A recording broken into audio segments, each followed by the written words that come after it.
Incoming transmission. Welcome to Saving Star Trek, a show talking about one of my favorite shows, Enterprise. I am Linda Park. I play Hoshi Sato and also Empress Sato. So enjoy this show. I love that it's finding a whole new life on the streaming services. And you better hit that like button or Empress Sato will not be happy. I mean, she could make a storm happen, and she could really make your life hard. Anyways, enjoy the show, hit that like button, and thank you for being a fan of Enterprise.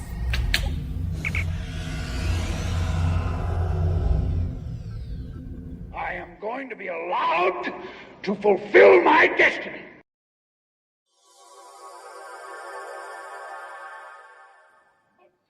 Huh? How the hell did you beam in here first, Sean? Sean has interdimensional beaming devices. Hi, everybody. It's your buddy Admiral Teague. Welcome to the show. Tonight, we have a couple of things up front in Star Trek news. Well, a little bit of venting, and then we'll go ahead and we'll take care of the Star Trek review. JT, you did not like a few things about Star Trek this week. You could say that.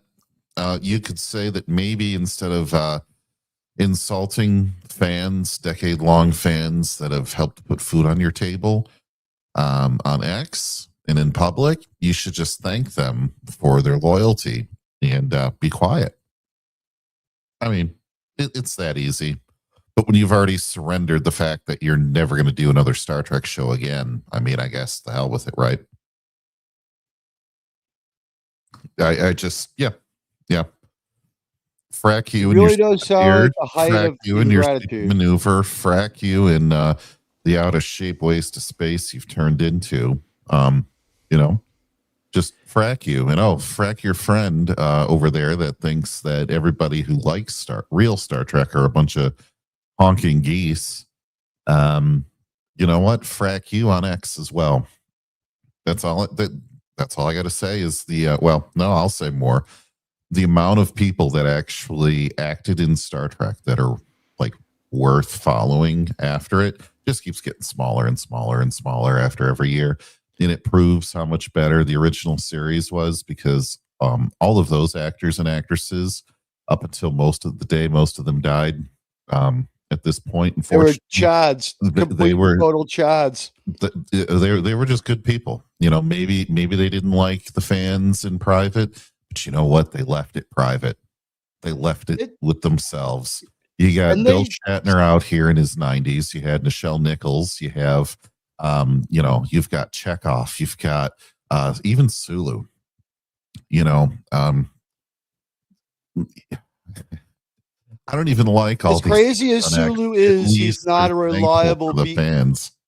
Here's the thing: he's as annoying as Sulu can be. He's not an unyielding beacon of total darkness.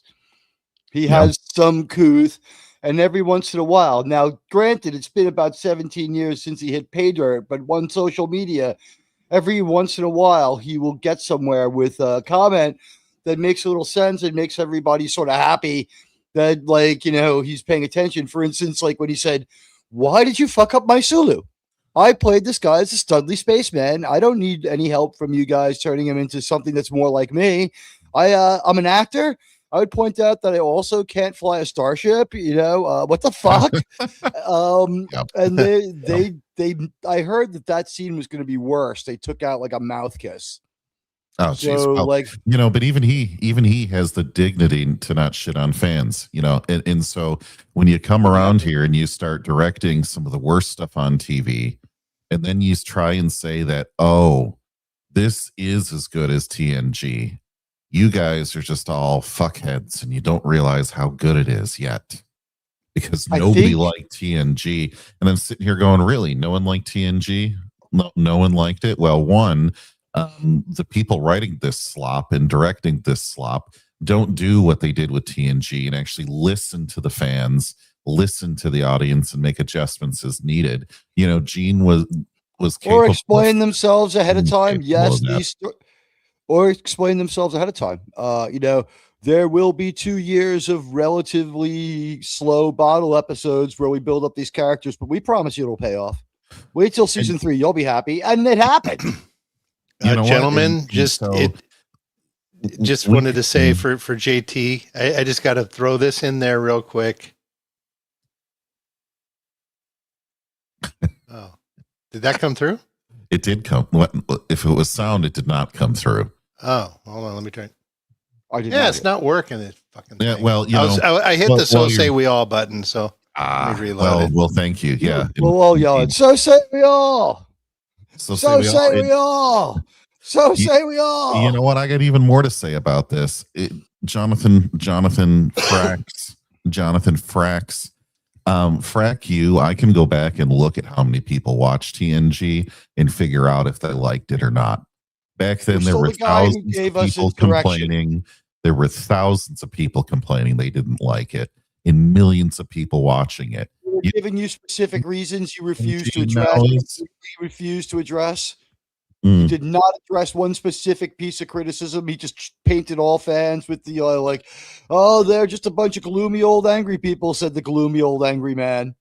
Yeah. And it's sad because it's so easy for him to say, and Teague, you put that on X. Like, you could just be gracious and say, hey, I understand not everyone likes it, blah, blah, blah.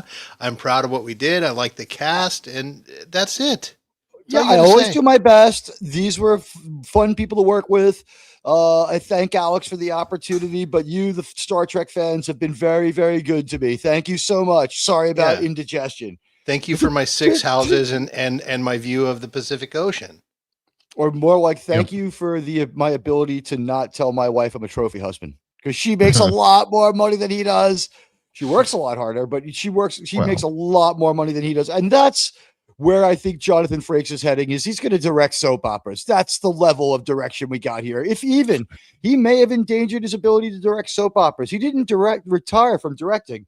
He retired from directing Star Trek, to which I say good. Yeah, it sucks that he said that, because he's a very likable person. Like, when you see him in interviews, he's most entertaining times. And he's a little bit self-deprecating in a fun way, and he liked doing the show. Not anymore. No, I will never try to get a signature of his. If anything is signed by him, I will sell it. I'll ask for the product without his signature on it. Anything we have to have he a lot would of other people's sponsor, signatures on there, right? It's like, sir, you have Mr. Broccoli, but Marina Sirtis, sir, I want the Dwight Schultz, but Marina Sirtis, sir. And you just have a maniac in every crew except the original series now. Well, it's like, okay, which one of these is the worst of all the losers?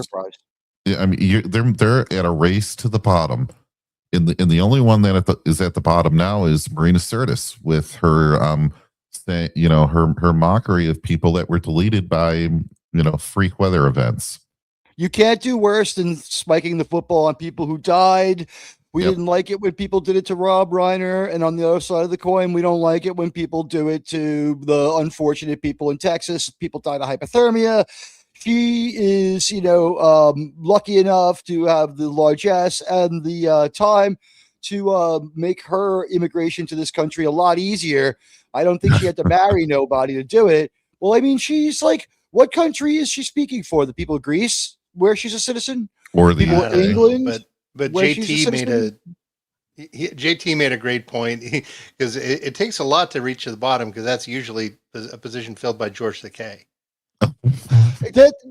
But he's a happier, more powerful, eager bottom. I mean, on the bottom, Marina Sirtis is like, it's like, I'm just a woman you turned into a cake. And I'm like, no, you're the bitch we had to watch the entire episode, The Child, where there are almost no other cast members. And we really got the feeling of the only acting decision you make that was good was the accent. The non-Earth-like accent was a good idea. That aren't terminally online, Mr. Angel asked what happened. He says he doesn't know. So Mr. Angel, Jonathan Frakes, now I'm calling him Jonathan Frakes, went on and trashed all the yeah, go for it. Go for it.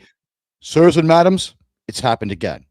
Jonathan Frakes, the creator and destroyer of The Next Generation, has destroyed his own reputation now in a fireball, which should raise suspicion in the Hollywood Police Department in connection of the death one Anthony Geary, aka Luke of Luke and Laura. Okay, he had a motive. All right. At any rate, he has gone on a tangent. He says he doesn't understand why the episode was poorly received, showing absolutely that he does not watch his own work. He has said he is disappointed in the fans, but it's at the same time, he had it both ways, but they've always been like this. They didn't like the Next Generation when it started, to which I say, I don't remember that. I remember saying that there was a better Star Trek show with better Star Trek people, but I was like, I can't wait for the next episode of Next Generation. It's like, did I make fun of Picard for being bald in the future? Everyone did. Did I make fun of Jonathan Frakes for being a knockoff version of Decker? Of course I did. Did I realize that Deanna was Aaliyah? We all saw all these things, and that like they even recycled Decker and Aaliyah in the form of like Data. You know, Data is just sort of like V'ger as a non-mass murderer. That's Laura's side of the job, but maniac, loudmouth, and second only to Tim Russ in idiocy, TNG's resident moron and sex predator as far as the storyline of the show goes. I mean, let's face it, he had a lot of fun. Riker had a lot of fun. Has just made a bunch of really anti-fan statements saying that we are unappreciative, and he doesn't understand why we didn't think the episode was good. He doesn't understand why New Trek hasn't caught on, and he's beyond an apology after the fact where he says he signed an NDA now. Anybody want to just chime in on that? JT, you go first. I mean, this is your topic, but yeah. He's really grinding his gears today. Go ahead. Yeah, so he was out there saying that he was prepared for all the trolls because in the Next Gen came out, we were trolled. Nobody wanted us, and this was pre-internet. Can I just interject with this one? When he said he was ready for the trolls, that's sort of like the same way like a potato farmer says like he was ready for the potatoes. It's like you kind of created them. I mean, you put it out there first too. Oh, exactly. Yeah, And you're then right he went to on. say that. Then he went on saying like, "Oh, I guess it's the first rule of the Constitution." No, it's not the first rule of the Constitution. It's the First Amendment to the Constitution, but I guess it's the California education system for you. Okay, but he's still surprised at how anti they are, and equivocated. What he saw is minor fringe complaints of 1,000 people in the TNG era to say that we had those trolls back then, and because TNG was great, that by his chain of logic, Starfleet Academy is also great. And anyone that doesn't like it is just a historical footnote to how great SFA will be once everybody realizes it. And so stop trolling it. Yeah. And I have something to add here, JT, because they all say this, they all say TNG got flack for the first season or so, and DS9 got flack for the first season or so, and Voyager got, they keep saying this, but that lasted one season. We've had, and then as the years went on, TNG got flack for about a year. DS9 got flack for a few months. And then it kind of stopped when Voyager and Enterprise came out. The noise quieted down, and we were in the internet by that time. What these fools don't understand is we've had 15 years of this crap. Right? Almost since 2009. How many years? 17 years?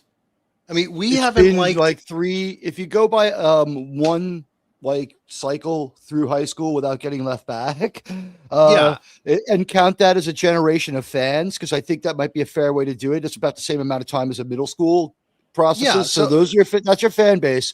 Yeah, we have had 4.25 cycles of full generations of fans, not interested seeing shit track. What I'm getting at is there were how many seasons of Discovery? 4, 5? We've had 4 seasons of 5 seasons of Discovery, 4 seasons of Strange New Creative Worlds. Accounting and fuzzy math, but yes. And all this stuff, and no one has gone down and down and down and down and down. The cooling off period is over. They should have gained everybody back by now, and they're just gaining more haters. Their ratings keep getting worse. So this bullshit about TNG not being liked at first is such a non-argument. Because no one disliked TNG at first. This is the sequence of events. Ready?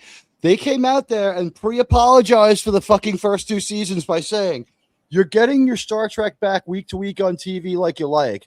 And these movies are doing great. You know, the last movie was Star Trek 4. Y'all loved it. You're going to love the next one. It's called, The Final Frontier. You're going to love it. And then we're going to transition to this cast. And then, we kicked the can to everyone's benefit for Star Trek 6 and got a fantastic movie. But what they were sitting us down and preparing us for, they're like, sirs, madams, you're going to get a Star Trek. Like, it's a little bit different.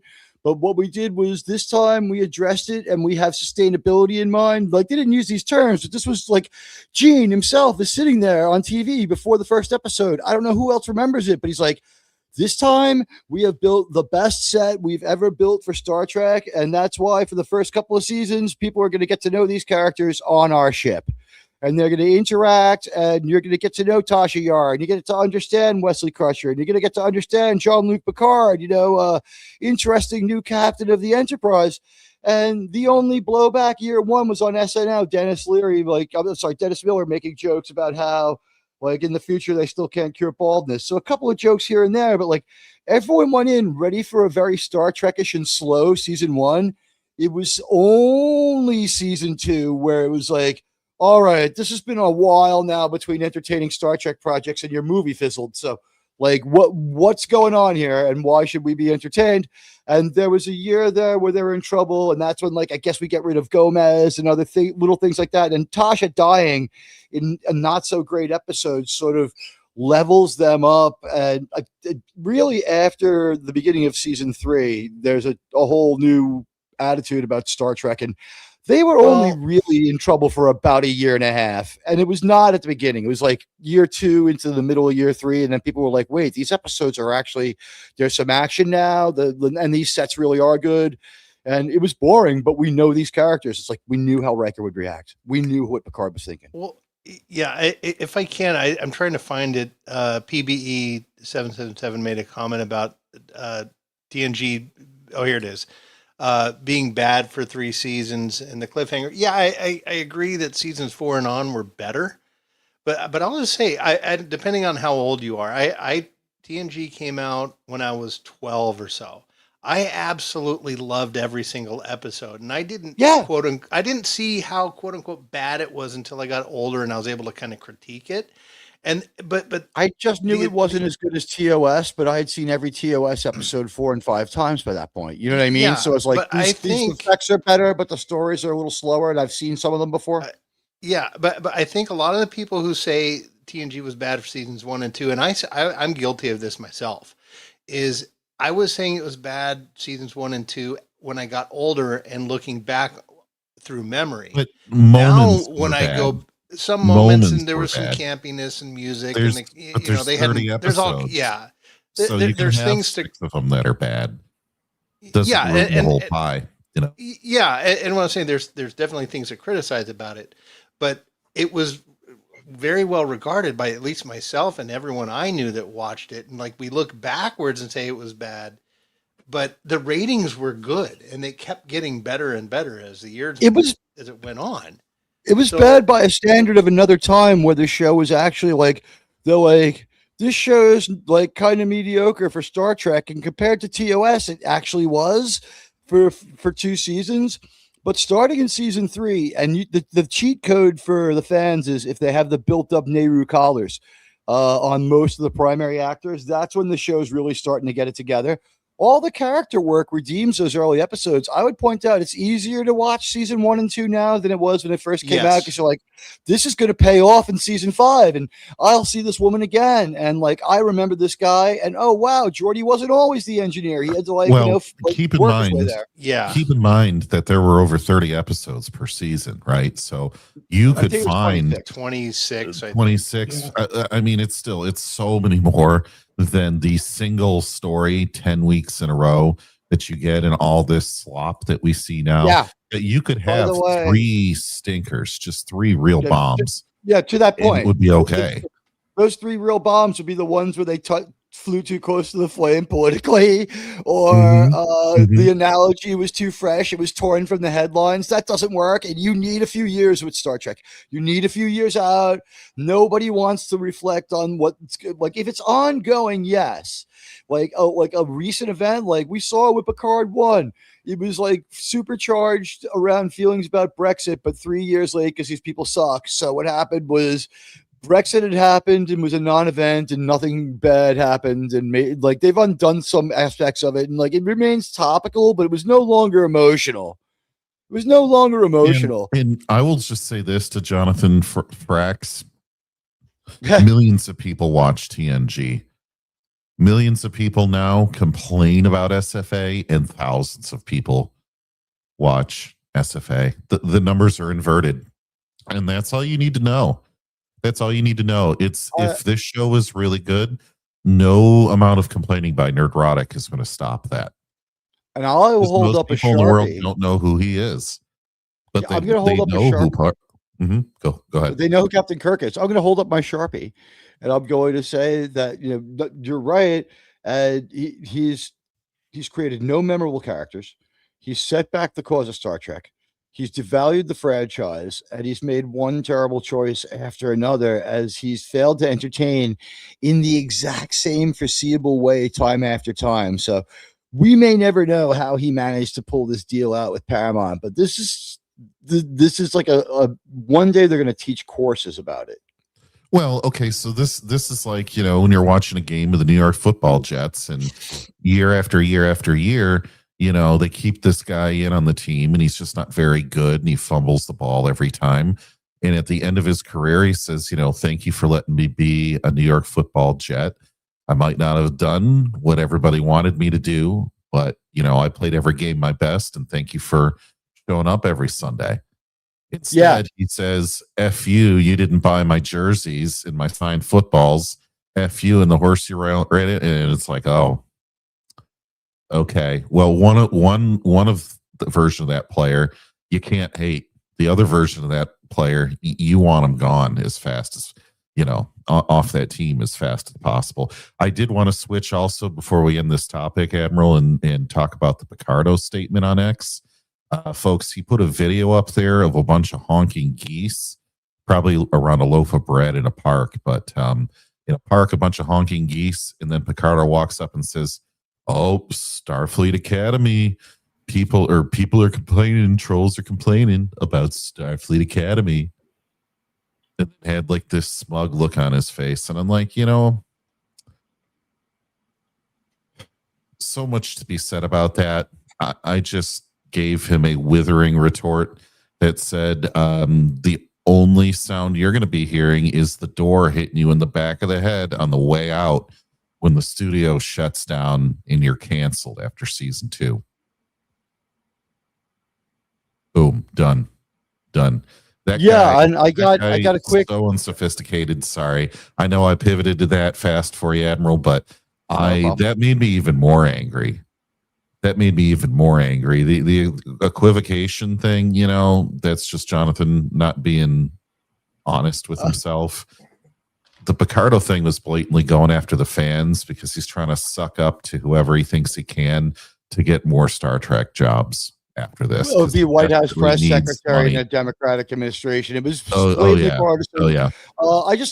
But by your own measure, I would just say, Jonathan Frakes, this is year 8 of New Trek, right? Am I correct? Right, 2018 to 2026. So year 9 since they started, year 8 of production that we've been seeing it. By this time, you were making a mediocre movie that turned everyone off after a great run of a show. You'd won everyone over for the last 5 years of your show, and you had been like, you've got Forgiven, and then you got some redemption with First Contact, and you had to put Star Trek No Erection out and like ruin it for yourself and everyone. But like you enjoyed like 9 to 10 years of being celebrated and being the preferred director for Star Trek. And I've got a contact from the planet below. So the Matrix doesn't line up. It's like Bad Bunny versus Ozzy Osbourne. Ozzy Osbourne is a ridiculous individual, but if he was going to do the Super Bowl halftime show and he made like some political statement, whether we agreed with it or not, they'd be like, Ozzy has a 10-year history of activism, and Ozzy, but not activism, but Ozzy has a 10-year like history of sort of speaking unpleasant truths to power and being like a dark anti-authoritarian guy, saying be very, very careful and be careful of technology and be careful of, the government spying on you. You should guard your freedom jealously. Nothing too controversial, but, like serious stuff. And also he bit the heads off bats. But with Bad Bunny, it's just a guy who's been screaming dance, dance, dance for 15 years. And all of a sudden he wants to talk to us very seriously about all this serious shit. You're not even Ozzy Osbourne. Like, you're not tracking the saves. Like, at year 12, Bad Bunny and Ozzy Osbourne, one guy's like making semi-eloquent statements here and there and has a history of speaking truth to power and being realistic on a college level. And then with Kurtzman, we have a guy who he keeps saying what the show is going to be and ends up retrograding into a bad campy horror show because he runs out of money. He doesn't know what he's doing and he can't fund this. And a quick program note before we beam someone up is we found Germ's channel show. Didn't see the Cosby link. Maybe I have to watch it at the time. Yes. The watch party is only live when it's live. It's live while it's live, and that's when you can see the episode. However, since we do say when we're turning it on, if you want to watch it later with commentary, we do good special edition commentary for all of it. And if you do check it out, go to the last 10 minutes where we give our thoughts, because usually we set up this show to get Germ some watch time and to get people kind of fired up for it. So that's the deal with the we go to the moon to get to Mars, and that is what we're doing with the moon. And also for the planet below, there's a signal. Let's beam him right up to the bridge. He's a friend of ours. You know him, you love him. It's Mark D with the C. I can't get the visible part of the show. Let me get rid of the banner. JT does not. It's just, JT, you get to go down there underneath your own banner. Why am I down solo? Sean, get out of my seat. Okay. I'm musical chairs. Seat, Sean. Hi, everyone. Hey, Mark. So we were just doing some quick venting. We just did Frakes. You want to talk about Frakes for a moment? What you saw? Well, his latest his comment on Twitter in terms of fans getting trolled, and when TNG came out. Yes. Yeah. No, yeah, because I just beamed in, so sometimes your atoms get discombobulated for a second. No problem. It's definitely true that I was never against TNG, but my buddy Klobby, he wasn't too happy with TNG, the idea of it when it came out. And a lot of fans weren't, and I have the newspaper clippings to prove it. Before there really was an internet, I have my Star Trek folder with all that. And I was going back, and fans weren't happy, but it was just because it was something new, and then it never felt like it. Is the way he recounted it to me. No, you're right. Yeah, I mean, yes, fans were hesitant, but pretty quickly people, liked the show and got to like it. Of course, you had the Jean-Luc Picard versus Captain Kirk, and I can see why they'd go a different direction. But there was some fan sniping, but it was never like it was now. Where there were 10 TNG episodes and 70 some odd fantastic TOS episodes, like it's going to look a little bit like piss poor by comparison. But it wasn't off to a good level. Yeah, well, the show was not off to. I mean, Encountered Farpoint was very good. I think that was an excellent episode. But that first season by structure, but it's a good story. But it's a good Star Trek episode. It worked, yeah. And then the rest of the episodes, then they tried to do the Naked Now. Was it the Naked Time or Naked Now? That was Naked Now was episode 3, I think, because right? The way they numbered it. They said that because it was 3 in the original series, one of the things they noticed was. It was like actually 5th in production, but 3rd in runtime. They said that this was the episode where most of the cast found their legs and got over the stiffness that was affecting them early on, in the opinion of the directors. So Gene was like, let's let them do the wildest episode right now, and maybe we can like lighten up this guy. And I would say the problem with seasons 1 and 2 that people have, like, it's not the acting or the performances. What do you think it was? There's a few things about Picard that were quirky. He changed his voice. He had a Euro trash accent. They tried to get him to say the word, that's grand. Like that. He threw that out for a few times, which is a little quirky. Data was a little funky. Data was a little... There's a few contractions in the first season. Yep. Yeah, well, yeah, and there's a lot to criticize, and we could have an entire show about it. We will in But about but 3 years. but it did turn out well, though. I mean, right? If you asked, Yeah. a TOS fan. I mean, I was just thinking about it.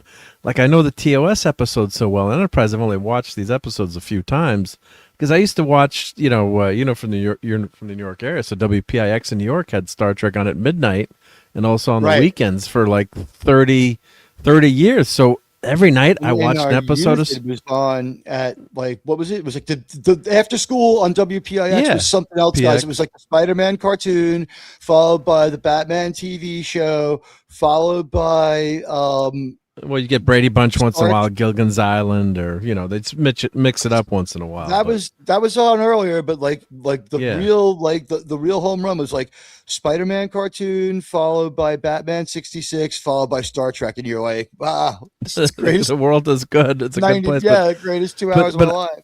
But I mean, I was thinking about it, I've watched an episode of Star Trek TOS, 79 episodes, probably, except for the weekends, like almost every night for 20 years. I mean, midnight came on and you watched Star Trek, and sometimes like, oh crap, it's alternative factor, but you still watched it because you didn't have a VHS tape yet that you could watch. My God, I can select the episode I want to watch. This is amazing. I just threw out all my old Trek VHS tapes. Originals? Yeah. I can't throw them out. I'm Oh keeping them. no! Oh, but someone would probably want those, like the It's- actual store bought ones, or the Yeah, Mark would probably want but they those. had none of them were playable. They had been degraded in a garage, Yeah. and they were just. Yeah, but the cover art. stores them I don't throw away together. anything, so I'm sorry. No, I just didn't have the room anymore. But Admiral, if I may take a moment here, You may. folks. We may know that there were some stinkers in TNG, even TOS, and maybe this is a generational thing. But you know what? When we were growing up and we saw Alternative Factor or Spock's Brain or The Naked Now or the stupid episode where Pulaski was helping the genetically engineered kids that could use telekinesis, we ate those bad episodes and we liked it. We asked for more and we wanted to see more of it. And at the end of those episodes, we were happy. And when the end credits rolled, we were sad that it was over. And that's all I have to say. Right? Am I wrong? Well said. Yeah, no, we all. you watched it. Yeah, you enjoyed it. Yeah, and then you knew that Alternative Factor all far too well. Like today, I always compare it to music. No one listens to albums anymore. Like if you go to the streaming services, you can never find the albums, and I'm like, you miss out on so much because you could have a song that you really like, or maybe there's a show on Star Trek, but maybe it's quote unquote not a good one, but maybe you really like it. So Yeah. watch everything and decide for yourself. Right. Yeah, it's like playing the album, and there's that one or two songs you don't care for, but you just let it go, and you're like, okay. And now Or when you hear sometimes- Billy's Got a Gun from Pyromania, you're like, it's an okay song. But like to speak to what Mark said and what we all knew growing up, if you're a certain age, you understand this. It's like you're watching A Taste of Armageddon, right? And you're only like 13, 14, but you've seen it like 8 or 9 times. And you're like, you're almost threading the needle. You're like, these people are familiar who like, and you're not like maybe realizing that it's the chick from Plato's Stepchildren, but she's super sexy, and you're just like, Mia 3, man, like why can't I have a chick like that? Like she was willing to do it, like very dutiful. I like that part. It's like, honey, we need to have like marathon sex all night. Like every time she's on Star Trek, she's like 7/8 naked. She has the most like bulging necklines and everything. And like, especially in Plato's Stepchildren, where they really kind of show off how cute she is. And kind of, I wish she had been Pulaski because I would have liked to see how she ages. But like, you get to the part where, Kirk gets his weapon and he's like, they target the computer and Anan is like, it's like, no. And he's like, death. This is horror. That's what war is, Anan. That's what makes it a thing to be avoided. But you've made it neat and painless. So neat and painless that you've had no reason to stop. had it for 500 years. You know, like you're saying it right there. Like you can turn off the volume and you knew every, like, you know, it's like, oh, it's Malachon. And you're high fiving your friend. Like, here he comes. It's the best episode. Like, you know, with your friends, like laughing at like, yeah, like, and then high school, like the 25th watch, you're like, Kirk versus the Gorn. You're like, who would win? Elvis, like movie Elvis in a fight, or the Gorn? You know, and all these things go through your minds. And then you've seen this 22, 25 times, and Jean-Luc Picard shows up and he's like, surely there must be a way that we could talk out our differences, which is very Roddenberry, but not very Star Trek yet. Not very Star Trek yet. And I think one of the things I love the most about Enterprise, to start to segue into our topic of the night before we take a quick side tour to Tim Russ, is I kind of like Gene Roddenberry's like the human race is in its infancy optimism and how we're going to move forward. And Star Trek was just like, we were able to introduce a more intellectual captain slowly, and like Riker, like he gets phased out because he didn't work out, but like he takes enough of a beating and keeps enough of the macho like swagger going. And you know, just closing thought on that one, like, could you imagine if they wrote Angel 1 today from TNG, the TNG episode Angel 1 today, you know, or write Voyager today where no one could be wrong. Like as soon as you had like the Kess and the captain just would have taken over the ship. Well, you couldn't even make one of those today. The only people on the bridge should be Neelix, Kess, and Hairless Kim. Because they couldn't afford anyone else. So. Oh, Angel 1, was that the episode? I'm not as good with the TNG. The Federation Riker's on a planet. Yeah, he's surrounded by the women, and he's the boy toy on that one, I think, in Angel 1.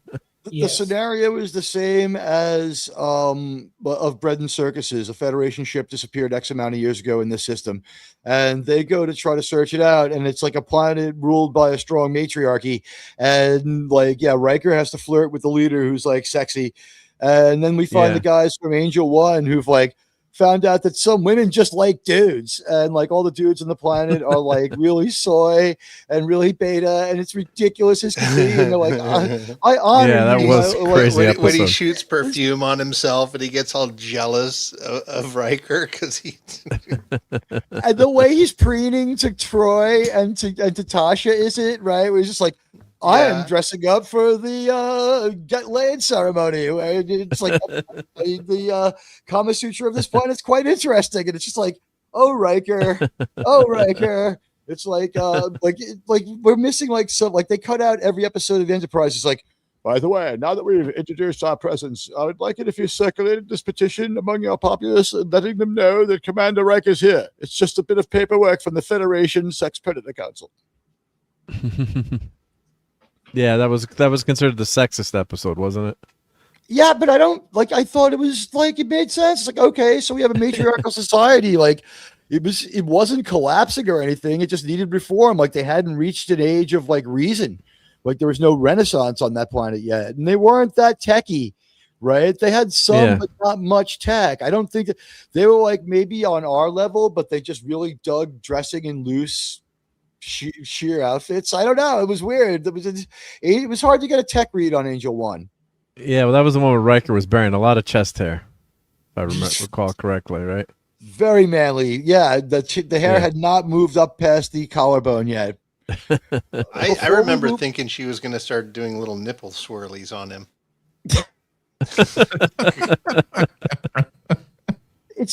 And you know what? It's kind of like the whole thing with like sending Hugh back to the collective with the idea of individuality. It's like after like these guys who are like men's men, it's like we're out in space for months at a time. We have to like worry about dying. We've had to kill some Ferengi, and we did a couple of things on this one planet called Vietnam 3 that we're not going to talk about. We're not going to talk about what happened there.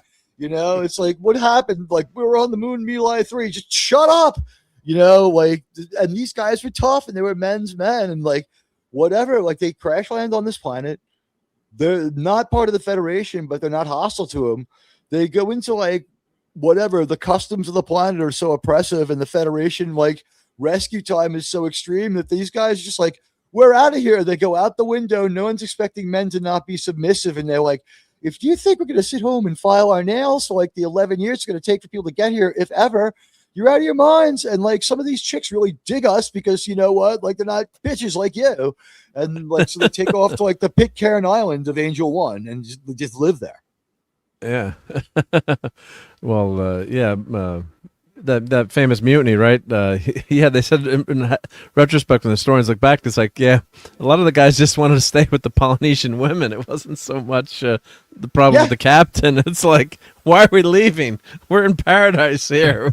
So the women are topless all day. Not leaving Equatorial Island to go back to the Rain Kingdom where everyone wears 26 layers of clothes and has had a terrible scarring skin disease. Yeah, Mutiny on the Bounty, the real edition, right? And that's what I've been reading, like history. Like, yeah, what you want to leave this island? What are you crazy? You guys ever see the Mutiny on the Bounty with Marlon Brando? Yes. Yeah. My favorite line. My dad and I used to watch that movie all the time. My favorite line is when the Captain Bligh tells me, "Go make love to that damn girl," and Marlon Brando goes, "Well, sir, I have heard of fighting for one's country." That was the best line. I think my favorite part of the other one, the Mel Gibson one, is first of all, the movie takes a dump and gets too slow.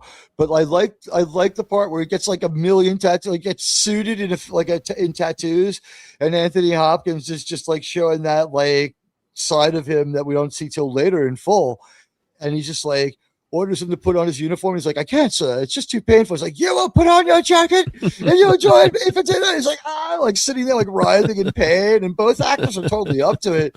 But aside from that, that movie's a little weird. Like Academy Award winner Liam Neeson as Churchill's like ancestor was like the only note on that one. But moving like Germ, is there anything you want to say about what Jonathan Frakes said before we talk about Tim Russ for a minute, and then we'll talk about Enterprise. We'll change the background so that you know. Not really. Jonathan Frakes is completely irrelevant at this point. He does knock off Star Trek and bitches when people doesn't support him like he thinks they should because they told him it was beyond popular and he completely bought it. You guys think he actually believes this stuff he's saying? I think he's having some moments of clarity, but I think he's only directing the anger towards us because there's a few dollars left to be squeezed out of Kurtzman. Yeah, and I agree. That's what they told him to do. They have got him so buttered up that he'll buy anything they say about the show. That, oh yeah, it's just, or he'll at least repeat it. Trolls on there's a handful of trolls on the internet, but it's doing gangbusters on the streaming service. It's popular, believe me. Everyone's watching it. And he'd sit up. They showed it seemed to hit #1 today on the Paramount Plus internal streaming service. But what I'd say is you've built up a shitload of episodes. A lot of people are jumping in now real quick. And also like Marshall's was probably hours old and had shown on CBS to the people who are most hyped to see it anyway. And also, what else do they have? They have nothing else on that's new. When it gets pushed off the charts by Clarissa Explains It All again. Yeah, that was a good show back Sabrina in the 90s. Yeah, it's not Clarissa. I'm sorry. It's Sabrina the Teenage Witch. It's still Melissa Joan Hart though from Long Island. Her and Natalie Portman. Well, I think part of it too is like. I think part of it too is Frakes is he's on the Star Trek team, right? So you're going to defend your team, even though if like a teammate screws up or traditionally you're gonna I know so and so was a jerk or this sucked, but I'm still gonna take one for the team or support my team. And he probably knows deep down it's a piece of cow dung. He's saying the stuff he's been told to say and thinking, okay, I still want to get some work or be a producer or something. So I want to be a story consultant. I want to appear as Riker. He put 2 asterisks on that. I've made my final directorial effort on Star Trek. It's like, so I'll direct again and I'll be on Star Trek, but I won't direct it. But you know what? We're here a little while. Let's say hi to everybody. We've really hit the ground running, and we're glad to have everybody here. Let's say hello. We've got a great crowd tonight. I'm glad to have you here. Let's see. we have a few people out there. If I could just get my browser to stabilize. Let's say hello to Sean. Roman of the Empire is here. Resolute Germ. Jonathan Davis. Hello, sir. The Trek Reviewer. Buddy Hepburn. PBE 777. Redford Burnfried Axe Wielder. Lombardi 1969. JT Kirk. Gavin Blackburn. Our friend Mr. Angel 18486. Trucker Martin, hello to you, sir. Radioactive Actual and Mr. House Party 6. It's great to see all of you. I'm sorry that I didn't interact with the comments. Let's take a look at what you guys are saying, see if we can't catch up a little bit. There's a lot going on out there. Hello, Lombardi. Hello, Buddy. Let's see what's going on. Year 3 mid-season, TNG started to slowly turn around. Season 4 got really good. I was 17 when TNG started in 87. All right, so you, me, and Nerdrotic are like the same age. I was not in any way let down by it. I was fascinated to have a new episode every week. I realized it was different, and I knew it was slow. I didn't feel like it was like I don't know if there were weeks where I just forgot to watch it, but you had a couple of chances a week to see it. I know it wasn't like the most urgent thing in my life, like, you know, as high school's like getting into like full swing and you can like getting more privileges and stuff like that. I think maybe girls and playing Black Sabbath in my band with my friends meant more to me. But, you know, I was still finding time to watch every episode of TNG when I could. Maybe I didn't see them in order, but it was actually the campy feelings of the first season. I actually like the campy feelings of the first seasons. I think that if you watch them in order, what happens is they pay them off. Or if you end up having a huge Star Trek binge, for a lot of people, it all smacks. It's like you watch for a while, some of us disengage, life takes over. I remember for me, there was like a couple of years where I didn't see it. It was kind of a little bit disinteresting here and there. And then like when it hit syndication in season 4, to get an episode every day and a new episode every weekend, it was like, every weekend, it would pay off 2 or 3 of the episodes you'd seen during the week, and you would have sort of a little Star Trek epiphany. It would recontextualize what you saw, and they were doing a really good job by season 4, so they were hitting for a high average. I think that's when everybody just sort of accepted it as, this is great TV, and we can't wait to see more of it. That's when it became a must, and you couldn't miss it. And then somehow they had Sub Rosa in there, but anybody? Yeah. I agree with that. Yeah, I mean, it definitely grew on you. I think Conspiracy was my favorite episode in the first 2 seasons, other than Farpoint.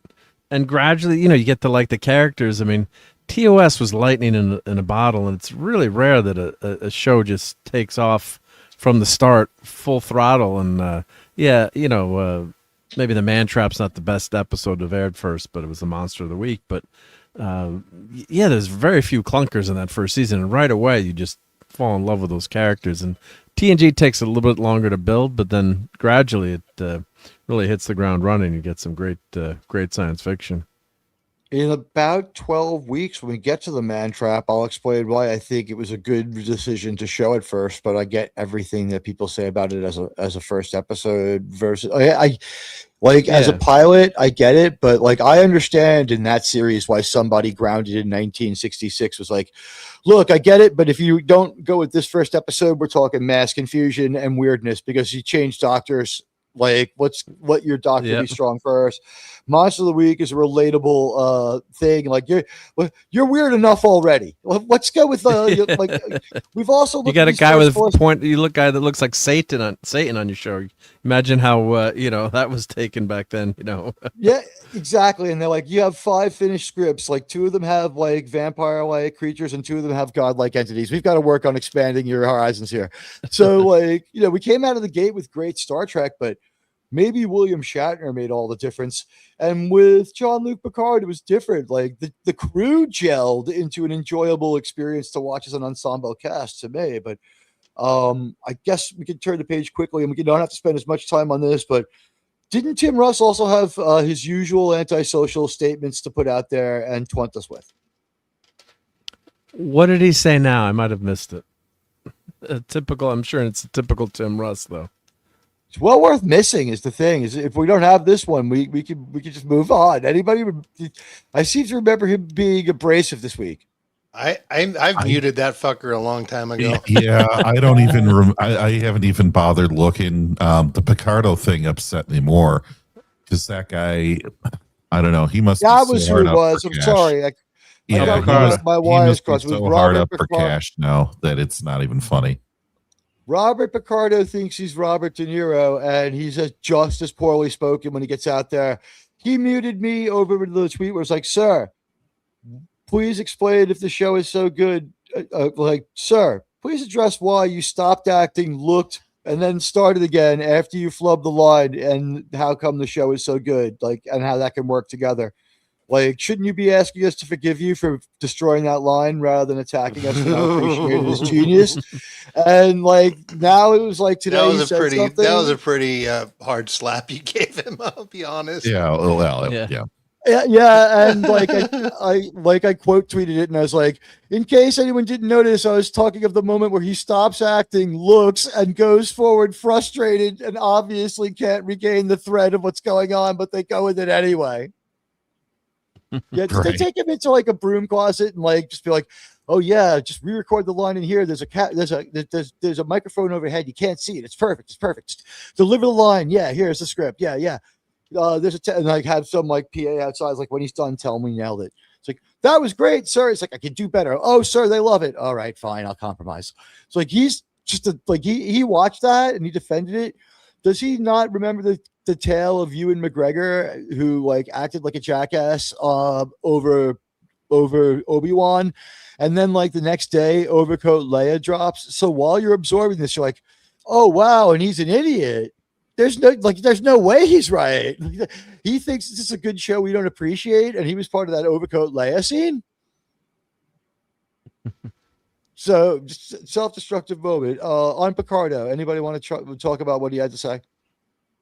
Yeah, I think I mentioned it a little bit earlier, but filming a bunch of honking geese and saying, "Oh, it looks like people are complaining about SFA again." How stupid! How stupid! How pointless! It really is. He had seemed okay until he got in it with them. He was more fun and music critic and talking about like things that he enjoyed and talking about like, how he had a great walk with his dog and stuff like more normal shit and like a cat picture every once in a while and retweeting a fun meme and like every once in a great while something cause-ish, but he wasn't like preachy and horrible. And neither was Tim Russ. Tim Russ just lost his mind. I'm convinced they like called Putin and asked them for something to like mess with his brain. Speaking of X, I don't know if you guys caught Anson Mount's tweet. Apparently, he had said something kind of critical. I guess it was in the White House. They did some kind of prayer or something. I didn't read his tweet, but he criticized it. But then yesterday, I saw he tweeted like a 4-part apology for something that he had said. And he just completely goes, I looked in the mirror, this was wrong. And he totally owned up to it. And everyone was gracious to him. Like, hey, good on you for, being a man about it. And it was real. I even commented, I said, I don't know what you said. He has that track record. He has that track record of, and even on Star Trek stuff where he's been called out, like here and there, he's been like reasonable and nice to us. He's been cool with me. I commented on it. I said, I don't know what you said, and at this point, I don't need to. But good on you for doing this. And it just shows. I mean, there's common ground for. He said there was room in a family for a father. No, is that what got him in trouble? No, I mean, but it would in that environment. No, like he probably fucked up something. Honestly, he's made a few concessionary remarks towards people who are centrist or even right.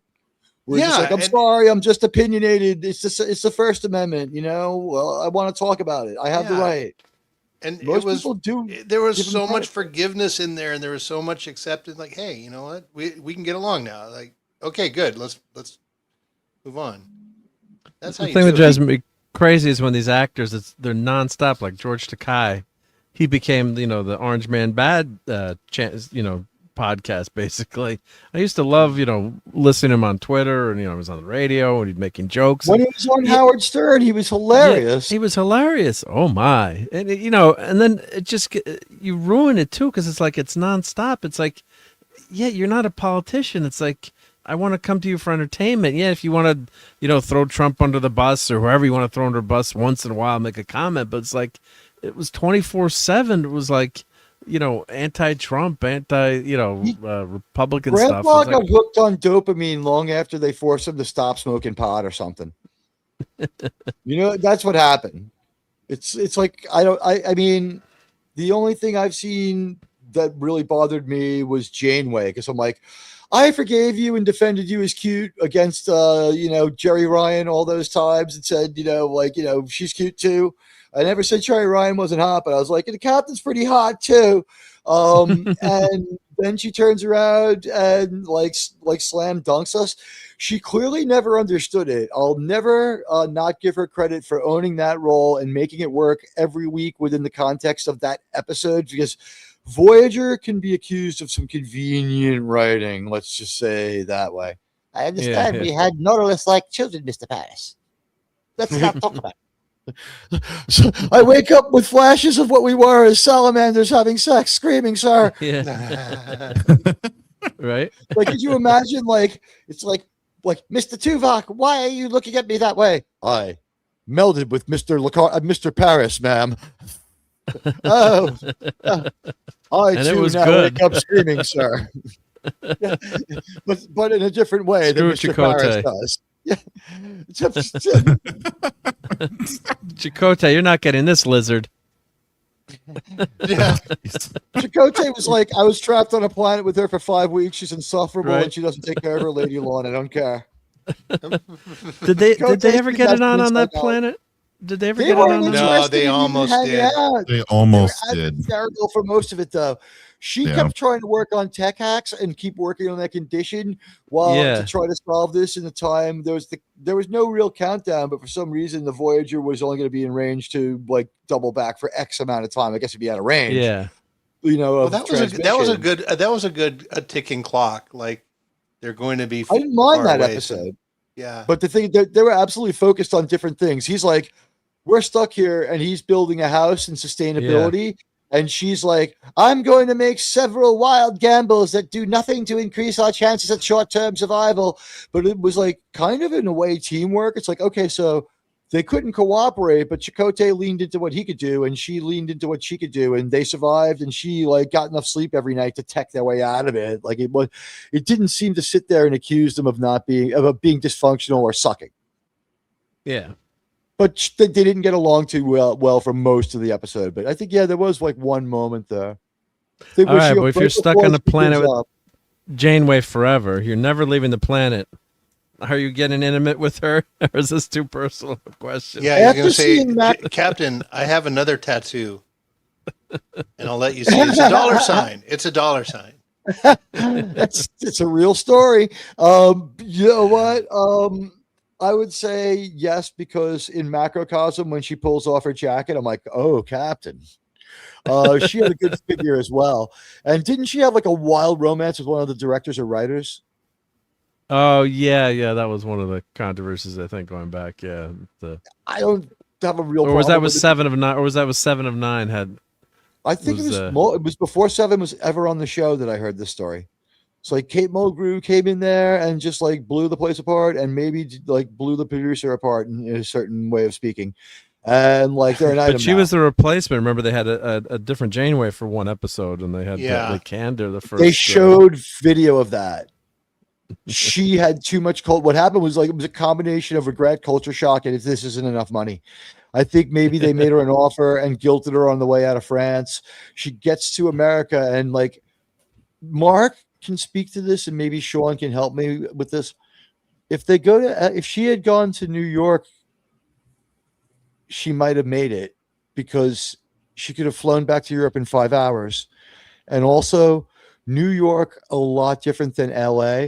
She goes to LA, and she goes from European weirdo theater and Art Nouveau and movies that like aren't designed to make a profit. Like Flash Gordon is their sci-fi movie. You know, Highlander is like a great movie, but like think of how outlier it is and how many different weird things it does. It's a closed-ended movie with no franchise ability, which they say they're going to fix, but I think they never made a sequel, but that's true. Genevieve, yeah, they never really did make a sequel. There could be only one. But Genevieve Bujold lands in Hollywood and spends like 2 weeks there and then starts filming. And has anyone ever seen the video of her trying to deliver the dialogue and trying to be Captain, whatever? Like, I think they changed the name too. But if it was Janeway, she just couldn't pull it off. And like, she was uncomfortable and visibly uncomfortable. And then one day she left for lunch and just called them from her car. Yeah, she lasted one day, right? I think it was 2 or 3 days. I heard it was 2 or 3 days. But 2 or 3 days. Day one was costume fittings and meeting people, right? Yeah. Probably one day of filming. You're right. Maybe New York would have been more normal back then than LA, but I don't know about now. But for a whole week, like if she really hated it, she could be like, "I need a 3-day weekend." They're like, "There's no captain really in this episode. You just say yes, number one, and no, number one. We can film it at the end of the week. You want to go home for 4 days? Yes." It's like, okay. It would have been much more doable. We're cutting like what? What is LA to London, Sean? 6, 9, 10, 12, like 9 hours? Like, is it 5? It's 5 to New York, so I think it's like 10? a 9 or 10 hour That's flight. a nightmare. That's New York to. Well, you could back then. You could have gotten the Concorde too. Don't forget, that'd be cost a fortune. Oh, true, true. You'd have to get to New York to take the Concorde. It didn't fly across the United States. Yeah, was it still in operation at that time? Yeah. Concorde was grounded like a month before 9/11. But contemporary story. It flew into the 2000s. Yeah. What did it do? Did it not take out the trash or get suspended from school? It was unsafe at any speed on any runway because the smallest piece of the debris could cause catastrophic failure. Well, you also had something called Skype that was coming into, right? You had technology to replace the need to actually fly over for those meetings. It also took just as long, and they had to rebrand it as a luxury flight at $10,000 a ticket because you couldn't turn on the supersonic flight until it was over the ocean, and it had to drop from supersonic flight outside of earshot of New York. The first couple they are going to bring it back eventually. They're going to bring it back. So. Yeah, and they're trying to. Well, the new planes I think can minimize the sonic boom, and they're trying to change some of the regulations. But eventually they're gonna bring it back, and we'll be able to get across the pond faster. But yeah, it was amazing tech. Yeah, there was debris on the runway. I think there was a metal bracket or piece had gone on the runway. Yeah. It shredded the tire. Less than 1 foot long and less than an inch across, right? It wasn't. It was like so insignificant. It's like no one could have caught it. Like it's just, we can't do it. And then it was a money loser too, right? You know, if the Concorde was making money, it'd still be flying, right? You know, businesses. I think the deal was Paris to Egypt was doing great because the Egyptians and the French were like, go as far out as you want and put the sonic boom. We don't care. And the Egyptians were like, you can decelerate right above our city for all we care. And Donnie's going to bring it back and make it free. Oh, yeah. His wife's going to run that program. Well, after he cancels all the gifted and talented programs in the city schools, he's going to have a lot of budget for that, right? And gets for all the cops. So, I predict the ugly scene at City Hall goes on for the rest of his administration. But I think you guys should look at the private chat, and we'll start talking about how we've got a great episode of Enterprise to cover. Oh my! Yeah, that's very controversial, sirs. Hello to Kal-El. Welcome. Yeah, it was deployed to it was a thrown thing. Someone threw it at the crowd of people. It just fell to it. Yeah, it got real ugly. It could have been bad today. It could have been horrible. The best story today is what didn't happen. We're not going to talk about it. So anyway, people tried to put people tried to put SFA up in Times Square, and they said, "Sir, you can't do this. Sir, you can't do it." You know what? Just to change up the energy as we get ready to do Enterprise, I think we need the Sir montage. We have to send for Albert Einstein. Sir, he's very busy. Sir. We are always. Sir, that was so controversial. Sir. What's that, We Sean? still here? Huh? Yes, we're still here. We're still live. I'm changing to the Enterprise logo now, so that we know, and what I know when I chapter this, when we change to episode review, because I noticed that like when we tried to dive right into the episode, the 36-hour turnaround from New Trek to Real Trek is so hard on my crew that what I have to do is take everybody into the conference room, and I'm so glad that our fans helped us out with this one, and understood like. Everybody on this panel absorbed lethal amounts of delta rays watching that piece of shit. And also Berthold rays, unknown until now, on this side of paradise, where there's a syndrome that we have. And we don't want to get too much more medical, but mentally, like our IQs get nerfed, and I found that like other approaches of trying to do it at the end it was too much bile built up. Trying to do it like without acknowledging it, like it just kept bleeding through, and there was no point of doing it at the end. So front loaded with your New Trek, like guys, that's the decon chamber segment of the show. That's the only way I can put it. Thank you for tolerating us, and let's talk about what I thought was a really good episode of Star Trek. And welcome aboard to everyone on Rumble. And now we're ready for Star Trek Enterprise. I believe it's episode 13 or 14. We did 14. mirror episode 14. We did episodes like 16 and 17. So we have one, then we're going to do a little bit of a hop in the order of the episodes being shown. I think it was production order. We'll get a chance. I have not recontacted Mike Sussman. I figure like this one's kind of like a date, like really good things happen. We can't look desperate or overwhelm this guy as he slowly tries to do other things. There's a lot on his radar as he navigates Hollywood very successfully. I want him to have plenty of time to think over that interaction, and I have no desire to overplay that interaction. To me, this is about uniting as many Star Trek fans as possible for the real Star Trek, so that when they take a look out there, and I invite people to Google this, this show has made an impression on every episode of Enterprise that we've reviewed. We come up first in a lot of search results for episodes. We come up with a lot of, we have dominated Reddit. Grok has taken on the point of view of this show mostly because we have been so strong with the Reddit. And I get called some very serious things, sirs and madams. So I carry forward your message with joy and happiness. Joy to you, friends. We're going to be in the original series soon. I'm going to miss the Enterprise. You'll always miss your first command. The NX-01 has been a great ride. We couldn't have been luckier with this one. And so I hope that this works and everybody feel like vented and like new people. Germ, you're like chief medical officer of this crew. What do you think? Oh yeah, sure. We're all just peachy right now. Are we going to do because it ends in 1 week?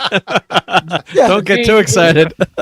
This time next week, it'll all be over. Look, your lobotomy is scheduled for next week. As Trek president, I'm holding up my Sharpie and I'm signing legislation right now. Let's see if I can get they do this great at the White House. They get the signing sound perfect. It's like they get it like right on mic. So it's like, can you hear it?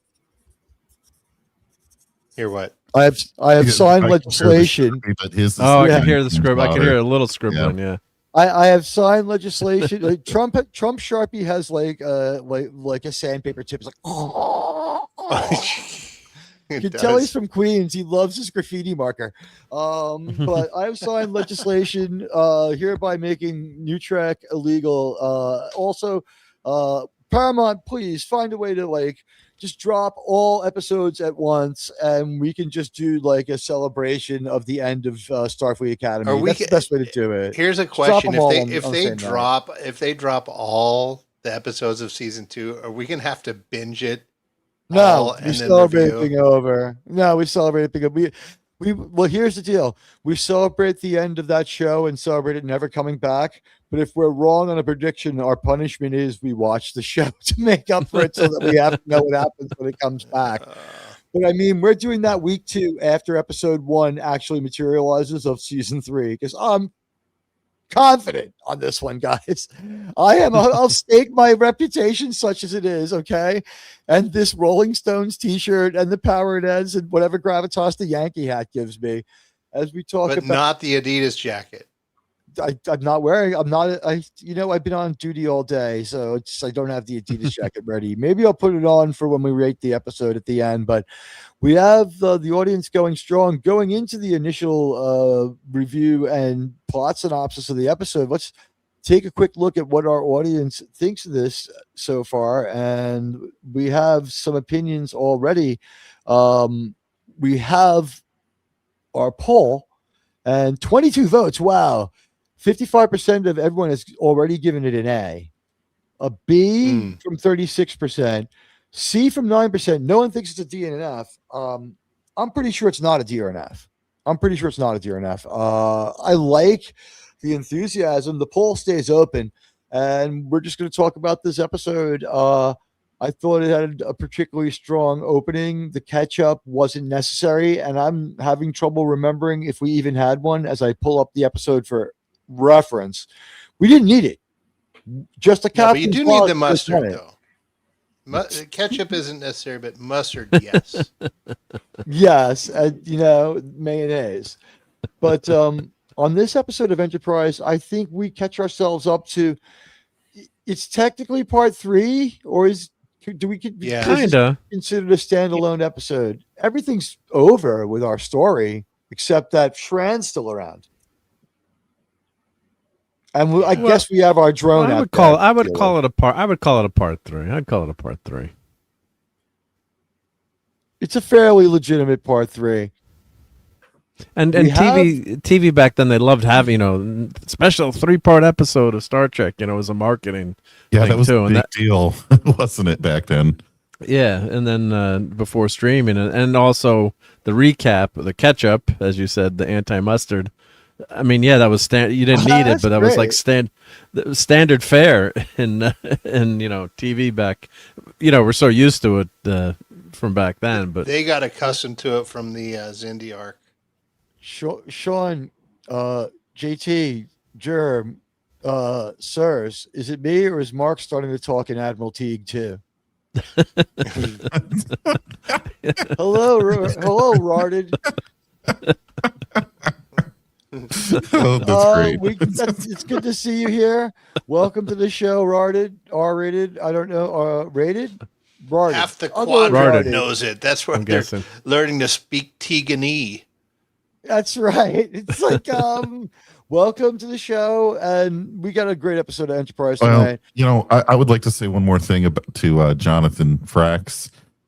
Your shows, you think people are calling them garbage? They should be hauled away as garbage. Yeah. I kind of weakest episodes of the episodes that don't have Topa at the center of them.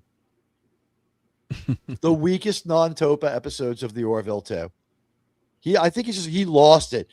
Star Trek Insurrection, he went sideways and he never got it back together. No.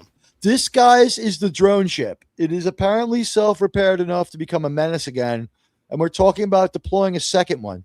So we're increasing our drone strike force, and it has been fairly fucked up by our pal Trip and Malcolm. And we have a fairly good read on this thing now, pun intended, thanks to Malcolm and Tucker. So we've read everything and tucked away our notes. And after our reading, we find out that this thing can kind of imitate anything. It's a chameleon. It's called a drone. It definitely has no crew. We've seen every piece a person can walk through. The rest of it's just mechanisms. It can go to warp somehow. It just shows up.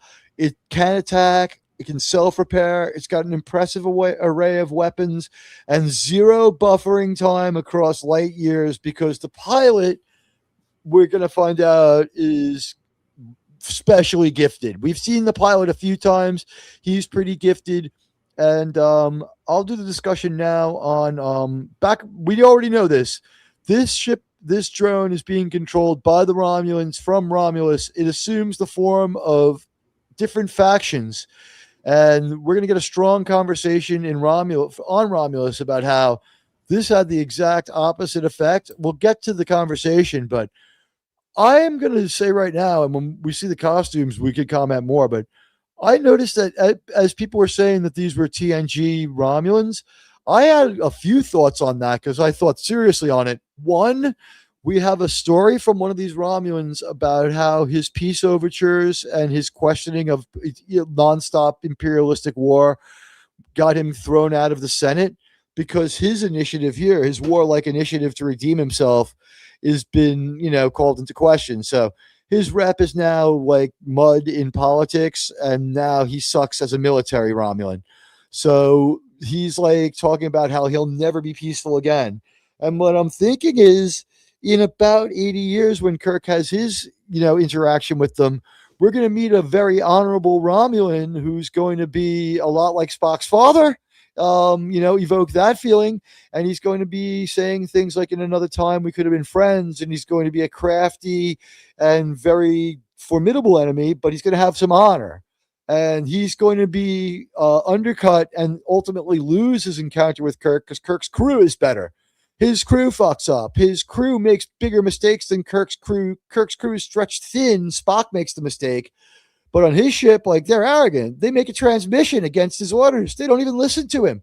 So this episode would feed to an overall, from this point to the original series, there's a fifth column of peace that's being ground down organically and losing favor.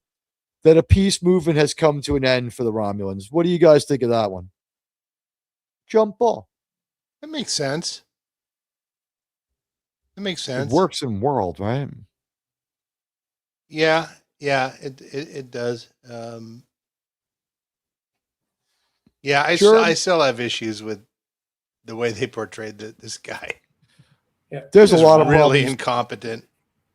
There's a few things that we could question. Yeah, you have to be a little generous. This one is like, it's not Horizon where it's not redeemable, but you have to be slightly generous. Yeah.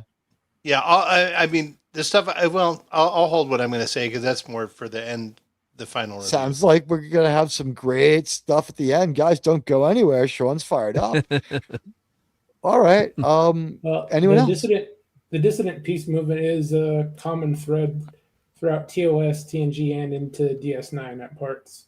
So it is very consistent. Yeah, so they do a good job with that. The guy was like, I was young once and in the Senate and had some power. And I was like, thrown out. It's like, why? It's like, I dared question eternal expansion and nonstop war. And it's just like, this fits with everything we ever heard about the Romulans, the peace movement, and the marshaling society that just cannot stop warring, and how they're always cooing, counter-cooing, and purging within their own ranks. So that's like, you really can't deal with the Romulans. You really can't deal with the Romulans. Like, Sisko is the greatest politician in all of Star Trek. And that's one thing that Nemesis did. One of the few good things about Nemesis was they showed the Senate and they're like, okay, we got to open up trade negotiations with the Tholians or whoever it was. It's like, it showed them being a normal functioning society in some ways, and it just may be hampered by providing for their economy, having real statecraft. Yeah, like there's some practical stuff going on, and there Stuart Baird was a much better director than the guy who did the movie before that. Who did the previous movie? Oh, that's right, Jonathan Frakes. Well, remember though, I mean, it was Jonathan Logan wrote Nemesis, didn't he? He did. The same guy who wrote Gladiator. That's crazy. Although Nemesis, like, there's some beats and stuff, and it's not the worst, and they're both Paramount movies, so in-house productions. And guys, I love saying this. You ready? Previously on Enterprise. So yeah. Oh, they need to hire you for the reading on those. Mr. Sussman, if you're listening this week, if you need a voice for your computer, I'm not Stephen Colbert. The management. And now the conclusion. And here he is having, like, this was one of the things that I don't know if we like it or not, but I found it interesting. We sort of have an opening segment where we start with the Romulans. We don't really have our heroes in here. What for my own sake, I found it interesting how my taste changed to this scene. I remember watching this for the first time, 20 years ago, and liking that we were getting more Romulans again, but they were TNG Romulans, and I think I just wasn't critical enough about it. I was so excited to see Romulans, and I didn't really care for the Remans in the background, but I still thought it was cool that they were included finally in the show outside of the one or two isolated episodes. When I watch this now, and it wasn't anything more than a shot, just as a nod. Like, okay, right, right. It was a continuity thing. But anything. Now, watching this 20 years later, I really would have preferred the TOS Romulans. I mean, maybe still keep most of the TNG makeup because it was just better. But having something closer to the TOS Romulans, I think would have been better. And I'm talking about the clothing, the technology look. This is just off the rack. I don't know. I kind of feel like it is from Nemesis, right? But the thing is, it's pretty good. And the person who did the costuming for Nemesis, they looked at all Romulans. It seems to have a unifying Romulan fashion that doesn't spit in the face of the original series. There's some stuff that harkens back to the original Romulan series. They've moved away from the woven thick 80s fabrics to slicker, more smooth fabrics. And while they're not wearing like two layers of cloth, like the way the colors and the color blocks, the squares on their suits are, or their outfits are colorful in a way that's consistent with TOS. It's a combination of TOS colors and sort of the fashion, but like notice how much less shoulder pad we've got going on here too. These are this is a different time on Romulus.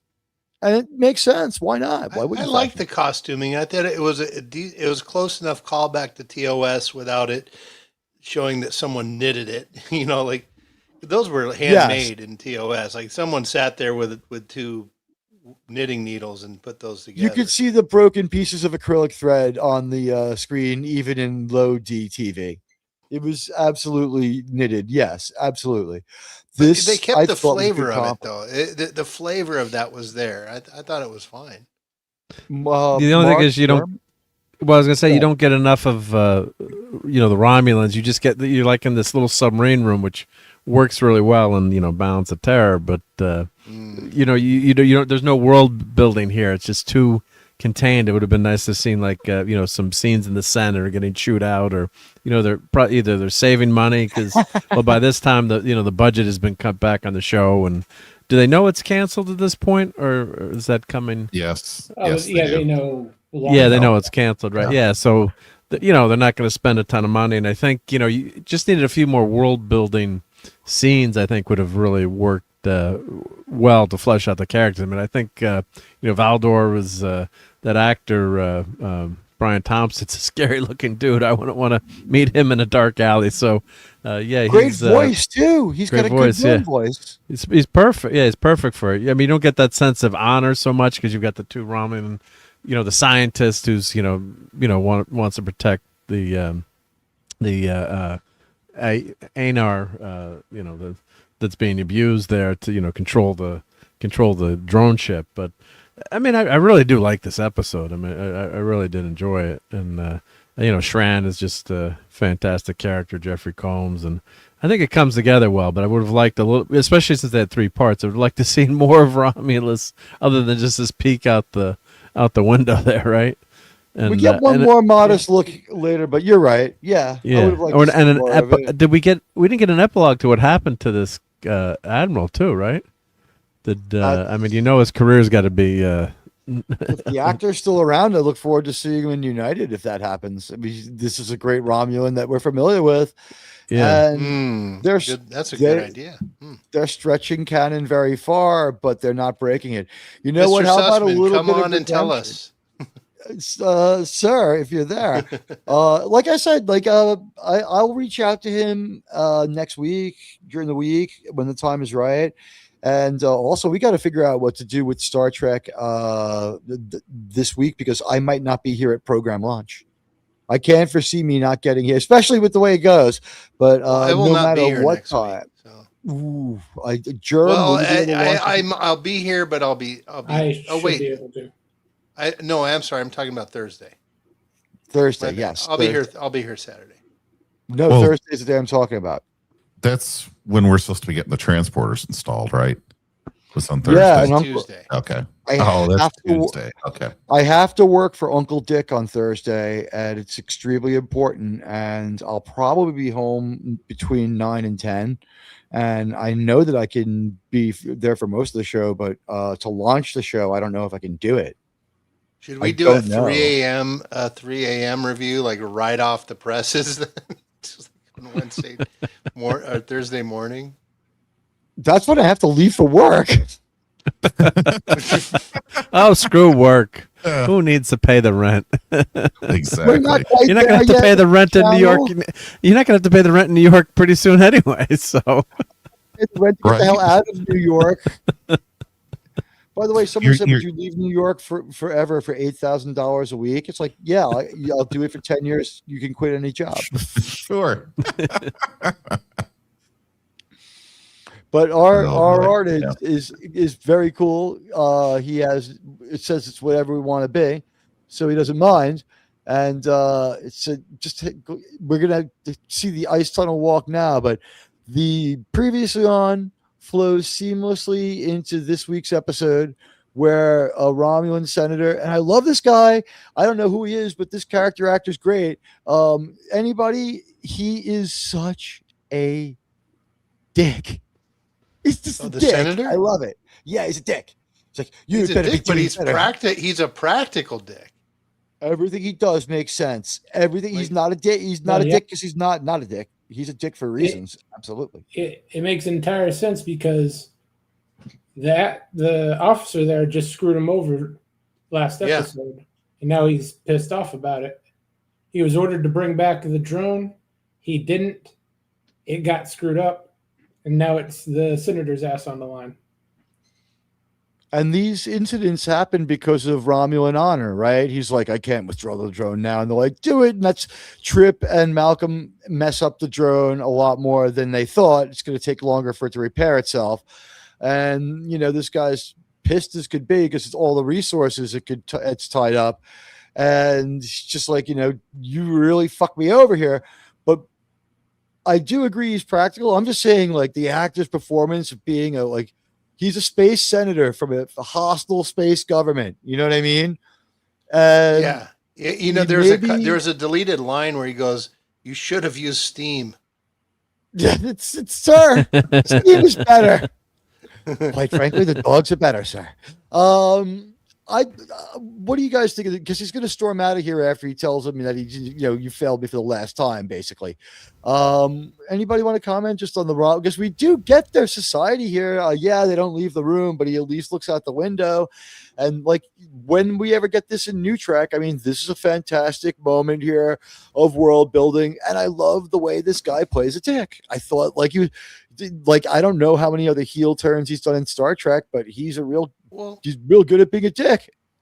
Yeah, I'll say that I was glad we didn't see the Senate or anything because at this time in the timeline, we're not supposed to know. And I never like it when the fans know more than the characters do. And that's probably what I think that was probably Mr. Sussman's decision there. It's like, no, this time they don't know. Like the Starfleet didn't know anything about Romulus, so the viewer shouldn't either. You should know very little. I don't know. I think I like where you're going for. What you're going for. I guess what you're saying is they know there's Romulans. We know there's Romulans. We already know everything about them. So this peek into seeing how they operate to facilitate the story. Okay, that's a concession.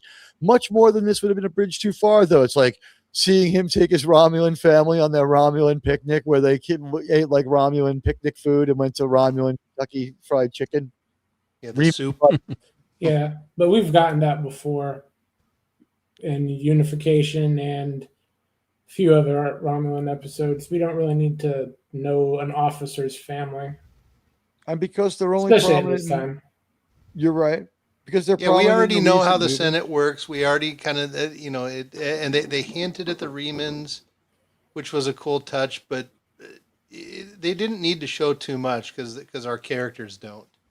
Well, on that one, I just want to say, with the Remans, segregation now, segregation forever. And like JT said, they didn't have any lines. Yeah, Remans should be seen and not heard. Okay. Just them. I don't have any time for the Remans and the Aenar. Like, you know what? The Romulans and the Andorians can run their planets just fine without these like moon dwelling outlier vampire people. Okay. The Romulans just doing just fine till now. We found out about the Remans one movie ago. I could have lived without seeing them at all. It would have been great. Kill one to send a message. Just kill one right now. Just have the senator turn around and like vaporize one and be like, "Don't fuck me over again," and stomp out of there. Because I don't like him. All right. I don't think that Remans and Romulans should use the same bathrooms. Okay. I think that it's kind of controversial. And you know what? If you've ever been in a Reman bathroom, you would understand. They hang upside down and puke their waste out their mouths, sirs. They're vampire Romulans. Oh, there's so many places we can go sideways with that. He looks great, though. This is the best we see Romulans look on TV ever. And this actor is a great Romulan. For the last time we see a real Romulan, that's pretty cool. And I like his outfit. You know what? Maybe we did see it in a movie, but up close on TV, on our central bad guy villain. And he's not military, he's mad scientist. It's almost like he's like, it's like, I like your jacket, Admiral. He's like, thank you. I took vacation on Ferenginar this year. Right? It's like I got it from a guy named Shrek. I think he has what it takes to be Grand Nagus one day. He has a great clothing shop. Bought it by this guy named Garrick. Cut me a great suit. But no, I like it. Anybody on the and I'll take down your comments just for a moment so we can see his outfit. I think it's cool. And I do think that there's TOS elements. Anyone think I'm nuts with the TOS elements? No, they pay homage a little bit, but it is more modern-y. I mean, but sure, yeah, it's telling me I'm wrong. Maybe he could. Yeah. How did I miss the mark on this one? It a little bit like TOS, but the Romulan outfits pretty well flow together from TOS all the way through. And these are the actual uniforms they had in Nemesis, so it's a direct callback to that too. So there's no tell them for the actors and shit, but you're right. Yeah. Okay, it's a reuse of a prop that worked with Worf's sash though, so we can't really call that out too badly. I don't want to like bash it. I think they do a good job here, and honestly, another great shot. So the Romulan scheme, and then we have our opening. Well, and we hear the worst version. Worf's sash makes sense that it would be the same because the Klingons are value, time-honored traditions and things like that are passed down, like the Batleth. Like, you get the sense that weapon has not changed in millennia. But had Worf been in contact with Klingons to that point when he had that? Doesn't he show up as like only having lived on Earth? Yeah, but he's aware of Klingon customs, and I mean he's studied in Klingon. I am serving on the Enterprise. I understand that Commander Cord almost killed Kirk and Spock. Therefore, I have replicated his sash. The Organians were a bunch of peacenik losers, sirs. I like the cut of the Klingon ship. He got drunk on prune juice and just banged Guinan. That was a long time. We do not talk of it. Hey, Michael, I'm not a married man. Is it true you once had sex with Whoopi Goldberg? We do not speak of it. He's like, no, that was Ted Danson. Oh, we got some great dirt face moment here. It's hard to catch her like this. There we go. The always beautiful Jolene Blaylock. Looking beautiful here. Stephen Welke always manages to get his name over to Paul. He was a brilliant man. He wanted people to know who he was. He's like, no. It's like, I'm waiting for the episode where Paul shows up 5 minutes before the end and the co-producer Stephen Welke credit shows up there. Sometimes and if you can look this, if you can look this good with hair like that, you're pretty gorgeous, right? Not many women can get away with like the bangs are like not even in order, you know. I think it's a little bit integrated with some of the hair around the ears is actually prosthetic, and then her hair on top is real. She just had to go with the shortest pixie cut she could get to deal with it. And she's like, what the hell? Jobs don't last forever. And I got to give her credit. Like, she showed super commitment. She didn't insist that like the Trellium addiction now has her like walking around looking like Mira to Paul with Motley Crue girlfriend hair. You know, it's like, which is gorgeous either way. Anderson. She's gorgeous either way. Yep. Like, this just shows off how beautiful she is. The problem isn't the same anymore. And looking just maybe a little bit like Mikkel Welsh here. Who knows? Showing far more acting range than Mikkel Welsh ever did. And look, John Billingsley's play closed. He's between productions of Streetcar Named Desire, or is it Death of a Salesman, where he plays Willie Loman. And so he's gracing us with his presence on the show again this week. I know that this is one character that we feel just no one loves Dr. Phlox. He's nobody's favorite doctor. I like him. I think he's a capable actor. I think he puts in a lot of great performances. I think that the Phlox character is a little messed up. I don't think he's Neelix level messed up, but I think he's a little messed up. Anybody? He's not anyone's favorite doctor, but he's no one's least favorite. That would be Pulaski. He's got some good moments. He's got some good moments. I don't like his CGI smile, but that's creepy. That's scary. But doesn't he have like 10 different wives or something? Or what was his background? 3 patient men. Yeah. Yep. So 3 wives, and they all have 3 husbands. Yeah.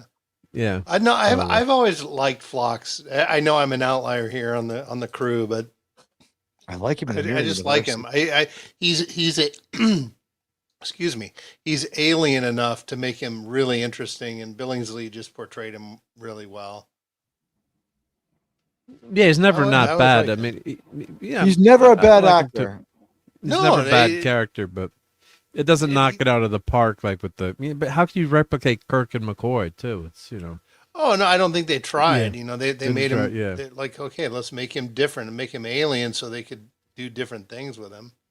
But I'll even go on a limb here. I like Pulaski better than Crusher. She's a better actress, and she improves the entire crew with her presence on the ship because she challenges one character after another. Yeah, Pulaski, given 2 more seasons. No, here's the thing. She had a pretty big change, but in that one season she was on. Like, the beginning, she was just a bitch. But by the end, they learned how to write her well. I would have to say that you can't go against the redhead. Yeah. You got it. It took her a lot longer to get it together as an actress, though. I think the reason why production went long on her movie was because she was terrible. Yeah, but I mean, we could have a whole show about that, about Pulaski and Crusher. But yeah, I always liked Pulaski more. I mean, she only had 1 season, remember, and she had they finally learned how to write her to the actress. I think given 2 or 3 more seasons, she would have been outstanding. They improved, but she was never not a bitch. She was just less of a bitch by the end. Well, yeah, but it's that's still okay. insufferable, but I love it. Everyone wanted it gone, and I never wanted to put a phaser to her head, and I did with Crusher often. I wanted to space her by episode 2 of that season. When she's a handsome woman there, wow. Calling him Data, I was like, "Oh, we're done. We're done." Yeah, but Data corrected her, and then she fixed herself. She was really beautiful in TOS. I'll give her that. But she was still a handsome woman in TNG. Very handsome. It was bad hair at the time. Like, really didn't help the poor woman out. Oh, that perm, that 80s perm. Yeah. Remember, everyone had perms. Yeah, I remember my mom went to go to get a haircut, and she would go to the school to like save money, get like the $5 haircut, and she dropped me off at like a scout function, and she came back like 3 hours later. I'm like, who's that strange lady driving our car?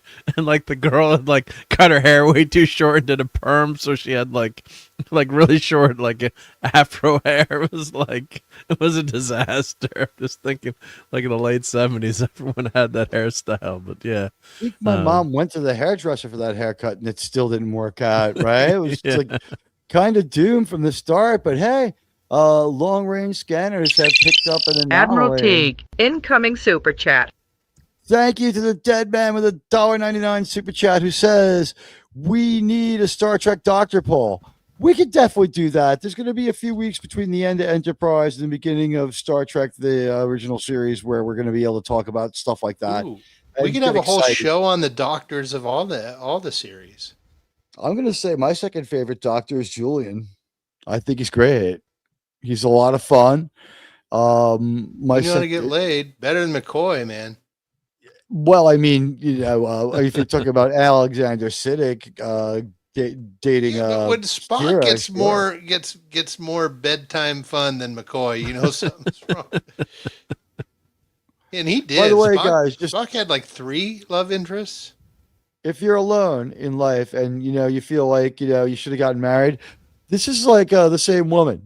Just maybe not the very strongest case for marriage, Diana Muldaur, unfortunately, because she was a great beauty when she was young in Star Trek, like one of the prettiest co-stars that we had on the show, and in 2 standout roles. They liked her so much they brought her back.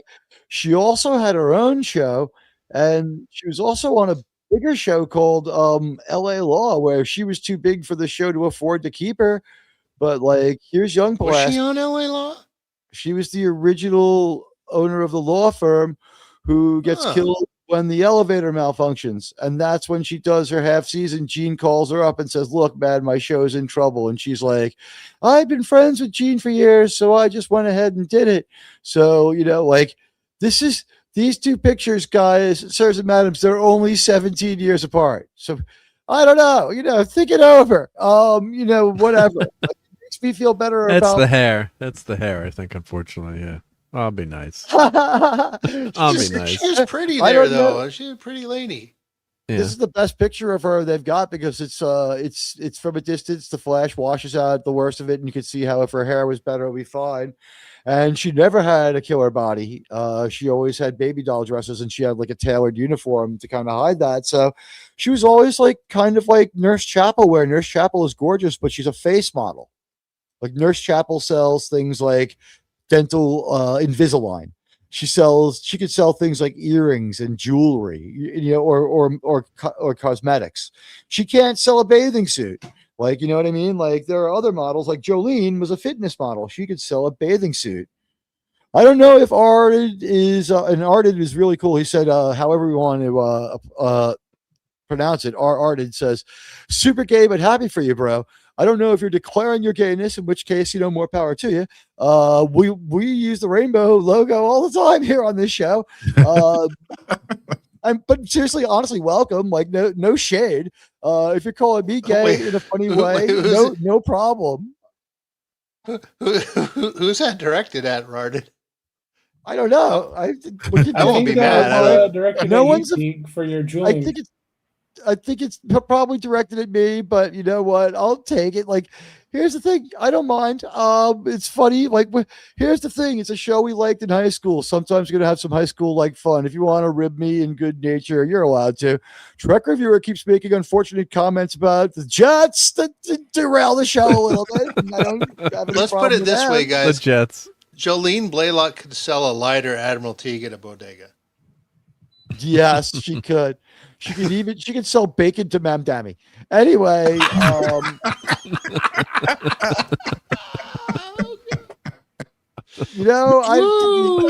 that was insensitive, sir.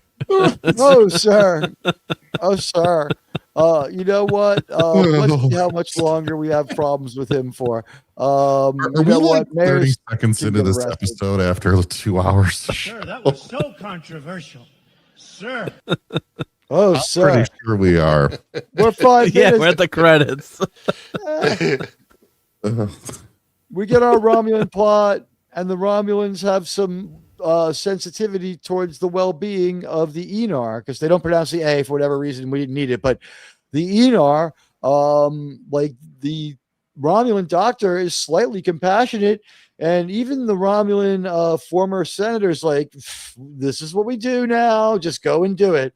I don't think he is compassionate. He's just practical. He's like, dude, he's going to die. Your experiment's going to fail. We'll kill him later. He's basically, he compares him to the guy at Schwishouts, being nice to the kids, that he's ultimately going to, they say World War II isn't funny. Tell it to Mel Brooks. Okay. I mean, I'm not going anywhere. It's been springtime for controversial, sir. A certain person in Germany. I'm for Archer and the Starfleet. Nighttime for the Romulans and their drone ship. So anyway, like, they're asking. We're warping to a faster factor. We've got it all going on tonight. We've got like a Friday Night Frolic singing vibe. And everything. So do we bring back like Sean Cock? I mean, like, I can't find the voice for it. Plausible deniability is important. Okay, no, I'm serious. I can't find it. I tried to. Oh God! But if you ever find another way to like get like the voice mod that makes you sound trans again, just gotta turn it on. It seems hilarious. But basically, we're talking about some information that's been scienced out of what they know from the drone and everything else. They've made some deductions, and I don't know if we hear the name, but like basically what we're hearing is there's another faction out there, and we already know there are Romulans out there, even if the show is not putting together that the Romulans are the ones doing this. However, I think in the first episode of this arc, don't we mention that the energy signatures is very much the same as the cloaking signatures on the mines? Yes, we do. And they do mention the Romulans, but they specifically avoid telling Shran about it. Keeps him from, that would have been a way to like really sew this coalition together, but everyone was pretty happy. T'Pol was reluctant to voice her theory, right? Like she's like, I'd prefer not to say who I think. I don't even know if that theory's come out yet, right? All they know is those who marched under the banner of the Raptor left. That's all she knows so far. She might not have gotten to that part of the USB stick of Serac. Like the Vulcan Dead Sea Scrolls are extensive. She's reading all the parts that say she's not a filthy whore for having the fusion mind meld. She's been concentrating. She knows everything about how the mind meld is guilt-free now, man. She's just mind melding left and right. She has to take so many mind control, anti-mind pills that, to keep from getting mind pregnant. She's just a flower child with the mind melding. No, I'm kidding. But she just hasn't gotten that part of the USB stick of Serac yet. The Vulcans have a major revelation, and I guess my feeling was that Forge trilogy with the Vulcans finding the Dead Sea Scrolls and the final pieces of the puzzle and the Sirenites, I thought that complemented original Star Trek fairly well. I don't have any grudge against that trilogy. Anyone? No. No, I agree. Yeah, pretty well. So say all we right, all. so we all. Yeah. Yeah. You know what? Also, no mutiny here. Yeah, right. It has a unifying effect on canon rather than subverting and undermining it, which is something which is a Star Trek Enterprise strength. One of the reasons why prequels were popular was because the first couple were okay. The Battlestar Galactica reboot was good. Some people didn't like it, but the Enterprise stuff. There's room in the world for both. Good. There really is. They're both in their own way. Yeah, they're doing it well. This prequel is done. It's both. And now think about it. Enterprise will be a sequel to a sequel that will become a prequel to a prequel. Don't get down that, because it's like the Three Crows in the Jungle Book. Now don't start that again. So Alice in the Palace and the Brew that is true. Oh yeah. So we already got past it. I just wanted to say that when we had it now, the conclusion, and then it started off with Star Trek music and the Enterprise flying by in a flyby, and Captain Archer was doing the captain's log. It was like hot water in a shower just rolling over you after, you spent 12 hours at work. It was such a refreshing, just, oh my gosh, this is actual Star Trek that I'm watching right now. And I'm not trying to be cute about it. I was just it was a cigarette after sex. The swamp ass went away. The day's stress. Stayed in there a couple of minutes, decided I'm going to shave in the shower today, damn it. Right? Want to look good sitting around my own apartment, want to feel clean. I'm going to pee before I get in the shower. Yeah. And then turn on the shower to wash the pee down the drain. For everything else, that I might not like about this episode, that right there, like that opening, I was like, wow, this is such a difference between Thursday and now. And it was like, holy crap. How much different it is. This episode of the three of the Federation trilogy, I guess we would call this one. Honestly, this one's the most episodic. If you just stumbled into this one, you didn't need to know shit about what happened in part 1 and 2. This is complementary to part 1 and 2, but is completely episodic. You don't need to see them. I'll die on that hill. And you can see the week, especially with the recap too. I guess if you've got the recap, but you really don't need to know. Of course, it obviously helps, but you don't need to know everything to jump into this episode. I really love it when they go down to the planet. That's jumping ahead, but I did like some of those scenes. Yep. This is when we figured out that what's going on is the highly telepathic species, which is called the subspecies of the Andorians, and they're just a little different, and they're pretty cool aliens, honestly. Nice. They're a bunch of daredevils. Andorians. They're a bunch of daredevils, yep. And they're so much fucking cooler than Hemmer from fucking Star Trek Discovery. Or was it Strange New Worlds? Who's the fucking milky white blind Andorian? I'm guessing he's supposed to be. Oh, he was the engineer that got killed off in Strange New Worlds, yep. First season. He got killed because his makeup was too expensive. Yeah. Yeah. And he was actually a semi-decent character on the show. He was like yelling at people to do stuff and like not complain. I'm like, how did this happen? Oh, we got to kill him off. He's too he's too common sense. Yep. Setting us up the right tool for the right job. Yep. So anyway, I have to tell you. They're making an interdimensional torture table for when Jonathan Frakes gets there, but unfortunately, he's the one who's going to torture them. And this is how they're going to. What they're going to do is they're going to go make contact with the Aenar and try to get them to cooperate. And they're building this device to help the Aenar interface with the subspace frequencies that we have found to be controlling the Romulan probe drone. And it's meta VR. I made contact with the Aenar once, and I was said, "Don't you dare! I will kick you."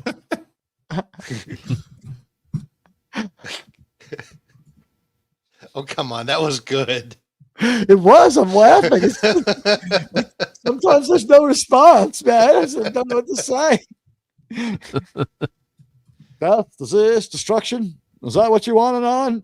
That's what war is. I was said, no, it's not your birthday.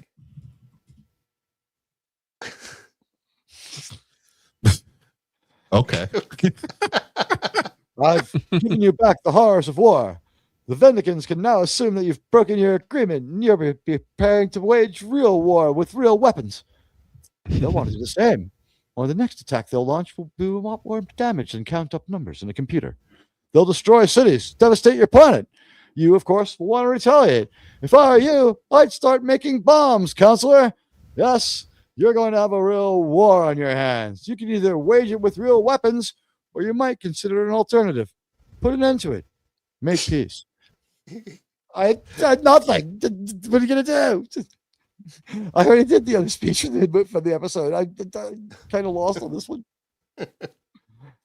Sometimes you get the perfect setup and you're just not ready to do anything with it. What can I say? Sean, what's that behind Mr. Tucker? Oh, is it a paper towel roll that I see? He blocked it. There we go. JT, we have had the paper towels now for 4 seasons. Would you like to talk about the size of the roll? Do you feel that there's verisimilitude here? And do you appreciate that they have kept it, in a functional place? It has moved from over the sink to back over the garbage can. It's almost like they really want these paper towels in picture. Oh, I agree with that final part. I also think that they have to probably waste a non-trivial part of time every single week. They want to film in the sick bay because they can't have the paper towel like hanging too low, right? Like somebody has to come through and make sure that it's rolled up to just the right height, so no paper towels hanging down. And it's rolling the right way too, right? It's not going the opposite direction. Never going the illegal direction. Exactly. I was going to say, at least it's in the right direction, Mark. That's a great point. You don't want to be a monster and have it the other way, which maybe Dr. Phlox would do something like that. And he opens milk backwards for that reason. But I could see definitely T'Pol being so anal retentive that she goes into every room on the ship and makes sure that all the paper towel is going the right way. Just by the way, who here has done that at a friend's house where you go in there and you just switch it? And then you're going to cause an argument between the two spouses. Who did that? I would never do that at a friend's house. No. No, at a friend's house you do a dry dock. You got to do the dry dock at a friend's house. Take toilet paper and hide it? No, the dry dock. You don't know what that is? That move? No, help me. That's when you you do a number 2. Well, first you turn off the water, and then you flush it so the toilet's just empty, and then you do a dookie in there and you walk away. Or you could do the upper deckers where you go in the tank. That I know. Someone did that to my dorm room in spring break. Like the people the week before upper decked our toilet, and it was the most horrible thing ever. It took about a day in the Florida heat for it to really ferment, and then after that oh no. That was a your place kind of spring break until we figured that one out. But you know what? Here's the question, Sean: is this a hero roll of towels? Yeah, I believe it is. That's the hero roll, right? We already did the lighting setup with the stand-in roll. Yeah, there's and we have the stunt it's a double roll. There's a double roll too. Now, this is in the era before the small sections where you have like your choose your size selector where you're not wasting any. So I kind of wonder, like, is their technology level lower than ours knowing this? No, that's New Trek. Their tech level is so low. I said it on Thursday. I'll say it again out of frustration. Captain, we need to make a photocopy. A photocopy? All right, take the engines offline. Drop the shields. Everybody put on your environmental suits. Kill life support on decks 8, 10, 15, 12, and 327. Turn off hydroponics and astrometrics. Reroute all the energy from the holodeck through the photocopier. And it's like, we can't close down the zoo. Sir, we can't do it. It's like, why? It's like we can't do it, sir. We can't do it. We lowered the requirement for photocopiers. We didn't think it was fair for the photocopier that wasn't any good. Like, it is comm badge, and we gave it a job, sir. It's dumber than Talkie Toaster. And that's when Dark Helmet says, "Give me that mic, you pet excuse for an officer." Exactly. And I had to mention Talkie Toaster because we lost a Red Dwarf writer this week. Rip to the Red Dwarf writer. I forget his name, but it's too. They had their 30-year run with like 8 or 9 seasons, 12 seasons, something like that in there. Good for them. They got to tell their story. And it was funny and better than New Trek. It had more of a Star Trek feeling, that's for fucking sure. God knows it. New Trek can't touch even Red Dwarf except for ironic comedy. Maybe one day there'll be a theater showing Section 31 the way that we watch fucking Rocky Horror Picture Show. I just can't tell you for sure. Radioactive, welcome. Krimlon is here. It's good to see you guys. Welcome to the show. All right, so Mr. Reed is getting the captain and Shran ready to go down to the planet. Believe we simply beam down. We're doing that all the time now. It's no big deal. I don't mind that we're not making a huge deal out of beaming. It couldn't stay that way forever anyway, although it is pretty damn quick to be just like totally confident. Although I guess like it's like just jumping into the pool. It's like once you do it, you know you can do it again and it'll be okay. Yeah. I like how Andoria looks. It's cool.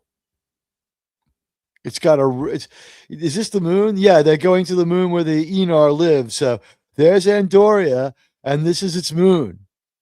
And we've confirmed it's a moon. Yes. It's in the story that it's a moon. There's Andoria. You pointed that out last week, and I didn't catch that. He was right. I validated it both times this week. I listened for the line. No, it's a space station. Yeah. They were found in the northern regions 50 years ago. Now they live here. Okay. They couldn't they like culture shock. The Andorians did this is like as if we had found an uncontacted bunch of Cro-Mags. So like we wanted them on their own little reservation world, so we relocated them to an island kind of thing.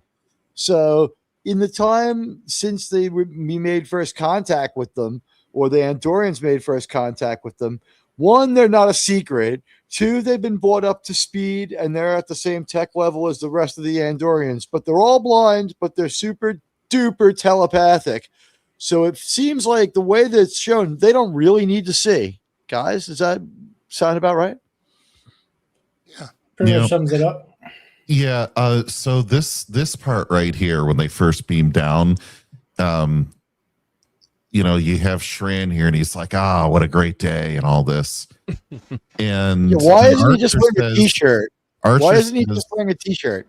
I don't know, but Archer says at 28 below. And then Shran says, well, you're lucky we're in the middle of summer. And I'm going, okay. Well, that was a cool line. So I had to do a little bit of research here because I wanted to know how cold it really was. And so I took the mystical Celsius system that was created by the Swedish mystics back in the late 1700s, because I use real measurements made by good Germans called the Fahrenheits. Even Doomcock stopped to make a joke to remark on my metric time joke. He was like, "That's pretty good, but I will take." Yeah. So it's negative 28 is in Celsius here, which is actually warmer. Fahrenheit I think is like negative 19 or something like that at this point. Anyway, it does actually get that cold in Michigan and upstate New York and all this. So I was like, okay, well, how cold is negative 28? And negative 28 is the average summer temperature for Antarctica. So that was pretty good science there. Yeah. Yeah. I mean, it was exactly the average temperature. So I think somebody goggled it and just wrote that number in. But yeah, so now you have a direct comparison. It would be Antarctica in summertime. On New Trek, so this was a good logical choice to get real information, and then they said things that made sense and added up and held up to scrutiny. Here's the thing: we accepted in 1966 that this wasn't super scientific. We just don't want it to be slapping us in the face with how unscience it is. It's like, go to the coffee maker and make some ice. That's the level of logic we're being subjected to on Thursdays. Buddy, they did not state the wind chill. I was hoping they would, because I wanted to get the real feel number, but they did not go that far. And I think, as you were saying before, I think they can see these Aenar. I think they do. In like a Daredevil type vision. Yeah, like in a Daredevil type way, like not actual, but when she says, "I know you're a blue skin," she's like how? And like, well, I was never very good at science, but so she can tell that he's got blue skin. So I think there's something. I was just it's like a radar sensor. There's something going on there. He uses the word "seen" too. Yeah. So yeah, she can sense somehow. She sees like yeah, or they've given them tech. It almost there's something going on there. Yeah, but it's a cool Star Trek, explanation there. It's like we don't explain it too much, but obviously they couldn't build these, this fantastical city. How good does that city look? That's just really cool set design or blue screen, CGI or blue screen or it's a painting. We decided it was a redress of stuff we saw in Nemesis, but it's well reused. Okay, it looks good. It looks good. Quality. Yeah, it looks really good. Yeah. I don't know what they were thinking here. I think they were thinking, you know what? At worst, we'll get put on hiatus, and what'll happen is these 3-episode arcs will get wrapped together into little Star Trek movies. It'll will stretch out a couple of years while they calm down and realize that we're the best Star Trek people. And at this point, they had every reason to believe it. And what came next was nowhere near as good as this. But hindsight is 2020. Yeah, this guy does win the biggest chin award. He really does. Yeah. Looks like a football player. Biggest jaw. Sorry, the big jaw award. Yeah, you know what? It's not even a jaw. He's got like a massive mandibular structure. And these worms live in the ice and all this other stuff. And then we go to the ledge and they from burn you, Chain of Command. Yes. We can use them later to make a campfire. They're little mini Horta. And we find out that Shran's just a little bit afraid of them because when he was a child, when he was a child, he ran into a swarm of them. But I like the way the light is playing here, reminiscent of early Star Trek. The ice is creating this full spectrum of the separation of the light. So their star is the same as ours. They're just further from the sun or whatever. And here's the ledge from Chain of Command. Did anybody miss it? Oh, it looks exactly like it. The construction methods are probably the same. Why save it? But it could be. We've seen what looked like some familiar caves. We've seen what looked like the Genesis cave where Data was teaching the Oglicants, the replicants. What do they call it? Planet Hell or something that the actors referred to it on TNG. It's a demon class planet. Right? Oh yeah, the Class second Y. stage was Planet Hell. Yes. Yes, I believe so. With both. But look how cool it is. Like they remembered that Star Trek was about lighting.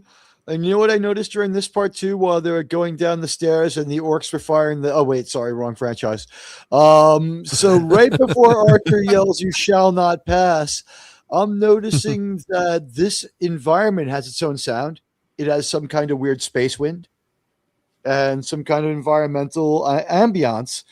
And I'm thinking to myself, once again, if my eyes were closed, I'd be able to follow what was going on this show. I would know that they're on some alien planet environment. Like Aenar. Radio show values. Hey, if it Aenar broke, don't fix it, right? Yeah, but no, it's a really cool away mission here. Set design and it make you feel like you're in some ice caverns. So, and on a relatively low budget. I mean, and it was a really good way to do relationship building between Shran and Archer. They're on a little trek, so of course they're going to have time to talk. The relationship is well built, but what we do is we have a great organic conversation where we get a little bit of new stuff and a lot of old stuff to recap it for people who maybe don't know this character. It was really well done, non-intrusive, non-cringe exposition, something we don't get from. And we learn a little bit about Andorians here. Yeah, something comes from it, and we see a lot of stuff was exposed during the story. Yeah, it was really good acting by Shran here, by the way, in pain. Yeah, he's great. Jeffrey Combs is pretty good, and his leg is impaled by an ice stalagmite, and there you see it there. He's not happy to see us. That's an icicle through his leg. Oh wait, can you go back to that? Go back to that screenshot. You notice that this what we see here, everyone, is go back one where he's laying on the ground. Yeah, there's continuity here, guys. Notice his antenna is still healing. Yep. It's a little bigger than it was last week. Yeah. This is attention to detail. Well, Dr. Phlox is stimulating it and helping it grow back faster. So the reason that he fell is because the antenna is not fully grown back yet. Oh, and his sense of balance is not restored. Archer has had to steady him a couple of times. He's like, no, the snow just gave away. Yeah. Shran doesn't want to admit. That was another thing with his ego. He's like, it's a good thing I was here to help you out. It's like, F you, pink skin. The snow just gave away. And he's like, you've got to like favor your, you remember, like, the at that party your owner had, they burned off your whiskers. He's like, fuck you. Fuck you. I'm not like a cat. There's no sense of balance anymore. I know exactly how wide I am. But he like doesn't, he's like, I don't need no man moment. He lets Archer like help him out, like walking, but he rips his leg off of that impaled. His leg's impaled and he just tears it off. Archer throws a freaking tourniquet on it. And because he's a man and they're both manly men, they look wistfully into the sunset. If this was an older TV show, we would have had a cigarette right about now. This is like our World War II sea rats and cigarette moment, right? We're talking about like, I love my planet. I love my home world. We have to stay on mission. We have this danger. Hey, we kind of built something here. I trust you, Earthman. I don't trust the amber skin or the ink skin, but I like you, pink skin. And Archer's just like, yep. We have to talk about something that's called political correctness on my planet, sir. He's like, don't worry about it, pink skin. He's like, well, get back to it later. But they're anything but woke, but they find an Aenar, or an Aenar finds them. And this actress, when I looked at her picture, she's actually pretty cute. Her name is Jaina. Very cute. Yeah, Jamel. Is it Jamel? Jaina or Jamel? Jamel, yep. Yeah, Alexandra Lydon, thank you. It's Johnny Lydon's daughter, ladies and gentlemen. No, I'm kidding. It's just the same name. She's in Worst Laid Plans When Bad Sex Happens to Good People. Yeah, that's the book show because I was looking her up because I'm like, she was on 24, so she's an author. Yeah, Worst Laid Plans When Bad Sex Happens to Good People. It's like. Was it about like bad sex scenes in movies, or was it about her being a sex addict? Because that sounds like it could be a good book. I've seen what she looks like. I haven't read it yet, but I'll put the link in the chat. Guys, I had heard that they were going to name this subspecies the Clitorians, but then they realized nobody would have been able to find them. Oh no! Oh, that's what happens when you're blind. Like I said, this is a show we've loved since we were kids, and we loved it in high school. Sometimes we go back to high school a little bit. You know what? If you're easily offended, you're a New Trek fan anyway. Exactly, dead man. No crying. Yeah, Phlox likes to stimulate antennas. Rim shot. Yeah, there will be a few daddish jokes and a few rim shots here where, whatever. So with a few things that my dentist is going to use to whiten my teeth, they decide that they're going to read the brain waves of this person. And it's been designed, I guess Phlox did this with T'Pol and Tucker.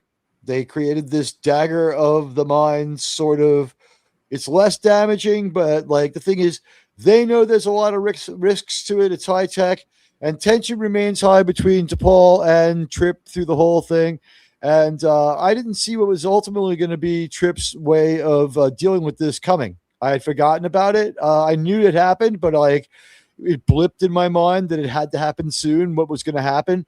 But Trip's solution to him being distracted by the fact that he can't have sexy time with T'Pol anymore, and I don't blame him for being distracted by that, is that he's just going to go maybe, have some other plans soon. But I didn't see it coming. We'll save that for when we get there. But this is a really good scene between Archer and Trip at the end of this episode. A really good scene that's sort of tacked on and has nothing to do with the rest of the episode, but speaks to the overall season wide themes that move through season 4.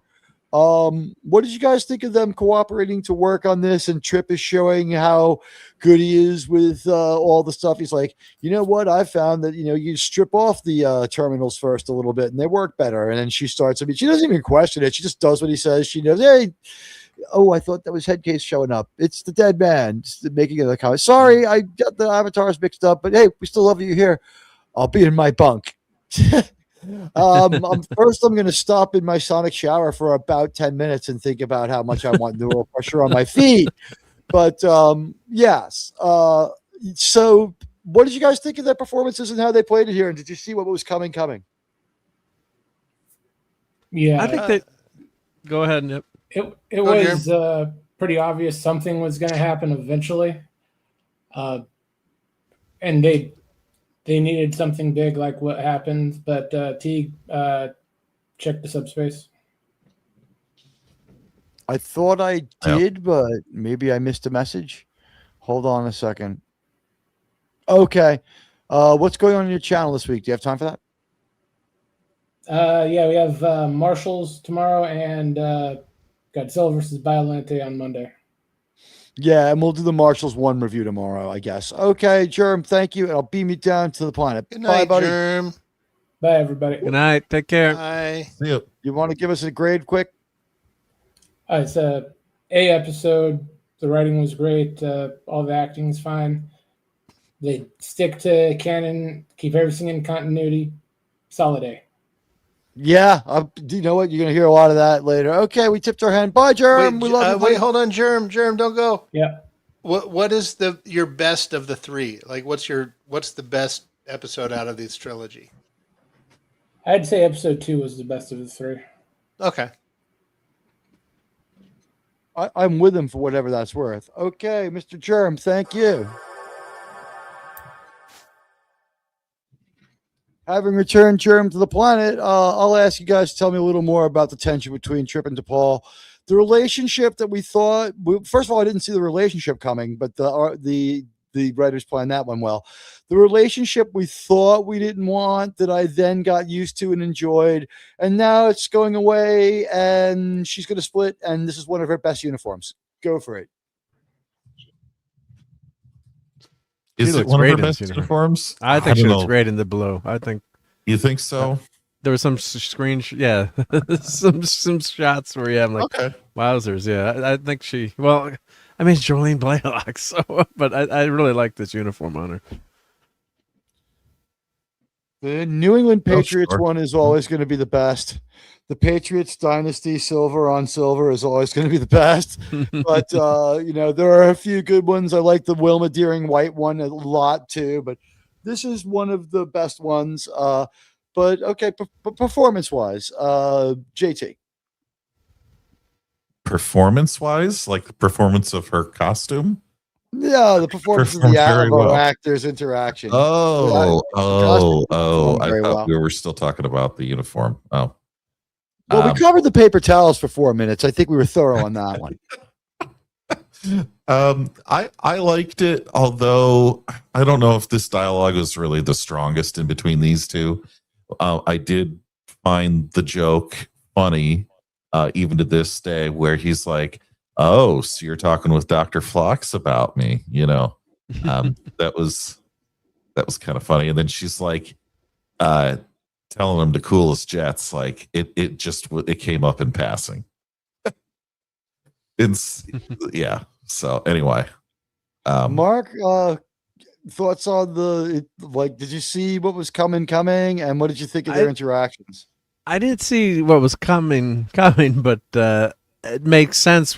When we get to the scene in Archer's cabin at the at the very end, you can kind of see how pained he is, and to Paul, it's just logical, right?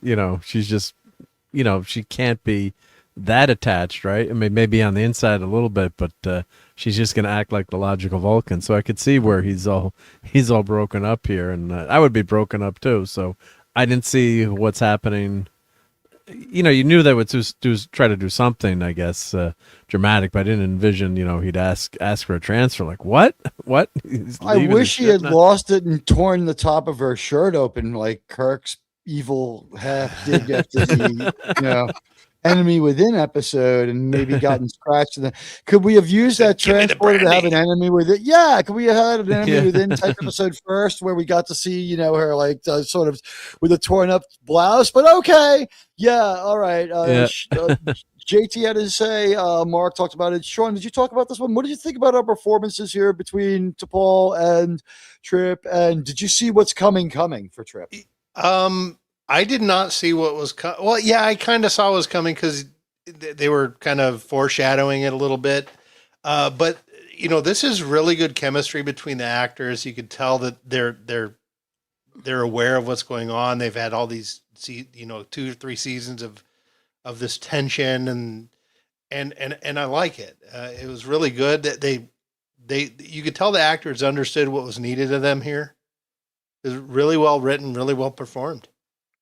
It came off to me as though he wanted to break up with her just so she wouldn't dump him first, so he'd have that shred of dignity. Like it's like, yeah, and which is something that men don't have in Star Trek anymore. Yeah, it's like it's I was coming. really shocked because coming. This is on borrowed time. And it shows that Trip's a pretty mature dude. Like he just recognizes, like I'm gonna step away from this. I watched you get married. I watched all this stuff, and no, I'm out. You're still having problems being remote, and you're not going to pinch my feet anymore. What the hell am I putting up with this for? I mean, and he knows how damn good it was too. The rest of us have to imagine it, but man, wow, the things that and who wouldn't trade their life for Sims? Yeah, he got to have Archer as his stepdad, and then he got to have sex with T'Pol, and then he got to die for a greater purpose without ever getting old, looking ugly, having to fucking deal with the problems of like paying off a house. Nothing. Sim had the easiest life. Child support, all that. Yeah. I would say that would have been a bigger problem for Pride Weather, but Pride Weather doesn't seem to have any shorties. Your kid running a stop sign, getting oh, never mind. Yeah. It happens, right? I love the matte painting. That's great. Yeah, that's a great shot. Gungan looks pretty awesome there. Yeah, George Lucas influences quite a bit. It does look a little like Gungan. But George brought it back. It also looks like the planet where Obi-Wan goes, and he's like, if you have warriors, now is the time. Send them. You know what was weird? That is the alien that warns him on that planet is Bruce Spence. By the way, that was a good John Lennon. Thank you. Yeah, it's also like my Disparu as well. Whenever I try to talk like the Beatles or a British person, it's basically my Disparu accent. Well, that's where you got to say a real offensive word and cut yourself short. Oh, cut it out, you disgusting. Yeah. You just nothing but a read top. Just a bint. I know. I don't know what it means, but it's one of our words now. Gavin, what does it mean in American?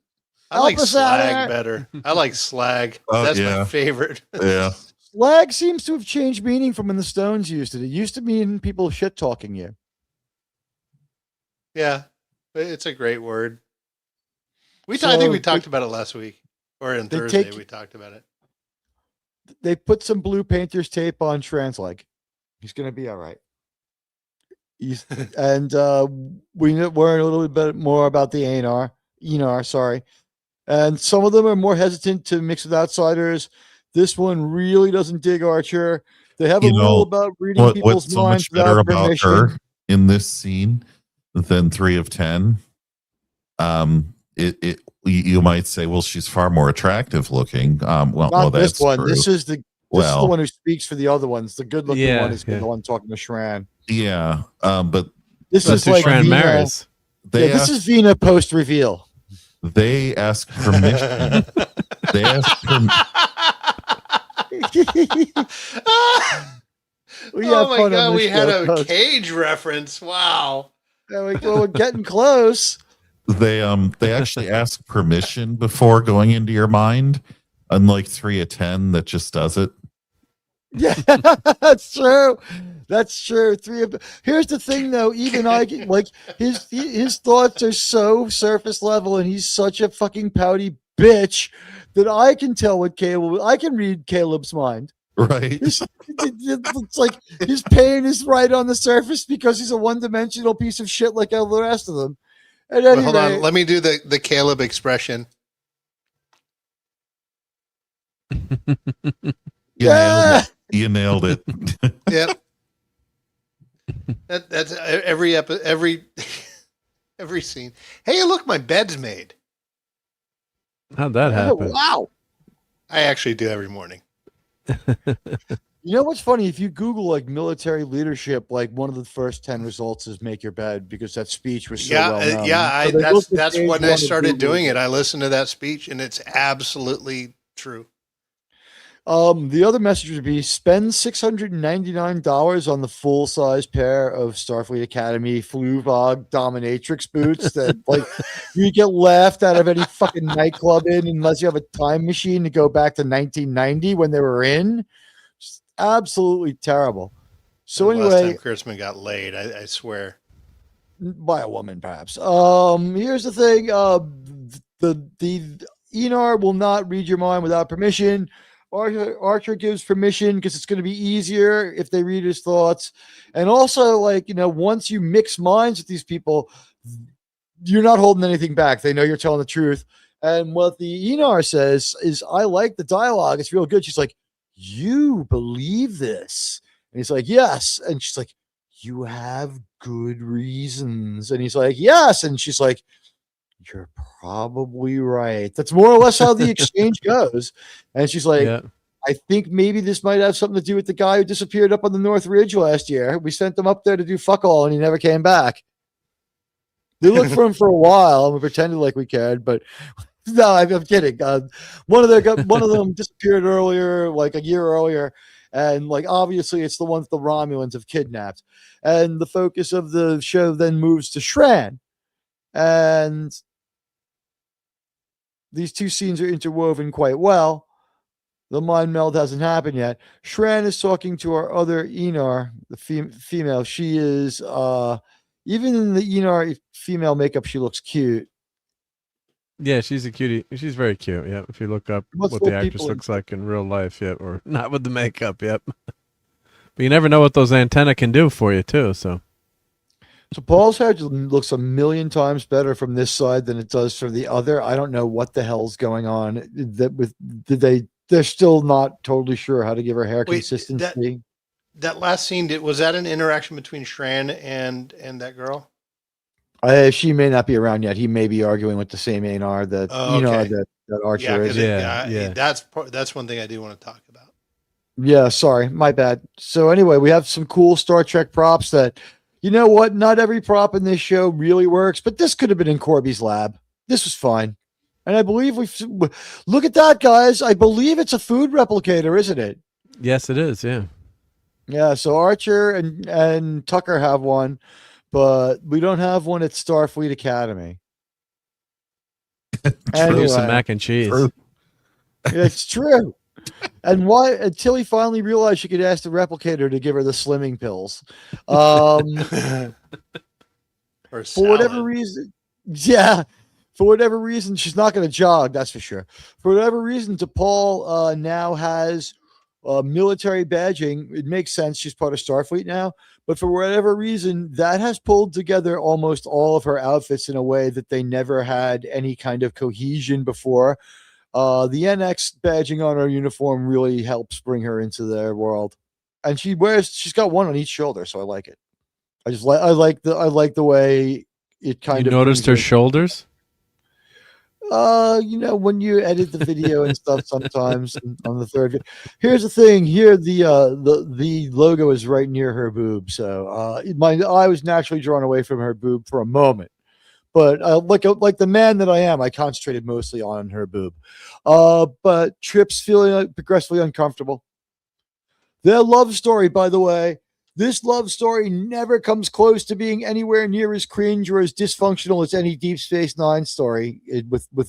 No Deep Space Nine story functions this well with love, ever. They did a nice job with setting these two characters up pretty quickly. And, Shran was supposed to become a member of the cast, and he was supposed to be, if there was another season. Season 5, yeah. Yeah, they were talking about him. That's when, at the end, it says, usually when you lose your ship, they don't treat you too kindly. This might be the last. I might not see you for a while. And I don't know if his wife would have joined the crew too, or probably not, but they would have had Shran on, and maybe should have made a couple of appearances. Was he cheating on his wife with because that chick died that he was with? No, she died. No. I mean, they get married in the future, so and have a baby, and that's dealt with in the final episode that we don't like that much. But that would have been very cool to have Shran on the Enterprise. Jeffrey Combs is what would he have worn? An Andorian uniform? Or maybe it would have been like a liaison to the Federation. I don't know, but we never got to see it, unfortunately. But I wouldn't have minded, getting Jeffrey Combs on the cast as a regular, but didn't get to see it. I may never coom again after what I've read in the private chat. But anyway, wait, were they alluding that this girl became his wife? Yeah, no, I think it makes sense.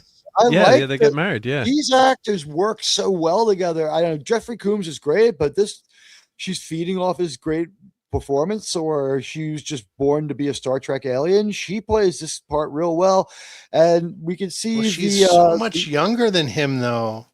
I got the sense it was like he was enamored with her a little, but it was like more of a elderly. It was almost a paternal relationship that he had with her. So now 46 and 71 doesn't sound so bad. It's only the age. Yeah. It's not even it's less than the age difference between Bill Belichick and his girlfriend, and less than the age difference between what Scarlet Witch is supposed to be and what Paul Bettany is, 19 and 58. I mean, I favor that. Don't get me wrong. It's still legal. I like to think that they didn't get together because you could see he was enamored with her, but like there was a barrier there. It looked like, I don't know. I really enjoyed it because you could tell he was really like into her.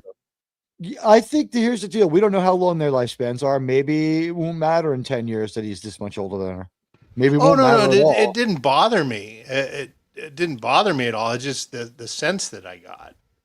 Okay. Maybe it was like a fatherly sense. We know he did lose a daughter. He talked about that, and he was fucking pissed. Yeah. Right? Wasn't that in Secrets of a Gem? I think so. It's one of the first things we learn about him. It's like one of the reasons he hates Vulcans. Yeah, Shran got around a little bit. Yeah, well, he was a little bit older, but I didn't notice that. But I could see that. But I thought they had a good chemistry together. So. Wait a minute, of course, then you find out he really admired her. Like you could tell he admired her, whether it was attraction or just straight admiration. He played it so well, you couldn't really tell. He has Andorian jungle fever. He's blue. He's blue. She's white, and it's just like making him wild. He's got ice fever. He didn't. To me, I don't know if he's really going after her that hard. I think he's not going after her. He really cares for her. Yeah, that's definitely true.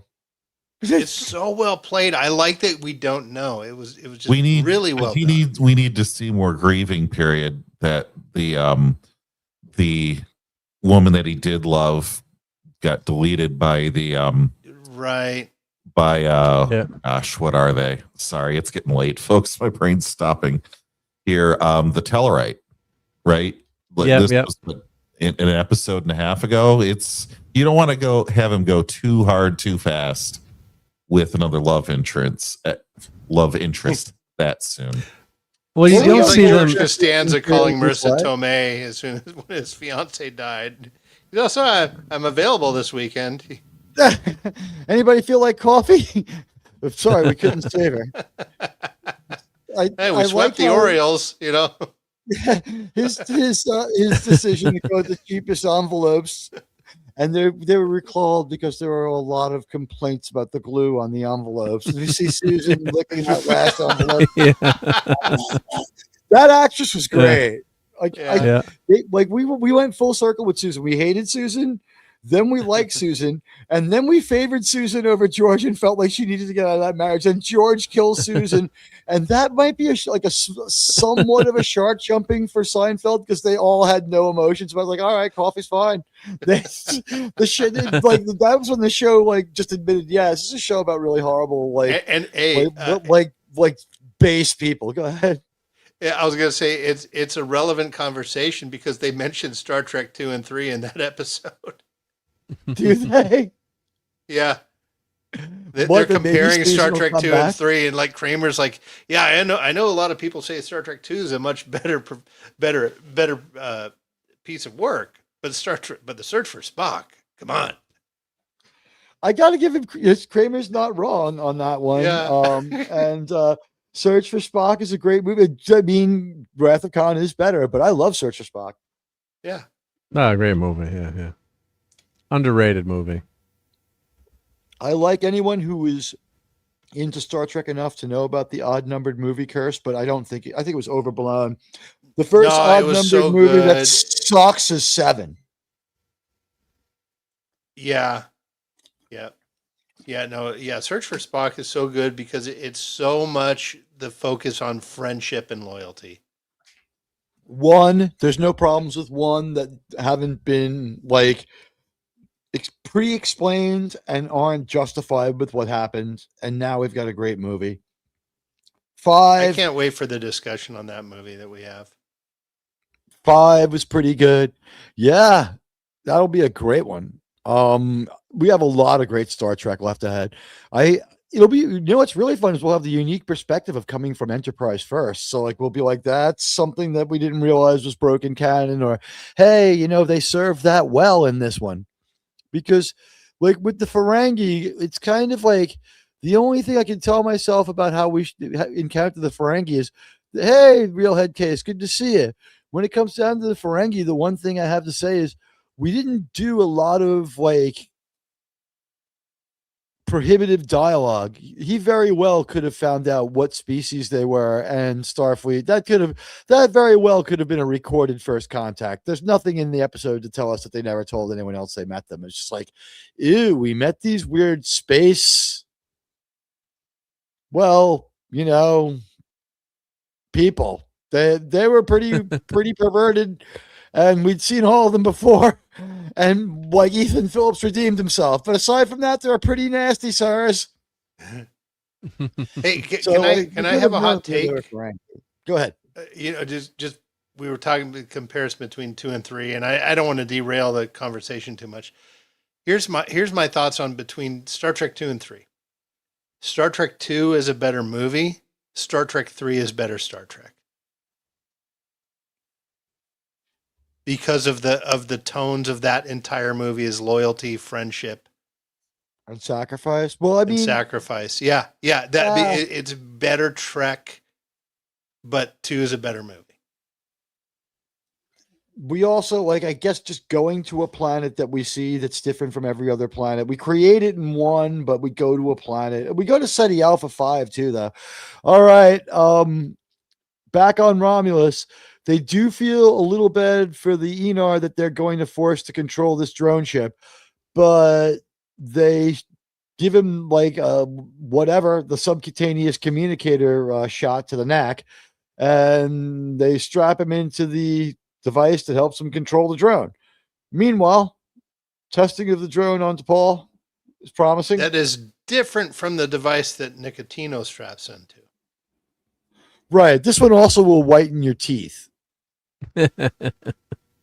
If you get it. So I looks like something from the X-Men here. Yep. yeah. She's putting on Cerebro. So I thought this was pretty effective scene. We spent enough time building this device. We understand what it's going to do. We're going to test it out on her, and it's a little touchy, but it works out fine. Tucker is already dissatisfied with his performance and realizing he's distracted, especially when DePaul is involved. He's worried about her and he cares about her now. And he's realizing, fuck, I'm in love. I'm in love with someone who can never love me. She'll never love me. The last thing I want to do is I couldn't imagine the kind of hell it would be to have to meet her family. I get, well, oh God, that's right. Our mother's gone. Okay, good. But still, like, oh God, I'll eventually having a kid with her. I would be outnumbered at home by Vulcans. No way. No. They'll take away the keys from the Colonel Green and they'll tell me that I can't go out cruising on Friday nights with my buddies. You know what? I won't be able to make the Federation great again hat around the house, and I'm not going to do it.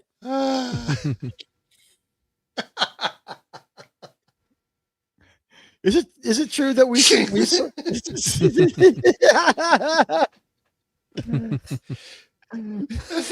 to the Colonel?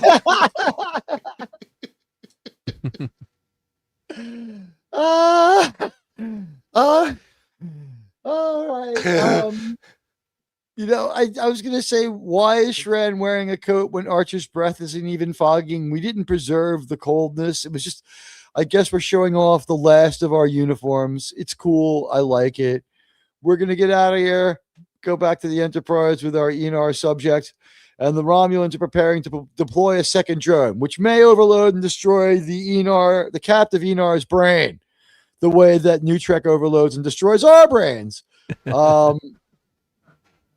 And she's fascinated because this is about as far as she's gone. It's kind of like, Mr. Frodo, I've never been this far before, like that kind of a thing. And she's got a fascination. And we see interfaces that make sense in a sick bay that is compatible with what's coming next. I mean, is it more advanced? Yes, but it's still compatible. My headcanon is that instead of the Dell computer screens, we had every computer had a subspace inside of it and was self-contained and didn't need to link to the main unless you had to.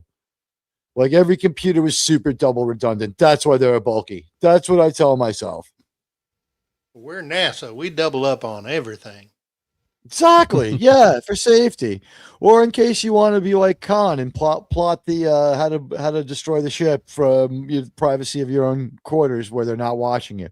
When I saw Khan reading my schematics on God mode, I'm like, you know what? Double the guard on this motherfucker. Have one face the door at the time.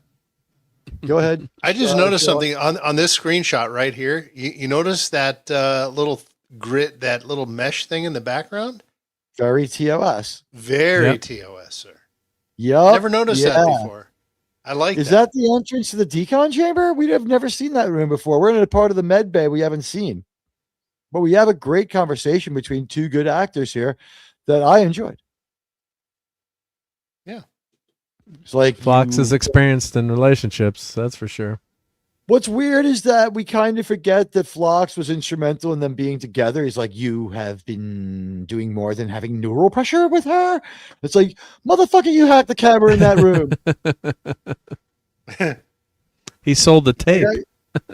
Yeah, it was like, I saw you and Reed watching that suspicious video that you wouldn't let me see. I know what it was. Like, I know what codename Operation Pam and Tommy video means. Yeah, Tucker's like, come on, Doc. I know you pulled that curly hair out of my teeth during my last dental exam. I have a different aspect ratio on what might be going on down there. I think maybe it's very smooth landing pad. But you know what? Back in the episode, Jeffrey Coombs is doing a great job of he's holding on to the wall. He's being a little more careful now. He messed up his leg because he doesn't have any sense of balance, and now he's limping. So, why he won't take a crutch is beyond me. It's the future, but you know what? That's one piece of tech that will always be kind of but he's Shran. Helpful. He's too proud for that. He's a badass. I love Shran. Anyway, I love her. I love her outfit. We have never seen an outfit this good in New Trek.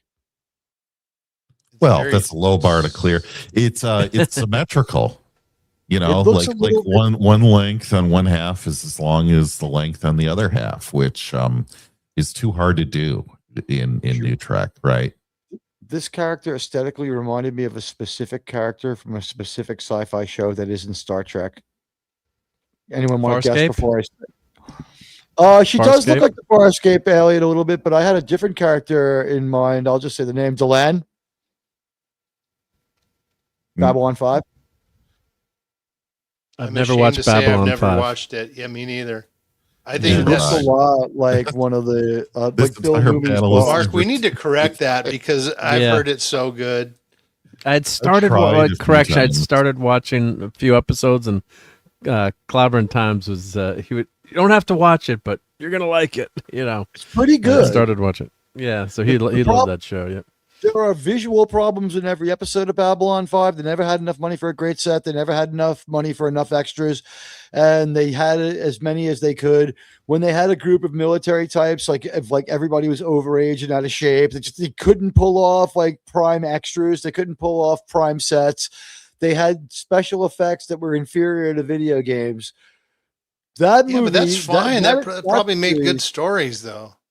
They leaned into the really good stories. J. Michael Straczynski was always a good storyteller. His Spider-Man comics are pretty good. Mark can probably attest to that. Yeah. Fix that fucked up clone story, right? Well, the clones. I actually, Admiral Sir, don't like this alien very much. I think the prosthetic on her head, it stands out too much. Well, I still think that the Aenar should be seen and not heard, and I think that they should have to use separate bathrooms. But yes, I don't know. Too much forehead for you, JT. Yeah. Yes. Yeah. It doesn't blend in. Her antenna, with her actual head, like around the sides. You just see like the white part in the front. And to me, like, okay, maybe that's like a makeup blending issue or, something like that. To me, it just doesn't seem like their best work. And they do some really great work on this show. They do. So it just makes it stand out a little bit more. And this is a huge nitpick, right? Like, it doesn't detract. No, she looks like Kurtwood Smith from that 70s You're not wrong, show. JT. You're not wrong at all. Well, the side view does stick out, but I guess you're saying her nice antenna just don't do it for you. No, that pair doesn't do it for you. Yeah. By the way, with Shran, her eyes are up here. Shran, just he was staring those antennas down. It was like she might want to cover those. He's like, different views. She looks better. Yeah. And then this chick point out in the cold weather. We've seen this chick in other Star Trek. I don't remember from where though. Is it Seska? I have no fucking clue. But no, it's not. We've seen her before. She's a familiar Star Trek actress or a familiar actress. Fan, by the way. I'm a big. I'm a little bit of a Seska fanboy. I was upset when Grima Wormtongue snuffed Seska, right? Doesn't Grima Wormtongue snuff her? I don't remember. All I know is that like every time somebody was like either a sexual pervert or a murderer, like Tuvok was like, it would help if we could mind meld. And it's like, what is inside of Tuvok's mind now? And then you look at Tim Russ's accent, it's like, oh, that's what the result was from all of that. But then again, we get another look at their planet. It's kind of beautiful. Just don't go there in the winter. Yeah, no, you're lucky you got there in the summertime. But it is really cool. I like that we went to a fucking planet. It's met the fortress of verisimilitude.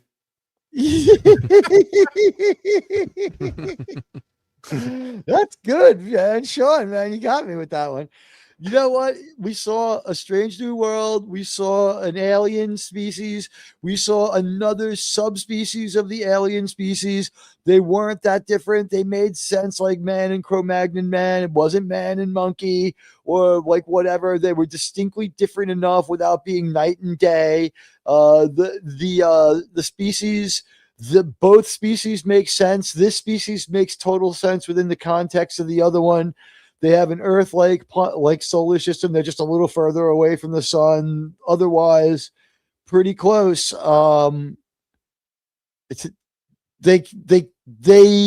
have like some sort of weird ESP. They're sort of blind, but they have some sort of weird ESP. And congratulations on that. Did anyone hear Doomcock confronted with having to do WAP? That was great. And at the end of the show, that was funny. It was fucking fun. I think he might have found a new reliable gem. You know what? You know who I'd like to hear do WAP? President Clinton. Show me that. Oh, there you go. There's a good super chat request. He's losing it now. He's losing it. I don't think he could do it. I think he's got. You see his hand shaking? Trembling. Yeah, he's got the trembling and the body movements. I'm not a medical expert, but it looks like he has Parkinson's. I think it's syphilis. I don't want to speculate on President Clinton. I'm saying I want to hear Doomcock's imitation of President. Okay. Doing we wish President Clinton well. We don't want anyone to be sick, but I hope that's not Shapiro true. sing that. I hope it's not true. Oh, it was hacked together. It could be just shaking for sitting next to Hillary for all those. It's just trauma. It's PTSD. Yeah, his SFA trauma. I would like to hear 90s Clinton doing WAP. Show me that pussy. That wet ass pussy. Yeah, you know what it is? He's just nervous. If he says the wrong thing, he's going to get whacked. Yeah. I think with that one, he's got I think he had to. And not in the way that Monica did it. No. Although, devil with the splooge dress on, as Kurtzman would say. And Hillary would agree, right? By the way, the new name in the Doomcock chat that was hilarious is Huck Fillery. Huck Fillery, you've chosen a hilarious name. That person's been around for a while. You know what? We all have freedom of speech, but could you use it in a way that's eloquent? Like Huck Fillery is hilarious. That's like up there with Dixon Cider. Although no one I would be so afraid to have Dixon Cider as my enemy because someone that clever, no way. No, he's actually such a mellow dude. I need to take him to lunch. He works like a mile from me. Dixon he's Cider a really cool dude. All YouTube names. Yeah, like we've heard about. Maybe one day we'll have Mr. Cider on as a guest on the talk show. We'll find out what it's like to have the best handle on YouTube. Because even Doomcock stops about every 2 or 3 months and he's like, it's the best handle. But we have a talk in the hallway without having any feelings. It lasts less than 25 seconds where she tells Archer it's pretty dangerous. And he's like, what choice do we have? We're talking about the survival of 3 species here. 4 if we include the Vulcans, right? We got the Vulcans, the Tellarites, the Andorians, and the humans. And if you want to say the Aenar aren't quite the Andorians, you could say as much. And she looks cute here too. You could tell the actress is cute. Jamel is a good-looking actress. She's got it going on, yeah. So to decide the teeth whitening is going to help. It's going to be about $900. I woke up laughing. I'm not joking, Admiral P. That's pretty good. I'm laughing with the superior intellect. So she's whitening her teeth and she's getting checked out on the mind reading intercept machine. They pull a beta test. It's pretty painful for her. And the consequences of using this tech become pretty clear. And unlike the Romulans, they don't have a few compassionate people. They're all compassionate. They're like, do we just maybe get her off this ship and risk all dying? Do we try to meet this with brute military force? Everyone kind of knows what's going on. Taking out the drone would be best, but do we kill this person or do we risk letting her die? And she's like, the sensation of being in the device, the dagger of the Aenar mind is more like the personal massage device of the Aenar mind. It's not painful for her. She enjoyed it. It gave her new sensations, and she's really curious about that kind of stuff. So, This is a personal massager.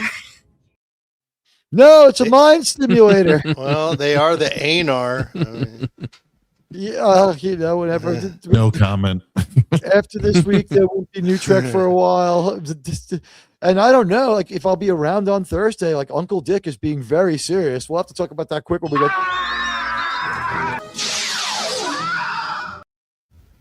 Woo! All right. Maybe just starting at 10 o'clock would fix most problems for the final episode. Do Andorians have their own version of Umox? But for the antennae, I think the idea is we would have liked to have had them wrap antennas, but the CGI wasn't there yet. So in season 5, aka Star Trek United, we might see that. I honestly believe we might see that. If it was Kurtzman, by the way, the male antenna would like consume the female antenna, would like slide over it. It would be so gross. It would be so gross. Unfortunately, so many hours analyzing. I have spent like 2 months of my life inside this fucking sicko's head. And Kurtzman, they would have thrown in the sound effect like. Yeah, it's like I feel like I have to put Noxzema under my nose, like in Silence of the Lambs when they go to a crime scene when we have to examine an episode of Kurtzman track. It's just like he ritualized the body. You know, I don't know what to say. Body. Yeah, it's like he's the serial killer of Star Trek. So Archer actually sitting in his chair for once. How long does he stay? Look at that. Yup. Nope. He's not going to be staying in that chair very long. He is just a bundle of energy. One question I would ask, I will ask Sussman if we get into like a productive back and forth more than just like thank you, would be like, what do you think of my like comparison to the acting style of Scott Bakula being most analogous to the person we're familiar with being Harrison Ford? Is Harrison Ford and Scott Bakula similar in their acting style? Anyone who's listened to this channel has heard my take on it, but I really feel that both of them use their whole body in everything they do. Even at rest, Archer, like laying in bed watching water polo, Archer will eat in bed. He's like throwing popcorn into his mouth. Mm-hmm. You know, he doesn't care. Yep. The only time he's not a bundle of energy is a couple of times when he's sick. And I don't know if we ever throw the captain into the decon chamber too, even though he's ripped. We find other ways. These guys are in good shape. Yeah. Purpose. Remember the volleyball episode in the desert, or the soccer episode? Yeah, that was as uncomfortable as buying underwear back. That was like Top Gear. Yeah, that was their Top Gun, Top Gun episode. Top Gun episode. Yeah, playing volleyball. Yeah, there was so many shirtless men running around for so long, so ripped that was replicated the uncomfortable feeling I had before the internet, when you used to have to go to the dreaded time where you would have to walk over in like, you know, wherever, and they would have like Target and they have the wall of men's underwear. And it's just like, I don't want tidy whities. No, I don't want the ones that like look like, and it's just like, what dude wears the G-string underwear? Like, if you do, you're cool with me, but just please don't tell me about it. Like, who the fuck wears these little ball sack underwears? Like, what is this for male strippers? Okay, those boxer shorts are little. Okay, the boxer briefs. I want these. Yes. Okay. What size? Like the Sears catalog. Yeah, like you're trying. It's like, if I stand here 5 minutes longer, not only will people think I'm gay, they'll think I'm lasciviously gay, and like the security guard's going to come up to me, and you quickly grab the two packages of underwear. You don't care how much they cost. If they could be 60 pair or 2 pair in each package, you just want to throw them in the cart and like reel away from there as fast as possible, not towards the children's section, and recover your dignity. Well, that's why you order this shit from Amazon. I'm talking days before Amazon. Yeah, brick and mortar underwear buying was one of the most weird, forced homoerotic experiences that most straight men have to go through. I like the concurrence went up during the discussion of how hard it is to buying underwear when you're a straight man. So price check for tampons on aisle 5, Mr. Mom. Price check for tampons on aisle 5.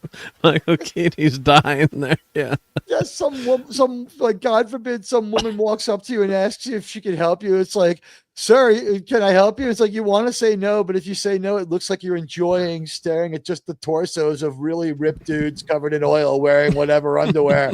And it's like, medium. Like, do you prefer a certain coach? Just throw them in the cart. I don't even want to look. It's like, stay away from me in my moment of shame. Just imagine what Kurtzman would have done with that desert game scene.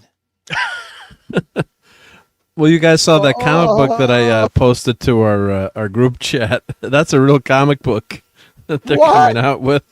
Yeah. This is a personal massager. Oh, God. Do you ever come back from that? Like, I just get the cover so we could show people. That's great. Oh yeah. I'll grab the link and all you got to do is present it for me. Yeah, and I'll just share it. Yeah. Let me. We've entered Act 5, so don't worry. I want that actress to find success in other areas after she had to say that line. Because I don't know if your career ever comes back from that. Certainly for Kurtzman, it won't. I want Paul Giamatti's career to come crashing to an end for sphincter puckering pain. For that line. Yeah. For saying spooge your hate all over my space boo. I so hated that. And guys, if Uncle Dick needs me, Uncle Dick needs me. I the rent and Commissar Mamdami made it really impossible for me to have any say in my schedule. Like whenever I'm wanted, I'm just gonna go. Like, guys, I'm an emergency shit shoveler. What can I tell you? But good money. Yeah, you know what? Honestly, and you don't have to do any work. My thought was I could buy a snow shovel, write it off on my fix and repair to my landlord, go out and be an emergency snow shoveler next year. So if a major snowstorm moves in, I'm going to buy a shovel. And I have 2 forms of government ID. I'm a fucking American citizen. Well, they gave you the shovel for free, Admiral. You got the free shovel. So people are signing up and getting the free shovel and then not showing up for work. Did they relent and say, give them a free shovel? Because they all got free shovels. Yeah, they gave them the shovels. Did they change the policy? Ironic that you need 2 forms of ID to do that. It is ironic, and it is ironic. Although dispensing city funds, he has to have a paper trail. Some of that money will be used to buy drugs, and some will be used to buy weapons that will kill people. And you know what?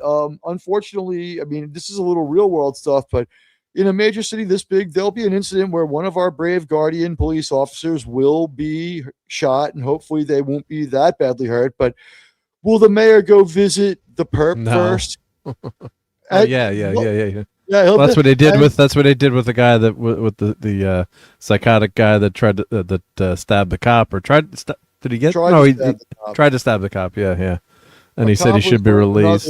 And he hasn't visited. The thing is, Bill de Blasio had a lot more, I respect him a lot more now. He knew what was going to happen. He went there and faced them and let them vent on him. He still paid his respect. He went and respectfully went to that officer's bedside, whether they wanted him to or not, because it was still his job and he believed in doing the right thing. This motherfucker, he'll probably be like, we are going to rot a wanted poster. No, we're making a statue of this shooter. Yep. It's maddening. But anyway, she's getting her teeth whitened and she's getting to see her brother. She gets into contact for something goes wrong. And it opens up some sort of weird screenshot. It is a weird screenshot. We'll stay on this one. It's really kind of cool and weird.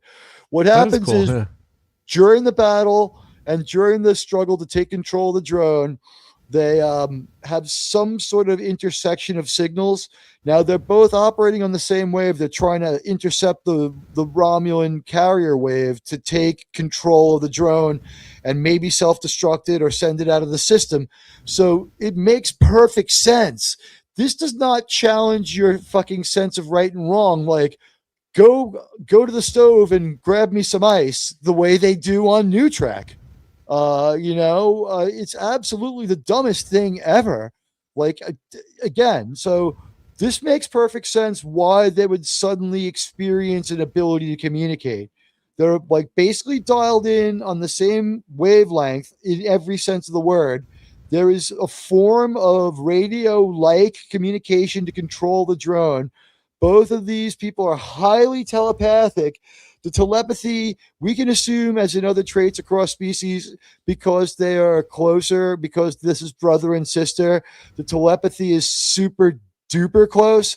The technology, ultimately very irresponsible. One forced conscript, one volunteer, one rescuer, one hostage. That's what we have. It's a little bit like 24 in that sense of the brinksmanship of it, but you know what? We're going to bring in this government black op that's going to somehow explain all of these attacks.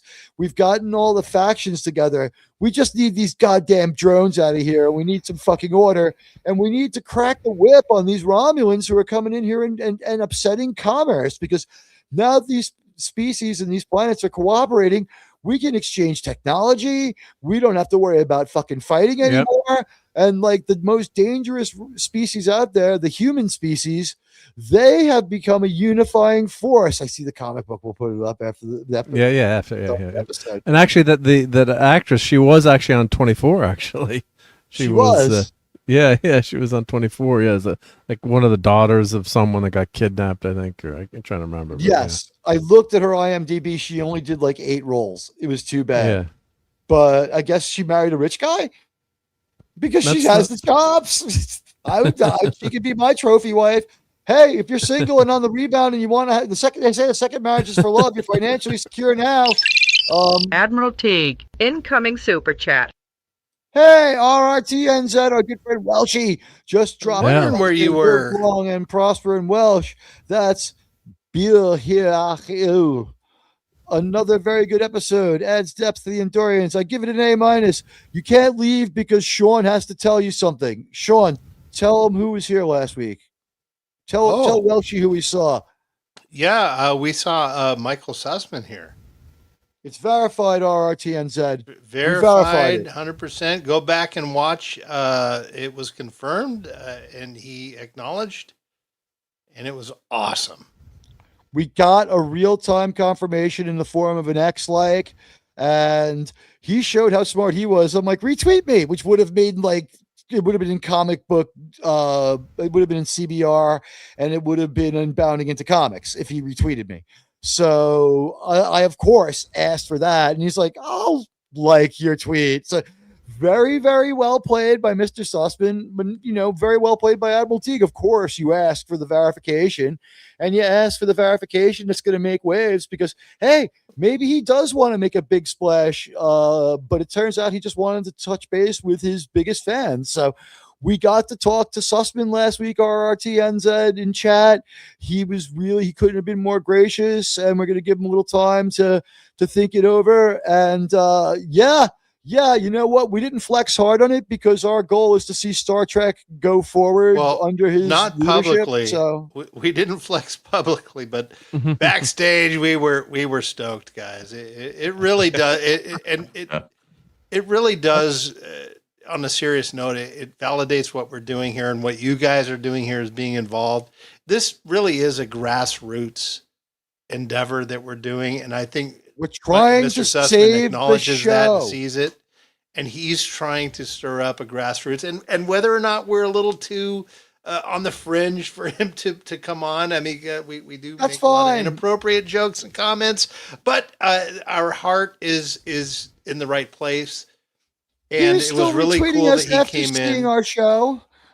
He came in and validated the work, and I hat tip to him. He's really out there grinding for this. There is no other comparison than to say this is a grassroots effort. It really is. Do anything he says that within the law, including stopping talking about it. And you know what? What lengths would I go to? False trademark too. I mean, I mean, it is an episode name, but yeah, you're right. And misuse of trademarks, I believe in Canada, is punishable by 6 months to 6 years in jail, depending upon how bad you do it and how long that you've been doing it for. And heavy fines and retraction of all social benefits. Oof! Wow! Wow! You know what? We have someone here who's going to tell us a little bit about how much money I would spend and how far I would go, sir. Steam is better. Sir, honestly, the dogs are better. Sir, I have the man. Sir, my name is Raisin. $1 billion, sir. $1.1 billion, sir. Sir, he has a cold. Don't shake his head. Sir.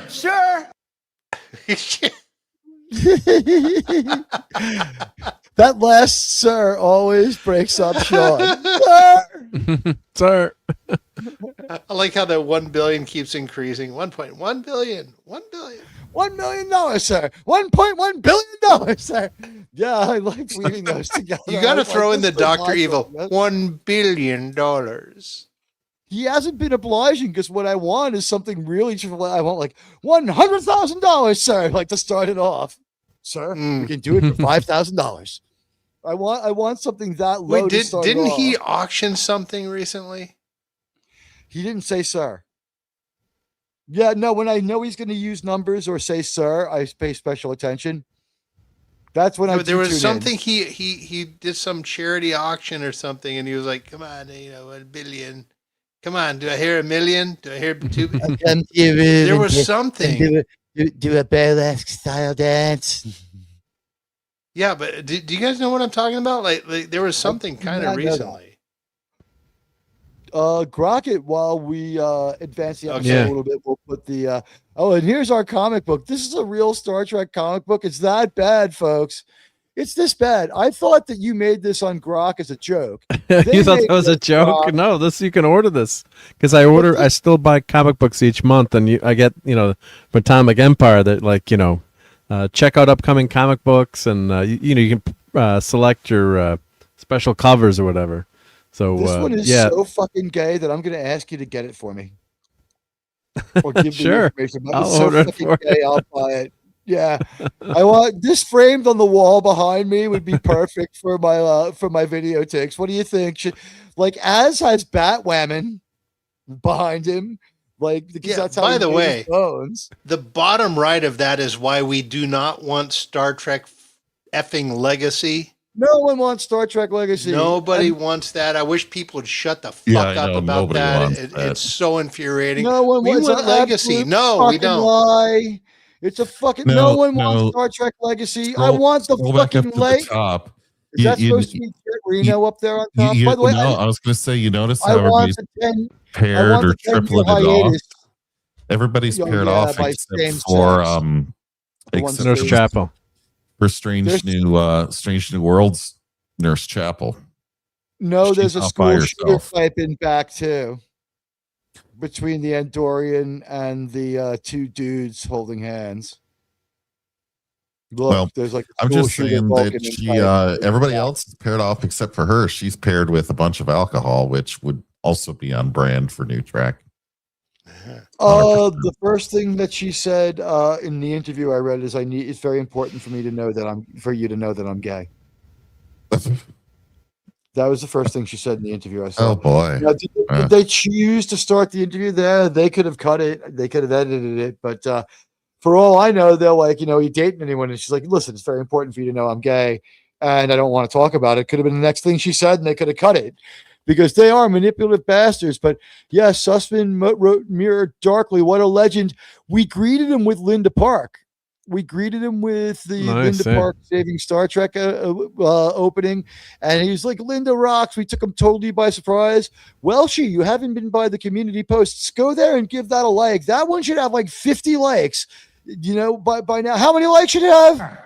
Steam is better. Sir, honestly, the dogs are better. Sir, I have the man. Sir, my name is Raisin. $1 billion, sir. $1.1 billion, sir. Sir, he has a cold. Don't shake his head. Sir. Sir. There we go. All right, so I'm going to order it right now. It's $5.99. All right, I'll sell it to you. I owe you $5.99. Anyone else want one? We'll get it in October when we meet up at Comic-Con. Oh, I got to show you the other cover here too. Let me hold on. Oh, there's another. Oh, there's multiple covers. You're gonna have to go to confession if you buy this, right? Yeah, hold on. I got to show you some other. Oh, I'm gonna do a whole stream on it. We're gonna do an enabling stream on this one. Yeah. Let me just. When you work with Linda Park and Jerry Ryan, you can't. How can you be gay unless you're a woman? You know what? The two of them as a couple, they were. It's unlike Jerry Ryan, I've seen Michelle Hurd in a few other roles. She is actually an okay actress, and she can kind of act. She's out of her genre. She's a fucking crime actress. She was given this job because she was the president of SAG. Okay, that's how Kurtzman got out of director jail. Jerry Ryan can't fucking act. No one wants them as a fucking lesbian couple. Oh my God. That's another cover that they have. What? Yeah, that's the other cover. Are they gonna maybe edit this so they can spare us watching Jaden blow some guy in fucking season 2? Because it's just getting worse and worse. Well, here's the other cover. This one's not as bad. Are these coming out in June or something? Is that? Yeah, I'll put the link if you guys want to share the link where you can purchase these. That's Yeah, the Tony Newsom character, but unlike real Tony Newsom, it has a figure instead of just a big fat ass. So that's the other cover. Yep. When's it I coming out? Let's see. It's coming out. She comes off so. Oh, it's coming out for June. It's coming out for June. I guess. Yeah, that's what I was thinking. There's only that. Oh, the one with all the rainbow. That's the month. On it. Oh, I can't wait to have that for Pride Month. Yeah, no, that's definitely. I'm gonna probably buy an artist easel and put that up behind me on display for the whole month of June for Star Trek month. Oh, I can't. Do you want the make avatars out of that? The foil version is $13. Yeah, I was gonna say. Do you want the foil version? Foil version, or do you want the regular version? The Fuck foil that, version's all shiny. I'll take the $3 version. I'll take the $5 version. Okay, what the fuck is this anyway? Let me read it. Let me read the description. Is it a comic and it's just all gay stuff? I'll read it for you. It looks just like my AI art, but it's not as cool. You're 40 pages. You're cordially invited to the party that is Star Trek Celebrations Anthology. This is a one-shot, features the universe's queer characters and tales of love and triumph, exemplifying Gene Roddenberry's mission for all of us to one day celebrate infinite diversity and infinite combinations. Our cast of lots of alphabet letters are serving up fun with stories like a botanical adventure with Sulu and Ben, a bar brawl bash with Mariner and Jennifer, and a nostalgic holiday date gone wrong with Seven and Rafi. So don't miss out on this talent-packed extravaganza. Talent packed. I mean, all right. On the face of it, is it anything, quote unquote, we shouldn't be doing this or no, but it's so in your face all the time. That's the problem. It's not organic to Star Trek storytelling to just have these issues. Yeah. So let me subscribe to this title. Oh my God. What's wrong with her hand? There's something really wrong with her hand. I don't want to give them even 1 cent, but I'm going back and forth on whether I want the. I just did. There's something wrong with her hand. 1, 2, 3. It looks like. Well, the fingers are too separated there. I think. Yeah. Yeah, there's a gap, but there's still 4 fingers. She's a hybrid alien. You've always got to ruin it. Well, the fingers being separated is a preview. I guess this is supposed to be Rafi. Is that supposed to be Seven as an Andorian in the holodeck? Maybe. That's Tawny, right? Oh, that's Mariner. Yeah, it's Mariner, aka that's Mariner. Tawny. Okay. It is Tawny though. Or it's Dax. It's fucking Dax. Yeah, 3 in the. You said it. Head case. 3 in them. 1 in them. Yeah, it's ridiculous, and I mean. Actually, I have an updated screenshot of this, you guys. Mark, they corrected. They corrected it. They did. Oh, okay. Yeah. Here you go, Admiral. You go and share mine. Okay, let me remove this one. Oh, fix your avatar. People think you're still God. Oh, I'm here. Yeah. I prefer a certain I had to pee. I had to pee. There we go. Yeah. By the way, I didn't get a chance to talk to him about this, but you fix their hand. We're not seeing it. Yeah. Oh, I fixed the title. There you go. It's still loading. No, it's up. It's up. It's just your mind playing tricks with you. Oh, okay. Wait here. Let me put it back. Put it back. It was up. Thank you. It's celebrations. I didn't see it, but my brain did. See, that's what happens. Your brain you didn't catch it yet. Yeah, Grok was quick on the draw with that one. They're good. Here's my Grok. This is my comic cover. Let me take the banner down for a second so you can see the bottom of that. He's fashionable. He's fearless. He's facing his biggest fashion fiasco yet. Skirting with disaster. By the way, for someone that's supposed to have quadra-testicles and 2 penises, there's not much going on down there. No, there really isn't. And he wears. There should be an enormous bulge. Yeah. We should thank. You know what? It's duct taped under, Sean. That's why. Oh, We should thank Jaden. He wears the affordable Fluvogs. They're only $4.99. They're only $499. His Mary Janes that he wears. Yeah. No, but doesn't he have them Mary platform Jane. lifted? They're like lifted platforms because they hired an actor that was too short compared to everybody else. Yeah. So back to the end of our Star Trek story. The female Aenar and her brother guys. very 2001 sort of bonding here. They're able to communicate, and you get like she's able to sense that he is totally dead. The drone goes down. They attack the drone. They destroy both of them. There's the end. You know what? That's pretty cool, huh?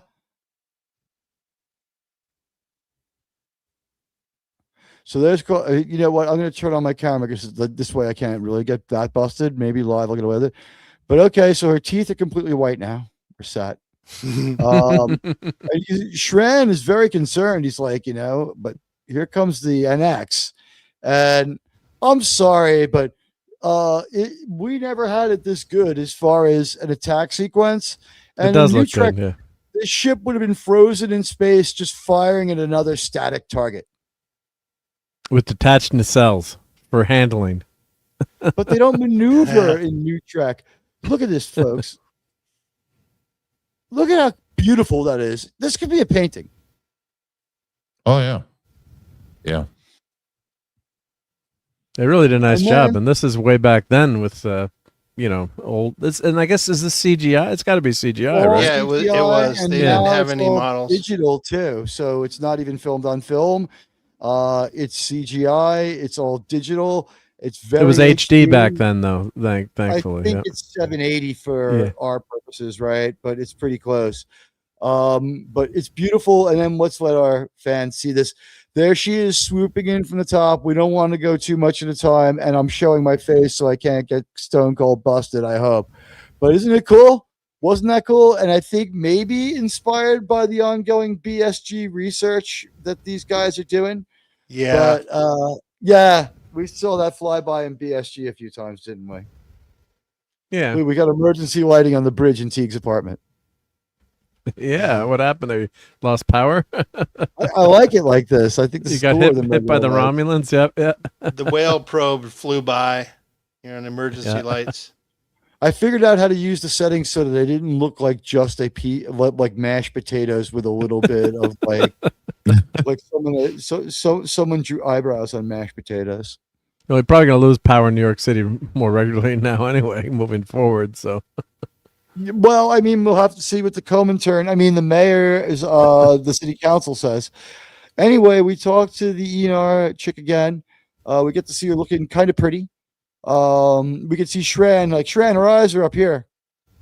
Yeah, he's he's staring at those antenna.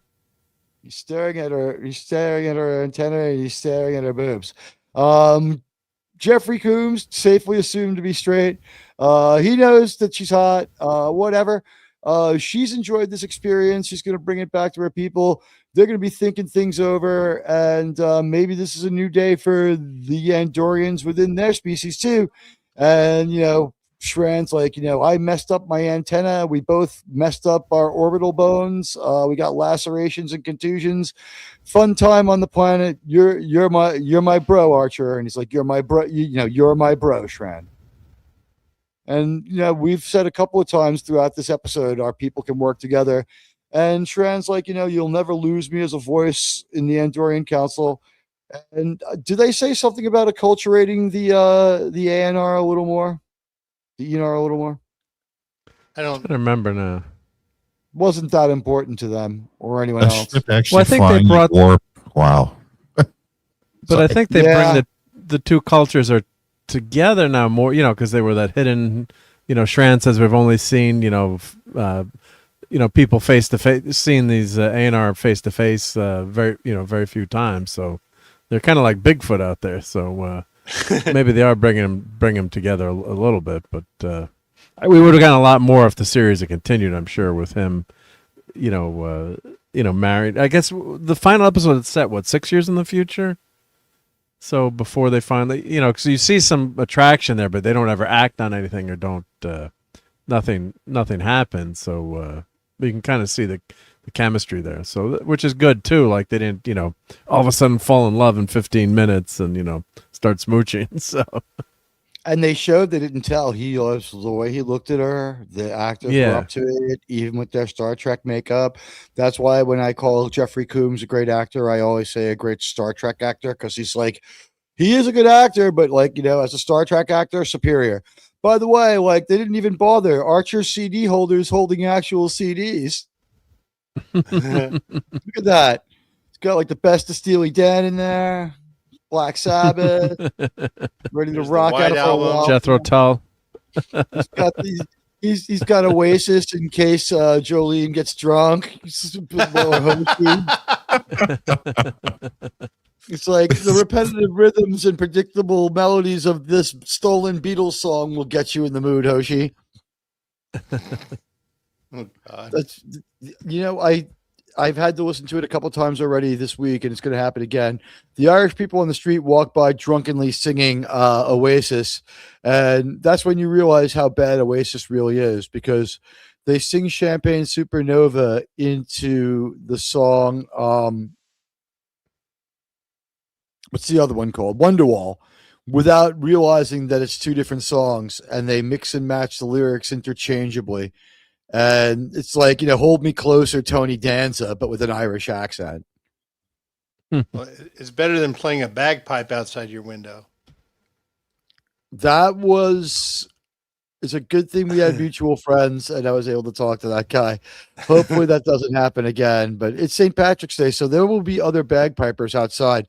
But here comes Trip, and he's got a lot on his mind.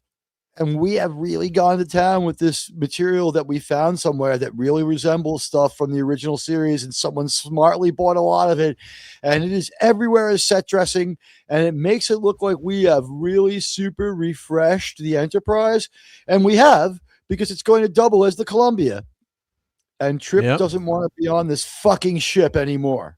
Except for my biggest gripe. Anytime they show another starship in Star Trek, they put flashy seizure-inducing lights on the bridge for no fucking reason. Just to make it look a little bit different, right? Yeah. Yeah, well, they did it on the Yamato. The Yamato. Exactly. That was the first one that came to mind. Yeah, well, it's like, why would you have flashy fucking lights constantly on?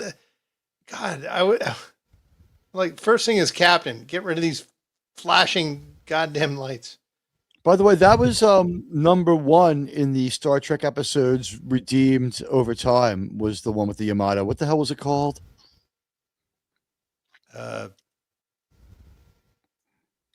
Patrick Stewart remembered it most fondly. I know the episode, and we had a black captain again. That's Patrick Stewart's issue was that he's like, I didn't like the episode at the time because we had killed an African American man, and of course we never should do that. Unless it's my character doing it, and it's necessary for the show, then it's okay. Yeah. But of course, a black captain never existed until New Trek came along. That's true. Even though we've had three before, at least three before. And a Commodore. No, four. We had Captain Terrell. We had the Saratoga captain. Commodore Stone. Commodore Stone. Well, he wasn't a ship captain, but he was higher rank, but he was a captain who was in charge of the starbase for the moment. He had flag rank. He had flag rank, but I'm talking actual starship captain. We had 4 or 5 before New Trek came along, but they just forgot about that. The first black captain is the augment, the replicant, the auglicant, who flies the Klingon bird of prey in the replicants. In the Augments. Sorry, the episode The Augments. Or is it Cold but the Station first on screen, I mean, production. Chronologically. Chronologically, yeah, but production date was in TNG in Conspiracy. You guys have it all wrong. No, you're wrong. They were all racist. The first black captain was in Horizon. All I know is these days the only captain with Mayweather's dad was the captain. No, I'm talking about air date. Oh no, I'm saying it's Horizon, dang it, and I'm sticking to it. No, I know, but I'm saying air date. TNG in 1988 had in Conspiracy had a black female captain. And before that, we met the Yamato captain in season 1. Right. But he was male. But you know what? Because this was what Patrick Stewart said. He's like, I thought it was so wrong that we'd kill a black man on screen. But when I rewatched the episode, his name is Donald, so I thought it was all right. He redeems the episode completely. You see, he was a descendant of Trump. But we all know Patrick Stewart has serious, TDS and Starmer affection syndrome. He also I saw has, some stupid. SAS. There was some stupid clickbait YouTube video that came out, and they were like, Patrick Stewart is ranting about the woke shit in Starfleet Academy. I'm like, no, he wasn't. No. Ranting in favor of it. It's like, I didn't think that Jaden was cross-dressing often enough. They didn't go all the way. Admiral Teague, incoming super chat. Hey, case with a generous $1.99. Yo, how in TNG inclusive nobody bat an eye? Yeah, no one cared. Yeah, no one cared. Yeah, it was just fun. It's good Star Trek, right? Yep. Exactly. It was well written. It was well written. That was the difference. Yep. Thank you for the very generous $1.99 super chat head case. It's great to have you here, and I appreciate it. I do think that here's the thing. How is it that people who believe in every single thing that's in TNG are somehow too small-minded for New Trek? Why? Because we didn't buy your Panderstone cause of the fucking week, paid for by some polyamorous fucking group in New Zealand or Copenhagen that gave them a few $100,000 to make a piece of shit story that they threw together and call an episode. Alex Kurtzman should not be allowed to define what an episode is. There's no acts. There's no it's then this happened storytelling in the most convenient form, and it's incohesive shit. At any rate, this is the end of our episode. Archer and Trip have a heart-to-heart about how he's been affected ever since he broke up with T'Pol, leading me to wonder how much Archer knows. Let's see if we can get them both in the same How did he spot. not know? And how didn't Trip not tell him? They've been best friends. Like, hey, Captain. Yeah. I hit that. I nailed T'Pol. You know he would have been bragging. And he would have been Captain. It tastes as good as you think. Oh no! Kind of coppery, sir. No. Well, yeah, copper. Yeah. Oh man. No. In the ocean. Oh my. Sirs. You think you've tasted rusty pennies before, Captain? Oh. Magnum dipped in mint jelly. Anyway, Trip he's pretty bummed out. And this woman is coming between him and his best friend. Here. Yeah, now he just left. He blew it. Yeah, the view count did just drop. So at any rate, yeah. I'm sorry. Don't worry about it. It's fucking. Who knows why? It'll spike late, back up. Actually. It is really late. We're wrapping this up. Archer and Trip have been through so much together that it's actually really heartbreaking for me to see this scene. It was really heartbreaking. This was one of the best scenes that we've had as far as drama. I was totally sold. This is heartbreaking for Trip. He's it's going to sound weird, especially with New Trek in the Air. He's more into hanging out with Archer than he is being with T'Pol. And if T'Pol left and went back to Vulcan now, he would still care about him. But being around his bro Archer would make getting over this a lot easier, because this is his very best friend and hero. We saw them meet during the early stages of the NX program, where out of nowhere, Trip comes into an argument on Archer's side about how the Archer Cochrane Warp 5 engine can damn well do that and more. And he's prideful, and he's shouting up the chain of rank, isn't he?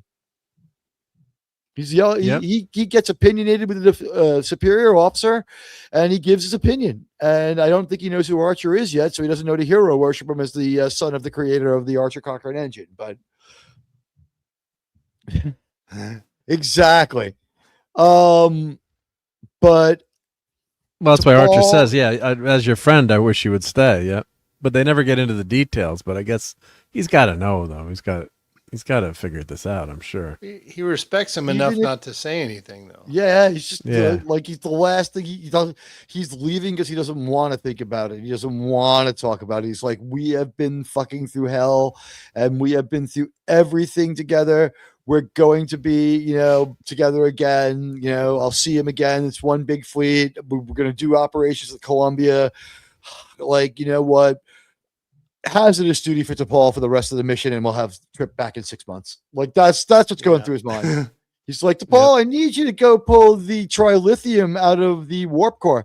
Captain, it's very unstable. Yeah, this guy Tuvok's going to find out how unstable in the future. Well, the Baryon sweep will get him first, but don't worry about it. It's clean. T'Pol, we need first contact with this planet. I don't think you need security for this one. Why don't you go handle this one alone? Yeah, we're gonna discover trilithium twice. Once in Starship Mine and once in Generations. Well, they knew it was there in Starship Mine, right? But in Generations, like Geordi goes, "Oh, they're after trilithium," and Riker's like, "Trilithium? What the fuck is that?" Yeah, that's true. He should have known about the most dangerous, unstable substance in the universe. So we'd have to assume, unless he's stupid, it's new. Yeah, right. But after today, I'm ready to assume the stupidity. I'm hearing slow Faith of the Heart played on the piano here in this moment.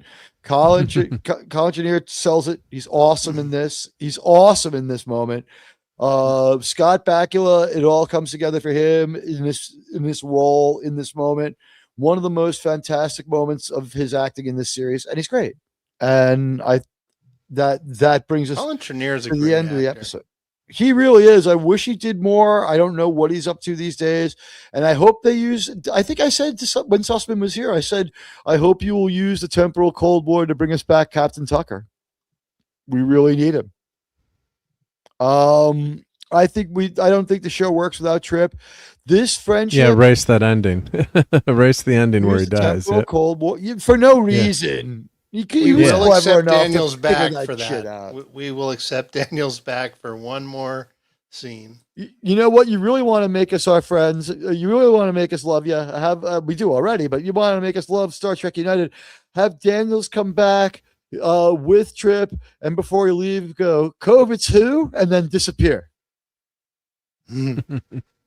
That would nullify Star Trek Discovery even more. Although I hear that they're going to end this with like a forced decanonization, and he can either cooperate or not, he's been told.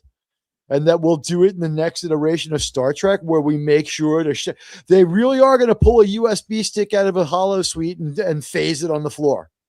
They're going to do something to definitively say it was a dream, whether it's a press conference in real life or something in world. They're going to disavow Kurtzman Trek, I heard.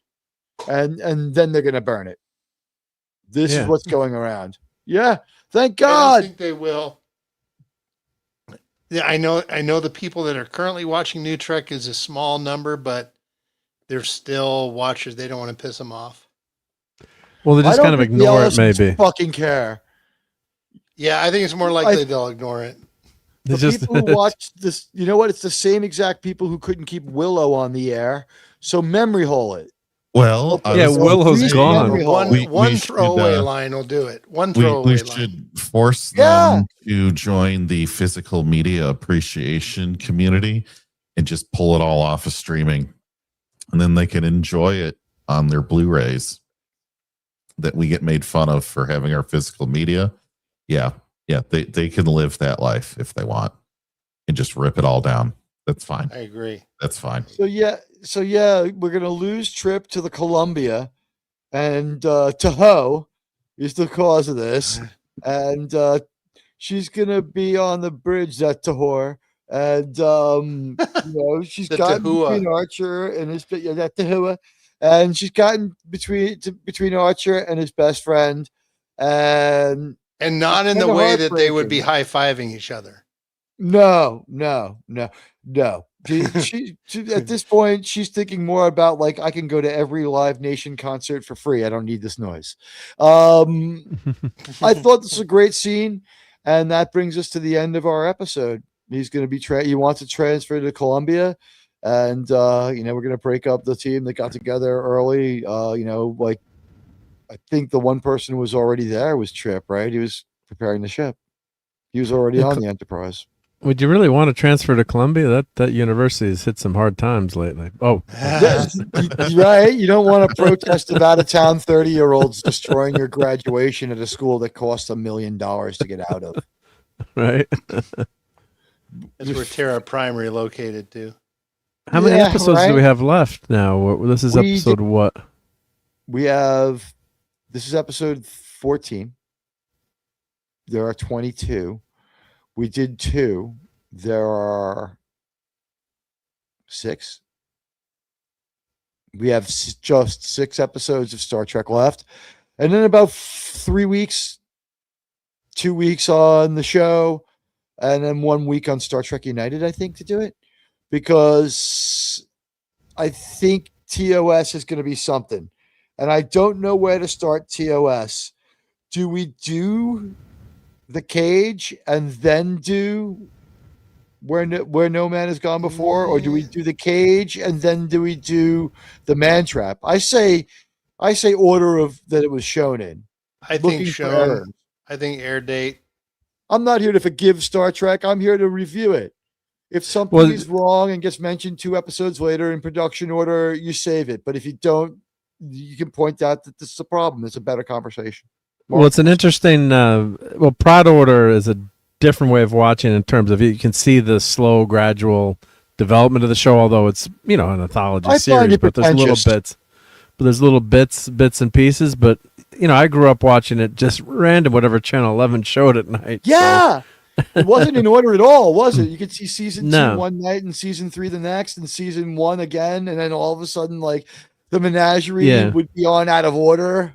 Although I mean, just some of the way they refer to the Federation or Vulcan, they say the word Vulcanians a few times very early. There's a couple of little minor things, but I mean, probably the best way to just my 2 cents is probably just go like the DVD / television order, how people first experienced it. And the Cage we didn't get to see for years later until years later, and of course you had those scenes in Menagerie, but then famously. I remember getting the VHS, and the scenes that Roddenberry found were only in black and white. So you had the Cage, Menagerie scenes from the Cage were color, and then all of a sudden it would flip to black and white. So for years on the bridge, and then I found it. They found the color footage finally, and then they re-released it. I thought the idea would be that, like, on the bridge, like, it was supposed to be their internal, like, they were trying to differentiate it from the planet, or only had so much of a color budget. So, who knew? But it was in color. Yep. Actually, no, I think air date is better, and you just show Kirk's story, and we can have one show where we talk about the Cage, but. I want to do the Cage before Star Trek because I want to watch it. Here's my case. It should be watched as failure analysis for what it is, but we're getting away from this episode, which we should rate right now, and then we'll argue the batting order later, because we have a couple of weeks on this one. We have 6 episodes left, and the batting order was later. So we just watched episode 3 of what I guess we would call the Federation arc, where we unite all the different species of the Federation. It's called the Aenar, and we're going to go through the panel and see what people thought, and we'll also see what you, our viewers, thought when we check out the fan poll. So this week, I guess going first, we'll go with JT Kirk. Oh, I boomered it with the mute. Sorry. Let's see here. So, that's my job, sir. I'm the idiot around here. This is the third of 3, obviously. However, I feel like it is the weakest of the 3 episodes. We do bring in a conclusion, but I think the conclusion was already revealed to us at the end of Act 2 or Episode 2 in this trilogy. And so therefore this whole excursion with the Aenar and Shran and all of this, kind of just a weak overall story compared to parts 1 and 2. There's nothing wrong with the music or the costume design or the filming of the whole episode. All of that's completely fine, right? There's no issues there. I just think that the way that they wrote this 3-story arc, they had to fill it in because they just didn't have enough to quite make it to 3, but they had maybe a little too much for 2. So we end up seeing all of this other story in here that, to me, it is just too superfluous to really argue that this is the greatest part about season 4. And I think it drags on the attention span of the viewer, especially if you watch all 3. And I remember watching this and having to wait a week in between and not really enjoying the fact that I had to wait a whole week and have like a 3-week arc for this just to have this Aenar thing go in with, especially with the brother and sister and all that. And I was like, honestly, I don't really care. So that being said, that is kind of a big part of this episode. And so therefore it's going to suffer on the final score, but the rest of it was pretty darn well done. So I'm going to give this a B+, a mildly satisfying conclusion to a 3-story arc. Okay, and I updated your banner. Okay. So B+. Let's go with Sean next. Sean, sir. A high B+. A high B+. Like okay, like around like an 88%. Yeah. Okay, yes, traditional 88%. Sean, what say you, sir? Well, I'm going to give this an A, at the same time agreeing with everything JT said. But the reason I'm bumping it up is because, like we said, they knew they were getting canceled here. And there was a lot of story to tell that they wanted to get out. And I give credit to Michael Sussman. I give the producers, everyone involved, knowing, like they did this knowing that the end was nigh. And they're like, we still need to get this out. And they were still dedicated to getting the story they wanted to After they were told their fans were sick of them and their fans didn't want their stories anymore, they're like, there's still a few people who like it. We're going to give them a really good story. Yeah, that's like what Mickey they were Mantle told. Going to his last at bat, right? He hit a home run. Well, it's like, yeah, that's what they were told. Like, hey, we moved you to a shitty time slot on a network that's not really performing well. They must hate you. No, it was good. It suffered from the same lack of support that TOS did. But rather than trying to attack the network too, they're like, you know what? We're going to move on in TV. Let's write shows that'll get us other jobs. Yeah, and so I give credit. They had a lot to cram in here. I have a feeling this had content from probably 6 or 7 other episodes that were planned or wanted to be written. And let's get the important stuff in. So I give it a lot of leeway and A for effort for that. That's why I bumped my score up. But but I agree with JT that this really should have been a 2-part episode. There were, the whole, we talked about it before, the whole thing with Reed and Trip on the drone was a lot of that was unnecessary. It was kind of filler. Like you said, T, like it was like 2 1/4 episodes that they needed to make 3 out of. It was just kind of that in between thing, but it was really good. We saw really cool expansion on the Andorian culture. We had a cool subspecies. We had some neat stuff going on. The acting is stellar.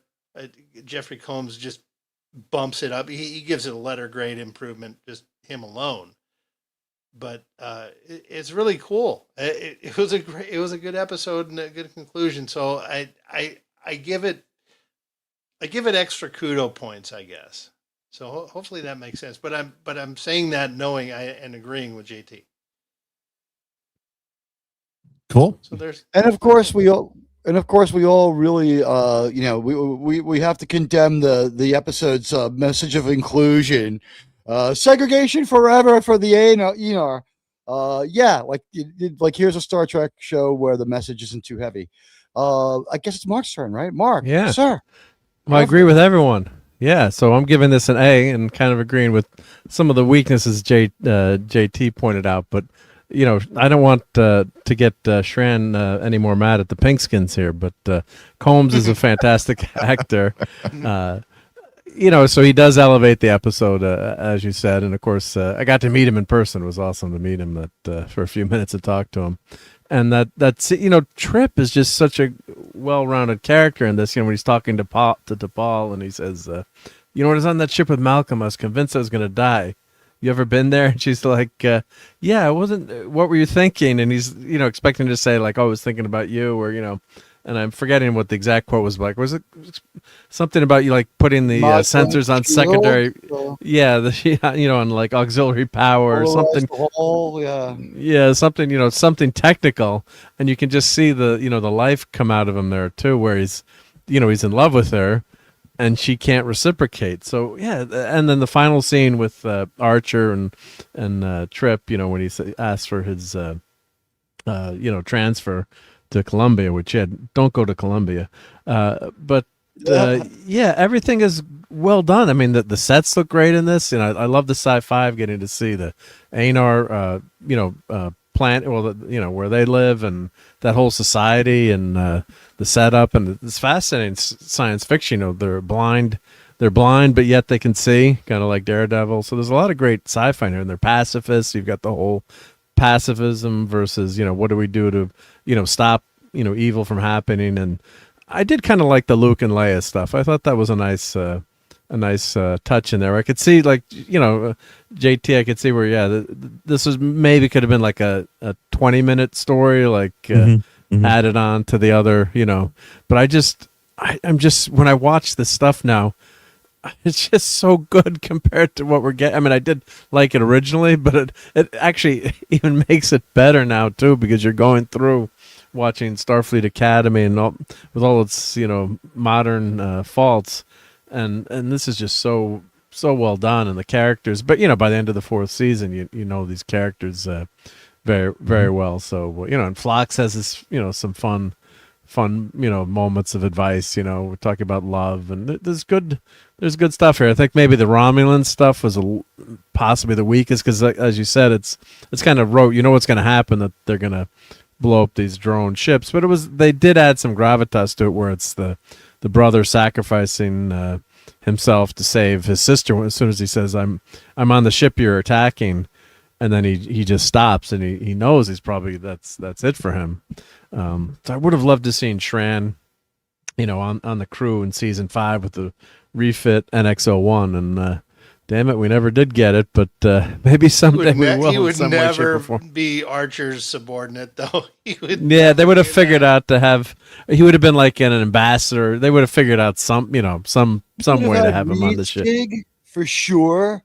I think it would have been on a ship with Reed's gig and a first officer thing, and don't worry, Archer. Once this is over, I'll have my own command again. And it's like Archer will be like, I could always just put in my report that you hesitated, Shran. You know what I mean? Like that would be a great first officer to get to earn his own ship back. Because remember, his ship was named after the first ice sled to make it to the equator in Andoria, or whatever it was.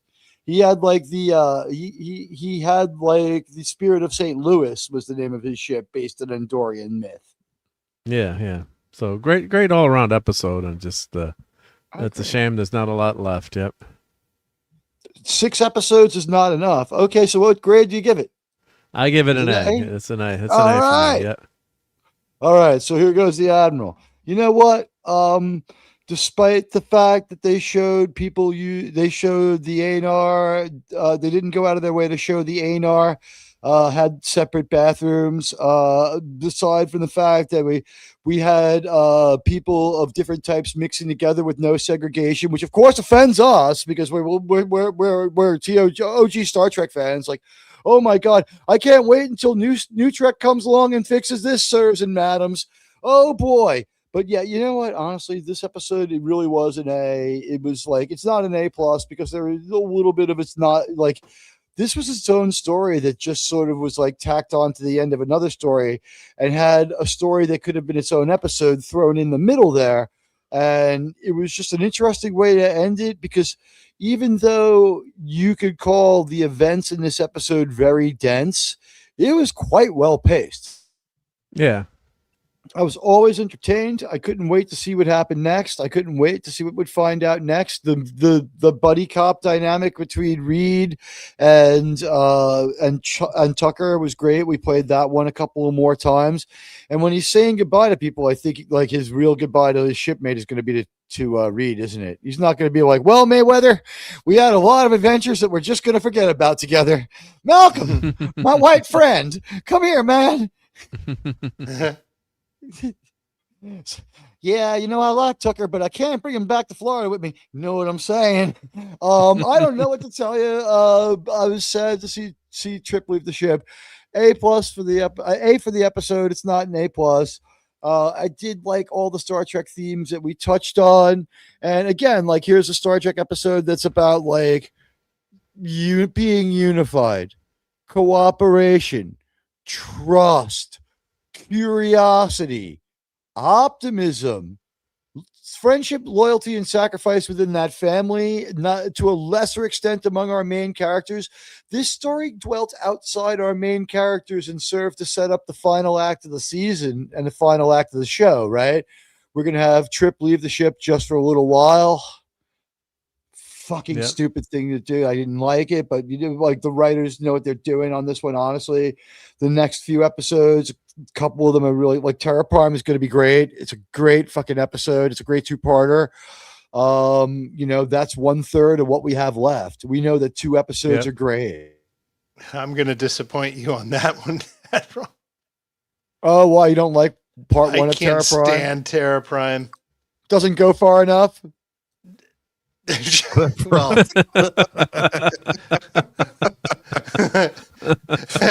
Colonel Green was just, Sean's problem is lefty Colonel Green waited until negotiations to strike at his enemies. Like, why do you even listen to what they have to say, sirs? I do not like. I do not like Terra Prime.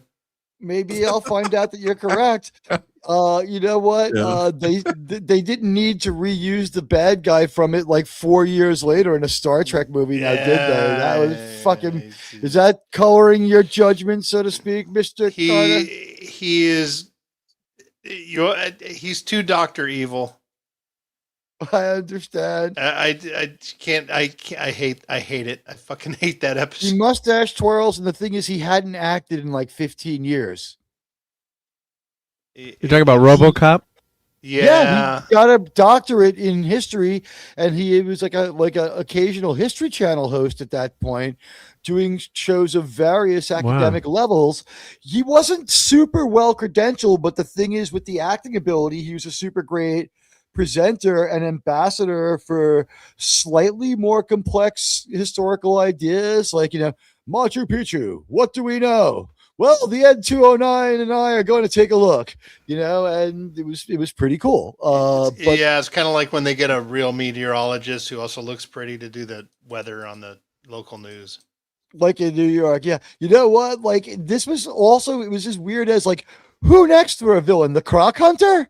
Like, why do we have a History Channel host on here? Like, this guy's not doing the best. He was not knocking it out of the park acting. I just thought that the story was great. I don't know about the level of acting. I thought it was a great story. It would have been a good book. Like, Terra Prime would have been a really good book and fun read, but no. But no. I hate it. I really don't. Dude, I do not like Terra Prime. So let's talk about what happened on our program that happened on Pop Culture Breakdown. That was pretty gratifying for me. I got like basically the equivalent of a 25-minute super chat for free. Yeah, that was cool. Hey, fucking speaking awesome. of, look at this. Admiral Teague, incoming super chat. Kremlon with a $1.49 super sticker. Thank you, sir. Kremlon, the sir. Corn here. Yeah. tomorrow we're going to get together and talk Marshalls. If you want to, if you're down, we'll talk about it. And you know what? We are glad to see Krimlon donating to the cause. Thank you very much, sir. And we're looking forward to your view on Marshalls. We're going to decide whether or not to go forward reviewing it every week. We just don't know yet. I found out some stuff that we have to verify of whether or not Sheridan's actually writing this. It seems to be totally spun off from his world with licensing right now. I don't know how much he's allowed to do with Universal and when, and how much this frustration fed into it. But thank you very much for 1.49 Greenlandian greenbacks to my friend Krimlon. Krimlon, thank you very much, sir. And what can I say? We got to the end of another one. I've turned on the Negative Universe logo so I know to chapter this one without having to do anything too complex. Let's just for a minute talk about how we have the hammer right now as far as the fan conversation. If we're not too pushy and we play our cards right and we're not dicks, one thing would be nice is we stand a high chance of getting like a message thanking us or explaining some stuff or answering some questions from Sussman. And I think that Mr. Sussman is extremely cool to show up in the crowd in the chat here. Yeah. And I want to thank Doomcock for covering it because you know what? This is the second segment he's done on my show, and he's credited me both times. Crediting the creator you get the idea from is not usual in this business. So I really do want to go out of my way to say that I think what Doomcock did was fantastic. It was great to get my name on everybody's lips. And you know what? I'll take a little label that I came up with myself while I was thinking about this. You know, Tastemaker Admiral Teague, who starts Star Trek conversations, was deeply honored by that. It was cool to see the panel kicking around my idea. And Sean told me like Doomcock was pleased, but my question would be, was he shocked? Pleasantly surprised, like impressed, I would say. So the answer is kind of sort of. He was like basically it was like basically knew Admiral Teague was cruising in the right territory, doing things right, huh? Or definitely, or at least, how about this one? He was expecting Admiral Teague to hit some kind of pay dirt sooner or later. He knew I was using the pretty good methods, perhaps. That I don't know. I just know that he was intrigued and it was a really interesting and cool story. I do get his caveat, like, if Sussman's involved, I mean, if Kurtzman is involved, it's a no starter. And the good news about that is that Kurtzman, and he read this on air, Kurtzman is not involved because he specifically turned down this idea out of hand without getting his fingers on it in the least.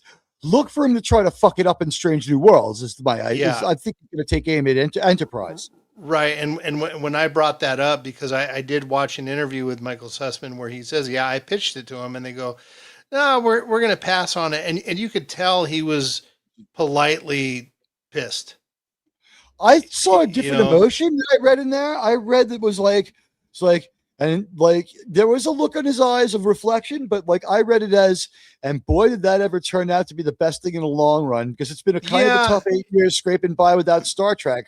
But this guy would have ruined me, and he's ruined Star Trek. And now, we're looking at possible TV side of the franchise showrunner Sussman. He's in a lead position for that. Yeah, I agree. I would say he'd be a great showrunner, because when I watched his interview, and if anyone's interested, it's the Sci Fanatics. He did a pretty good interview on there. It's like 40 minutes. Larry long. Nemchek, is that the one? I think so. Okay, and yeah, you can tell that Mr. Sussman is being very diplomatic in his answers about when he did pitch his idea, but all of his discussions about it were all referencing TOS, TNG, and the spirit of those shows, and he just kind of alluded like, it wasn't the direction they were going, meaning they're not trying to do the spirit of original Trek, and he is. And Grok will confirm he has not made a political statement in 10 years.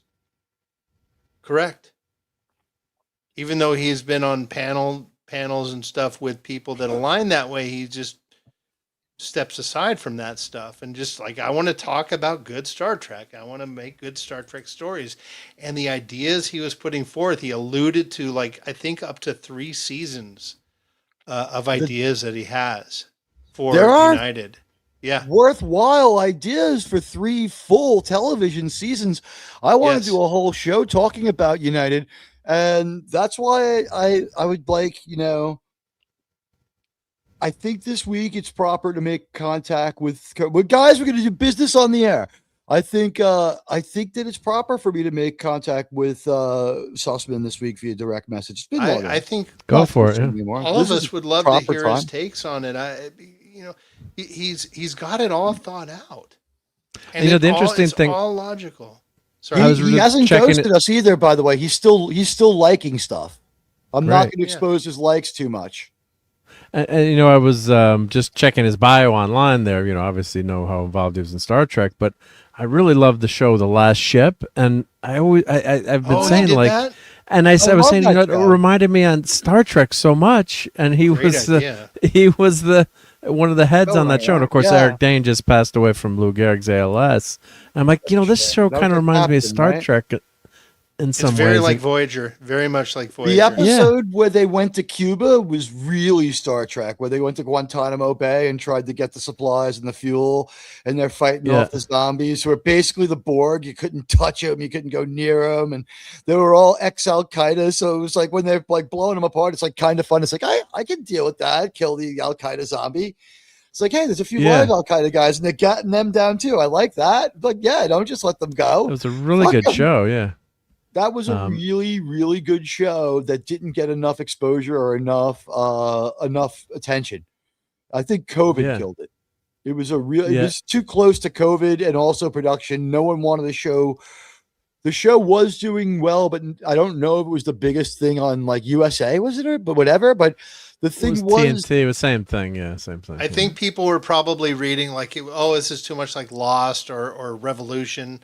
Revolution was actually a good show too. That one with Giancarlo Esposito. Did you guys ever see that? He loves white people. Yep.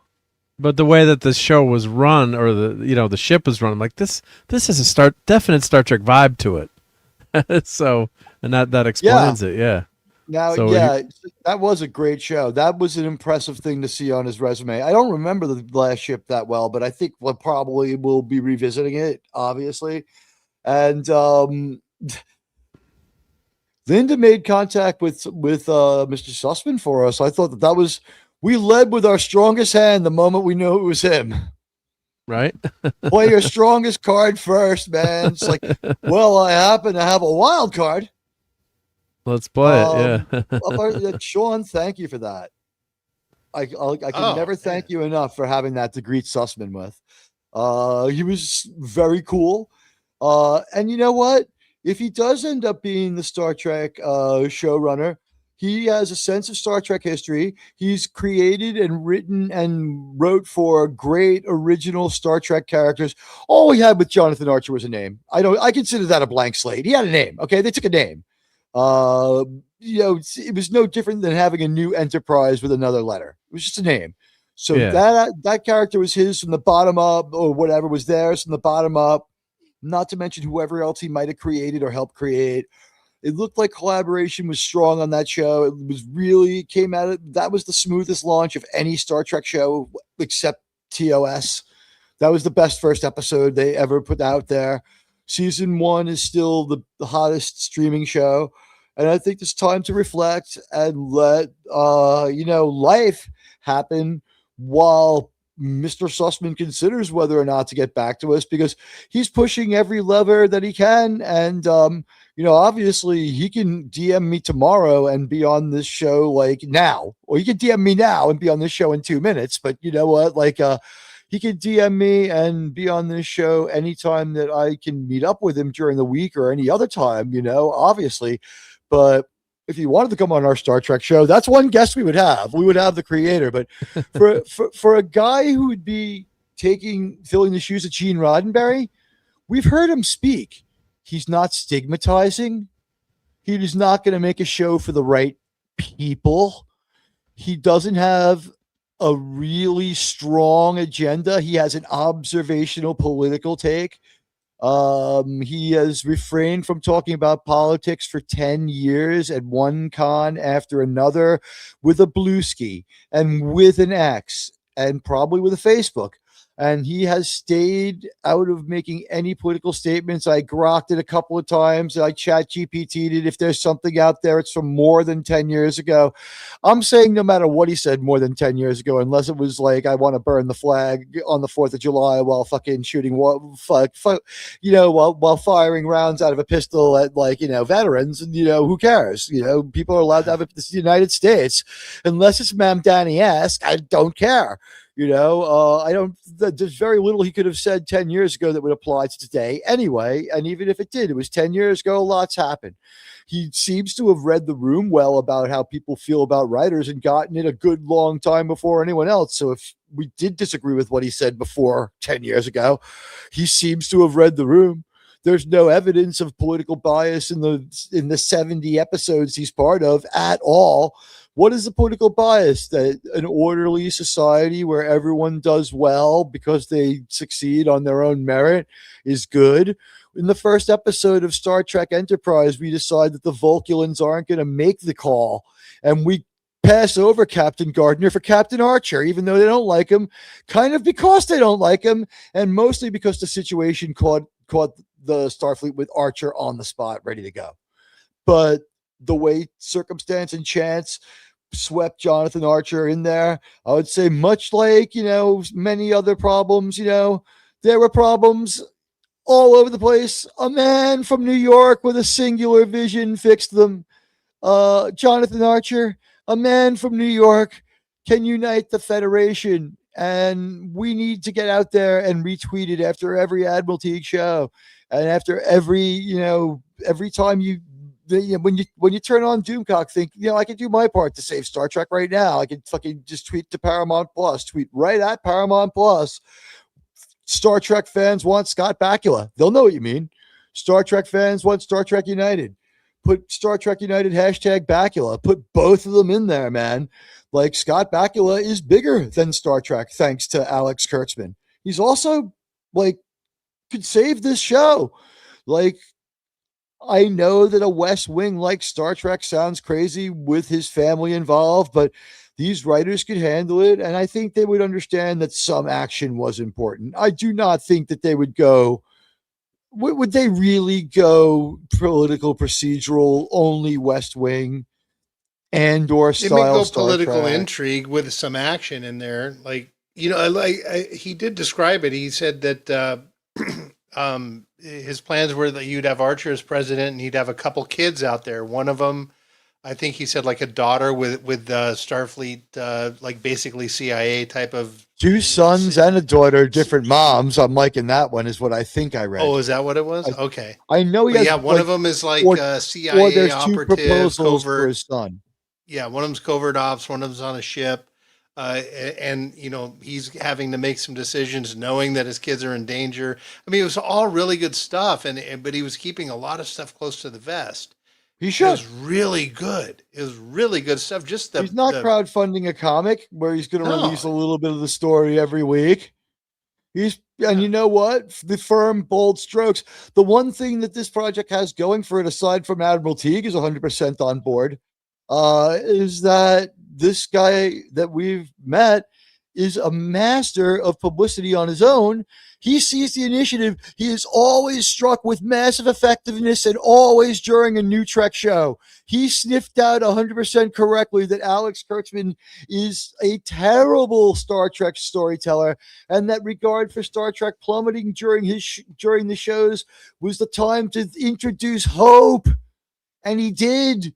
And it caught fire. It wasn't just me, but it was my biggest ever video to date, 1,000 views in a day. And it's slowly made it up to 2,000. But anytime I touch that subject, and I would like to have some more information before I make the next video, I guess make a video, contact him, and make another one. I don't know what the order to do this one is. I don't want to blow it all at once, but this is we need to get the excitement going. Star Trek has been saved by fans once before. I've been selling for a while. Mark, make a plea to the community. They know you. Tell them how important this is. Am I crazy? No, you're never crazy. Yeah. I mean, we just need to get. He is crazy, but he's not wrong. Okay. Yeah. No, we need to get. We need to get it started. It's just so depressing how bad Star Trek has been. Although there are some people that do like it out there, but yeah, it's just got to get it back on track. And I guess with this new merger, we'll see what happens. So, but JT needs to get to the planet. I do. You want the show back, right? I do. All right. Well, I'm sorry you couldn't stay longer, but we'll transport you off. Yeah. Sorry, guys. We're getting ready to wrap it up anyway, it's so late. don't worry about it. Yeah, I was thinking at 4:20 would be the perfect time to punch out, smoke him if you got him. But I understand. I'm going to beam you down now, sir. All right. Have a great night, everyone. Thanks. Take care, JT. Yep. Bye. Safe travels. His voice sounds like it's getting a little tired too. God bless him. Yeah. There you go. It worked that time. The new transporter already created Sean Cock. We don't know what it'll do next, or Doom Carter. We don't know. Yeah. It was fortunate that I was able to manipulate the proto matter and bring back both Sean and Doomcock. Like, Janeway just would have killed Sean Cock, and that would have been the end of it. And she just kind of broke my heart with the way she acted this week too. But you know what? Yeah. Hey, I am going to be allowed to fulfill my destiny. that wasn't loud enough. We need a better one. You know what? All my life, I've wanted to lead a lot of men in a desperate battle. I'm going to do it. I am going to be allowed to fulfill my destiny.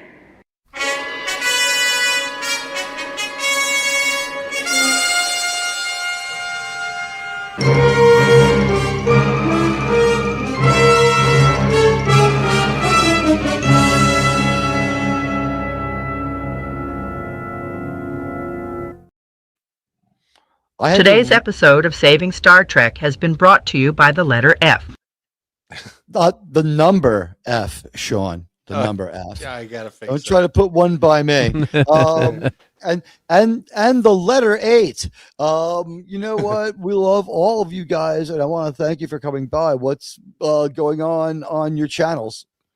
I've managed to kill everyone else, but like a poor marksman, Mark and Sean are still awake. They're still awake, yeah. I'll go since I started talking. But of course, tomorrow night or today, Sunday Night Geekery. Stop by around 10:30 p.m. Eastern for some enabling. Love to get people to spend money. You can buy that new Star Trek comic. Always got some cool, fun stuff to show and talk about. Weekend entertainment. So yeah, appreciate the chance to be on here and talk Trek and have a lot of fun with you guys. So yeah, looking forward to the finale of Starfleet Academy. But we'll check out Sunday Night Geekery, 10 p.m. or 10:30 p.m. Eastern. Yep, looking forward to it tomorrow night. All and right, the week with a bang. check it out. I will be there in the chat, hanging out too, on and off. And I will also. I'm back tomorrow with Northern English Bastard with Miami Vice season 1 continues. Wow. The Admiralty review. I've just loved the show. I've been loving reviewing it. I did seasons 2, 3, and 4 overviews, and so he wants to go back and go through every episode. And I'm like, if that's your bag, bro, I love hanging out with Northern English Bastard, and he's turned me into a huge Miami Vice fan. I love the show. It's fun. I call Sonny Crockett the Ice Cream Man of Vengeance. And the question that I guess we ask the audience is, Ice Cream Man of Vengeance or Ice Cream Man of Justice? Because I believe that he's too vengeful and crazy, and that Miami Vice is kind of a kooky cop show, but it's so much fun to watch. I love it. And it's got so much great music and so many hot women. So that's where you can catch me tomorrow at 2 over at Northern English Bastards. I recommend him. And Sean, Sean Cock has been returned to Sean Carter. Sean, my friend, what goes on with you and your channel, or what's the special cause this week? Well, I was going to say Sonny Crockett is vengeance veiled in justice. Dressed as an ice cream man. Yeah. All white, baby. Not a lot going on. We're going to be doing City Slickers on Wednesday on Pop Culture Breakdown. I'm looking forward to watching that again. It's been a while. Unless I tweet something. What's that? Unless I tweet something interesting. Yeah, correct. Let's see. I want to start doing more. I want to do some stuff on the retro reels and games some more. We did that cool thing for Casey, where we played Utopia Must Fall, and we were able to do it. And Mark, if you're interested, have you ever? I don't know if you've heard of this game, but it's on Steam.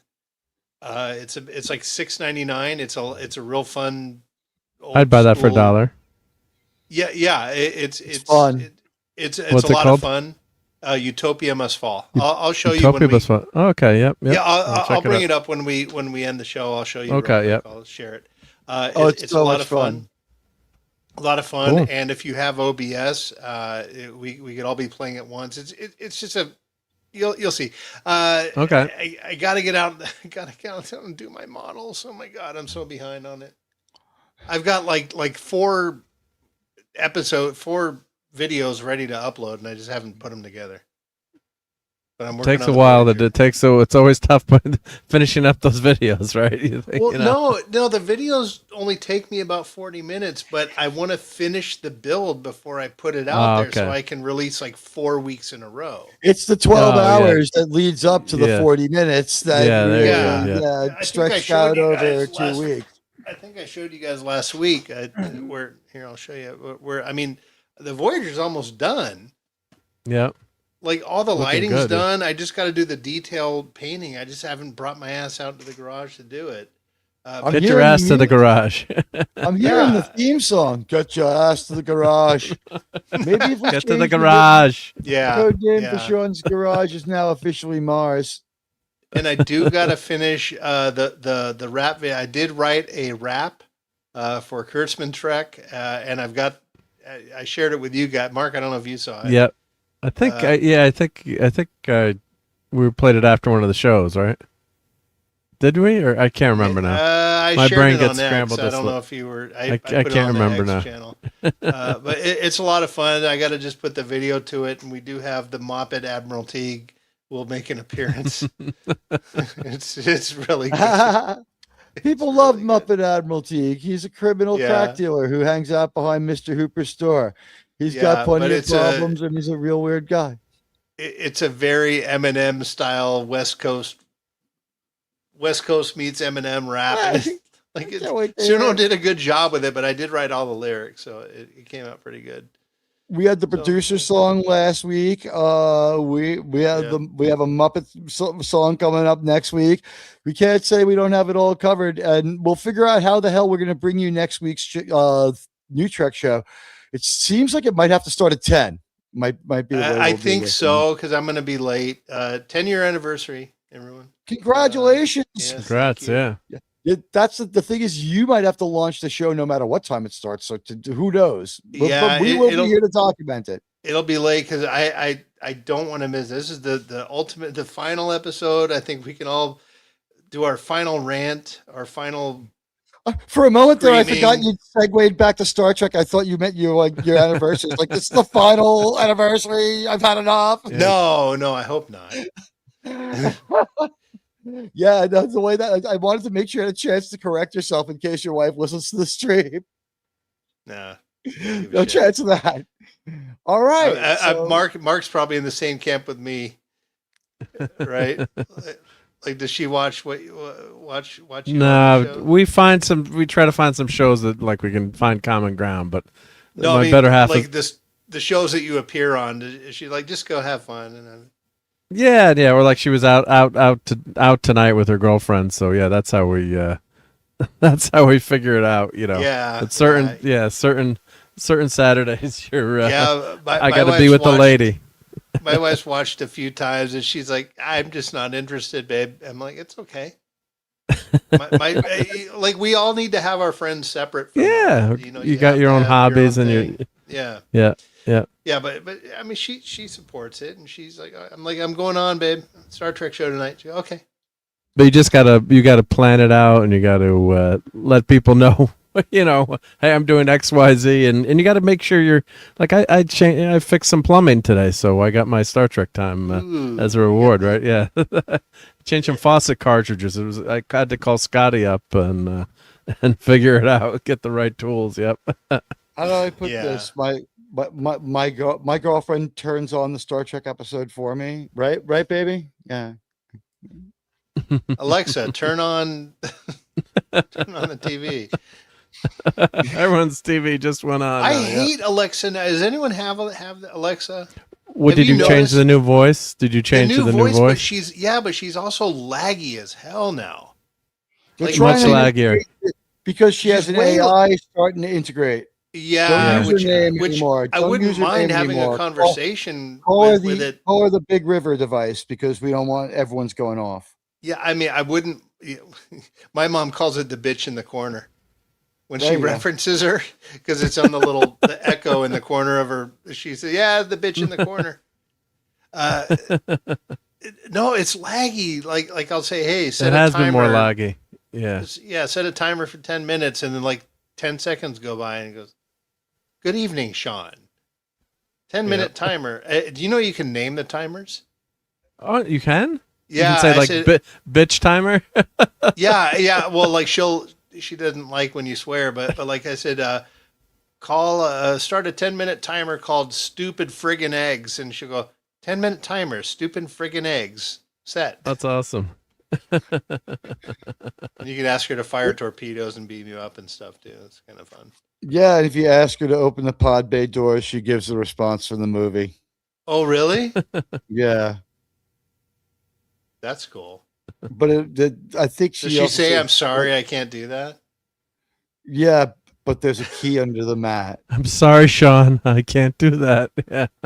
I hear that all the time. And then after a little pause, she goes, "But there's a key under the mat."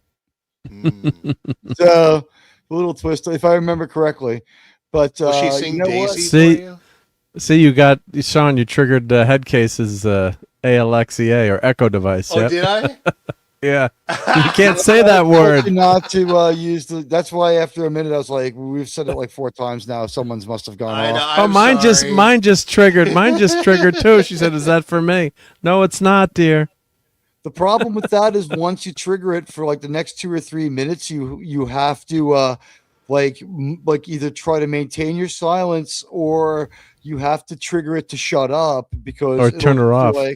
Because it will take selective parts of what you're saying. It's like I've accidentally triggered it while I'm on stream, and I'll be talking, and it'll be like, "Tomorrow it'll be 82 degrees," and I'll just and I'll keep talking, and like a minute later it'll be like, "An item on your list has dropped by 5%," and it's just like it's just selectively picking things. It's like checking for flights to Kuala Lumpur.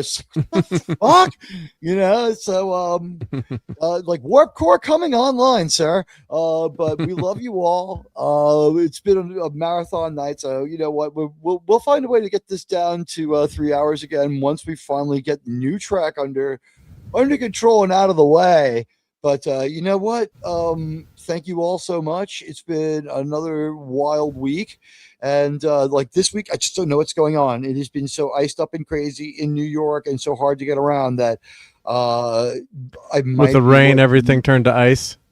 Yeah, it was impassable for like weeks and weeks, and no one in my industry could work. So we're going to be working to do everything that was supposed to be done for the 3 weeks that everyone else like tried to go to work or worked remotely. My job only so much of my job can be done remotely. So prawn does not work well in cold weather. No, it's not. Yeah, the shrinkage. It was shrinkage. People want to blame it on being Irish, but everyone knows I'm like Italian and Cuban too. So No wonder those Andorian women are so unsatisfied. That I wonder if they're cold to the touch, and also I still wanted Tran in like a fucking muscle shirt the whole time. It's like exhilarating, isn't it? It's like 28 below. Yes, it's exhilarating, it's like isn't it? A fishnet thing like from UFO, or just yes, exactly, or just black leather fishnet. Yeah. The submarine guys from UFO was the best uniform. It's like having a hot gay. It's like, what's going on in the UFO submarine? They're having a hot gay time down here, sir. All right, good. We want. Well, the women look. We don't really need the submarine. Well, the women looked even better in the fishnet, right? Oh wait, no, they made them wear shirts under that. Yeah. Ooh. Oh, Gay Alice. Wow, she was outstanding. Yeah. You know, there's something wrong with your show creators when they say everyone hates your show. The only part they like is the part with the moon, and their reaction is, "So we'll blow up the moon." I still haven't watched the last 2 episodes of UFO. I've been holding off because I know that's all they made, and I'm like, I can't bring myself to watch them. You've got Space 1999, which is like an indirect sequel. Yeah, but UFO not as was good. Special, especially that episode where he's trying to save his son was like one of the best science fiction stories ever. Which one, Sean? I like that one. Where he had the opportunity to save his son. Yep. Oh god, that was tragic. That just tragic. They showed tragic. so much with so little in that. It was so fucking good. How many cigarettes does Straker and his wife smoke in that one? This is the rules of the show UFO. Yes, this is the rules of the show UFO. It's not a show until we see the gay guys on the submarine. It's not a show until we see the purple-haired chicks on the moon. It's not a show until Straker drinks one of his non-alcoholic intelligence-enhancing drinks from his smart bar. It's not a smart show bar was awesome. It's not a show until it turns around into the wall. It's not a show until he drives his brown car with this much clearance off the ground. It's like, and they kept ruining the prop. Yeah, no fucking shit. But in all that campiness, there was so much good science fiction wrapped in that.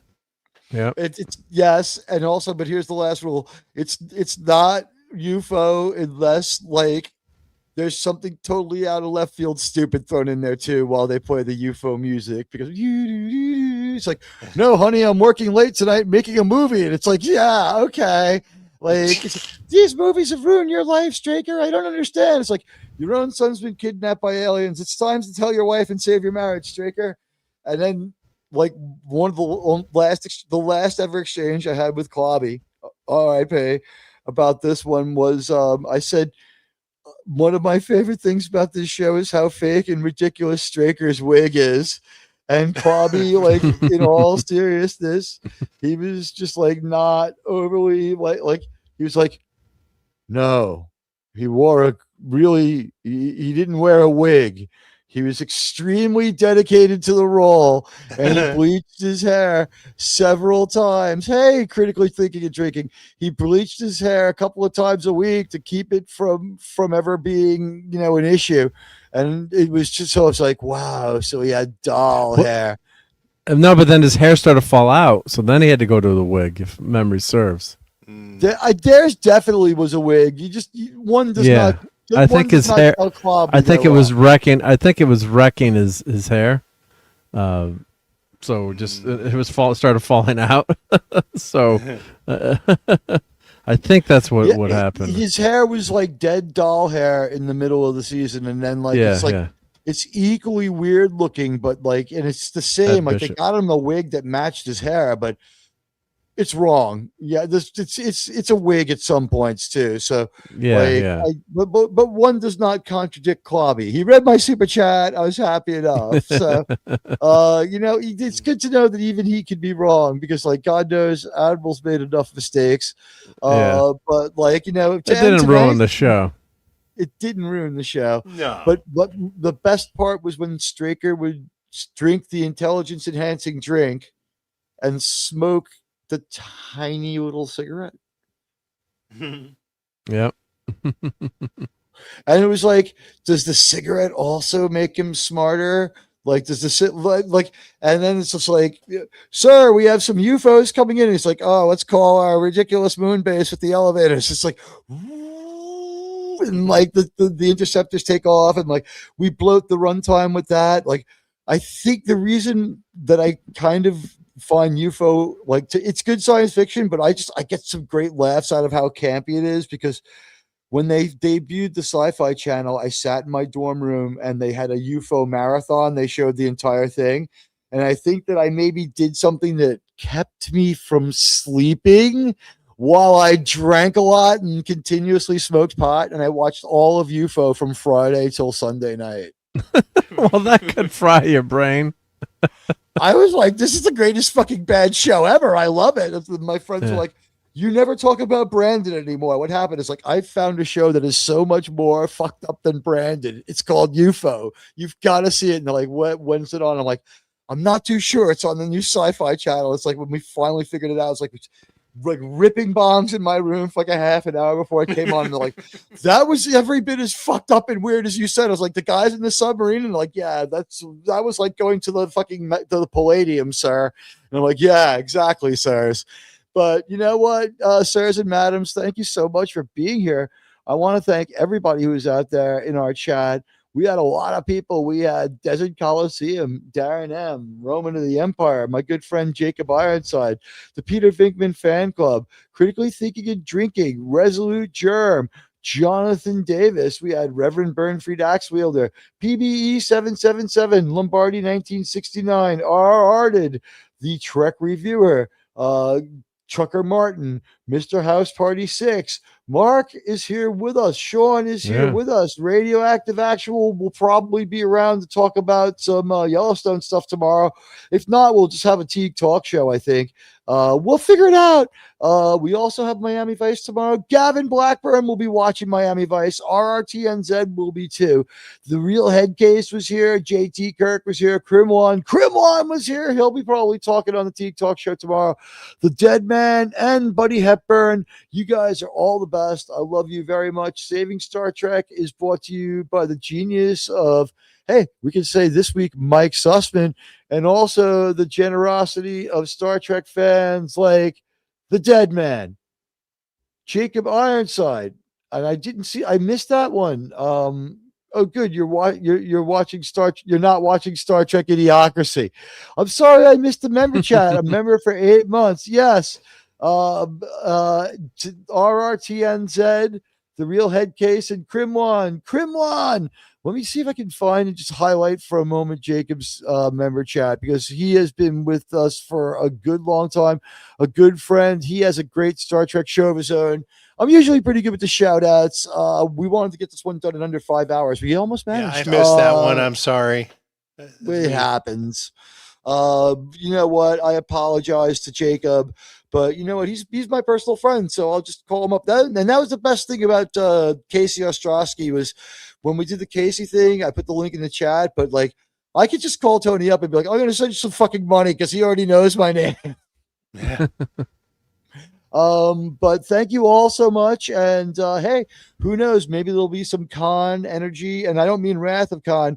I mean con, like Star Trek convention energy with like another Star Trek writer. Who knows? He'll drop by next week. It's been getting pretty exciting and very sporty out there. And by the way, Critically Thinking and Drinking on X, he has become a newfound critic of the algorithm as he gets a taste of what's been going on. This is the most toxic X algorithm ever. You have to either completely disengage or just exercise complete restraint. And apparently, if you have top tier X, it nerfs it a little bit towards the positive. But we got to, Elon, are you listening, sir? Sir, that algorithm is horrible. Truth Social has a better algorithm. And I still cannot create a Truth Social account. I have tried again today. It's turn off your VPNs. Like, sirs, if only I could afford one. I'm being honest. It's like, what the fuck? It's like all I want. It knows you're from Mondami land. It doesn't want you. Yeah, could that be what it is? Have you been able to create a Truth Social? I have never created a Truth Social account. I have Every time I try, it says that I'm using a VPN and I can't make an account. So then I left my house and I tried on my phone and it said the same thing. I think motherfucker just broken. The computer, create me a Truth Social account. Unable to comply. Okay. I also have a Blue Ski. It's Admiral Teague at Blue Sky. If you're here from Blue Sky, welcome. We have all sorts of political stuff from both sides. Unfortunately, we don't have anything very inspiring from the left. That's on them, though, for the moment. Maybe they can do a little better than that. We will win. Not a great display of leadership there. But we'll end the show. as we always do, with Sydney Sweeney saying goodbye. I want to thank my panel, my mods, especially Buddy, and I want to thank you guys, the chat, and especially the people who donated to the show. Thank you so much. I love you all. And over on the Rumble side, Vic and Mr. Scott Awesome, and he's singing the song. So you know what? Let me leave you emoji to let you know I care. And it's good to see you. Join my channel on Rumble too if you want. And what happened to her, Spock? She was attacked by what appears to be essentially a robot. All right. You know what? We're out of here. We love you all, in the words of the late, great Ozzy Osbourne.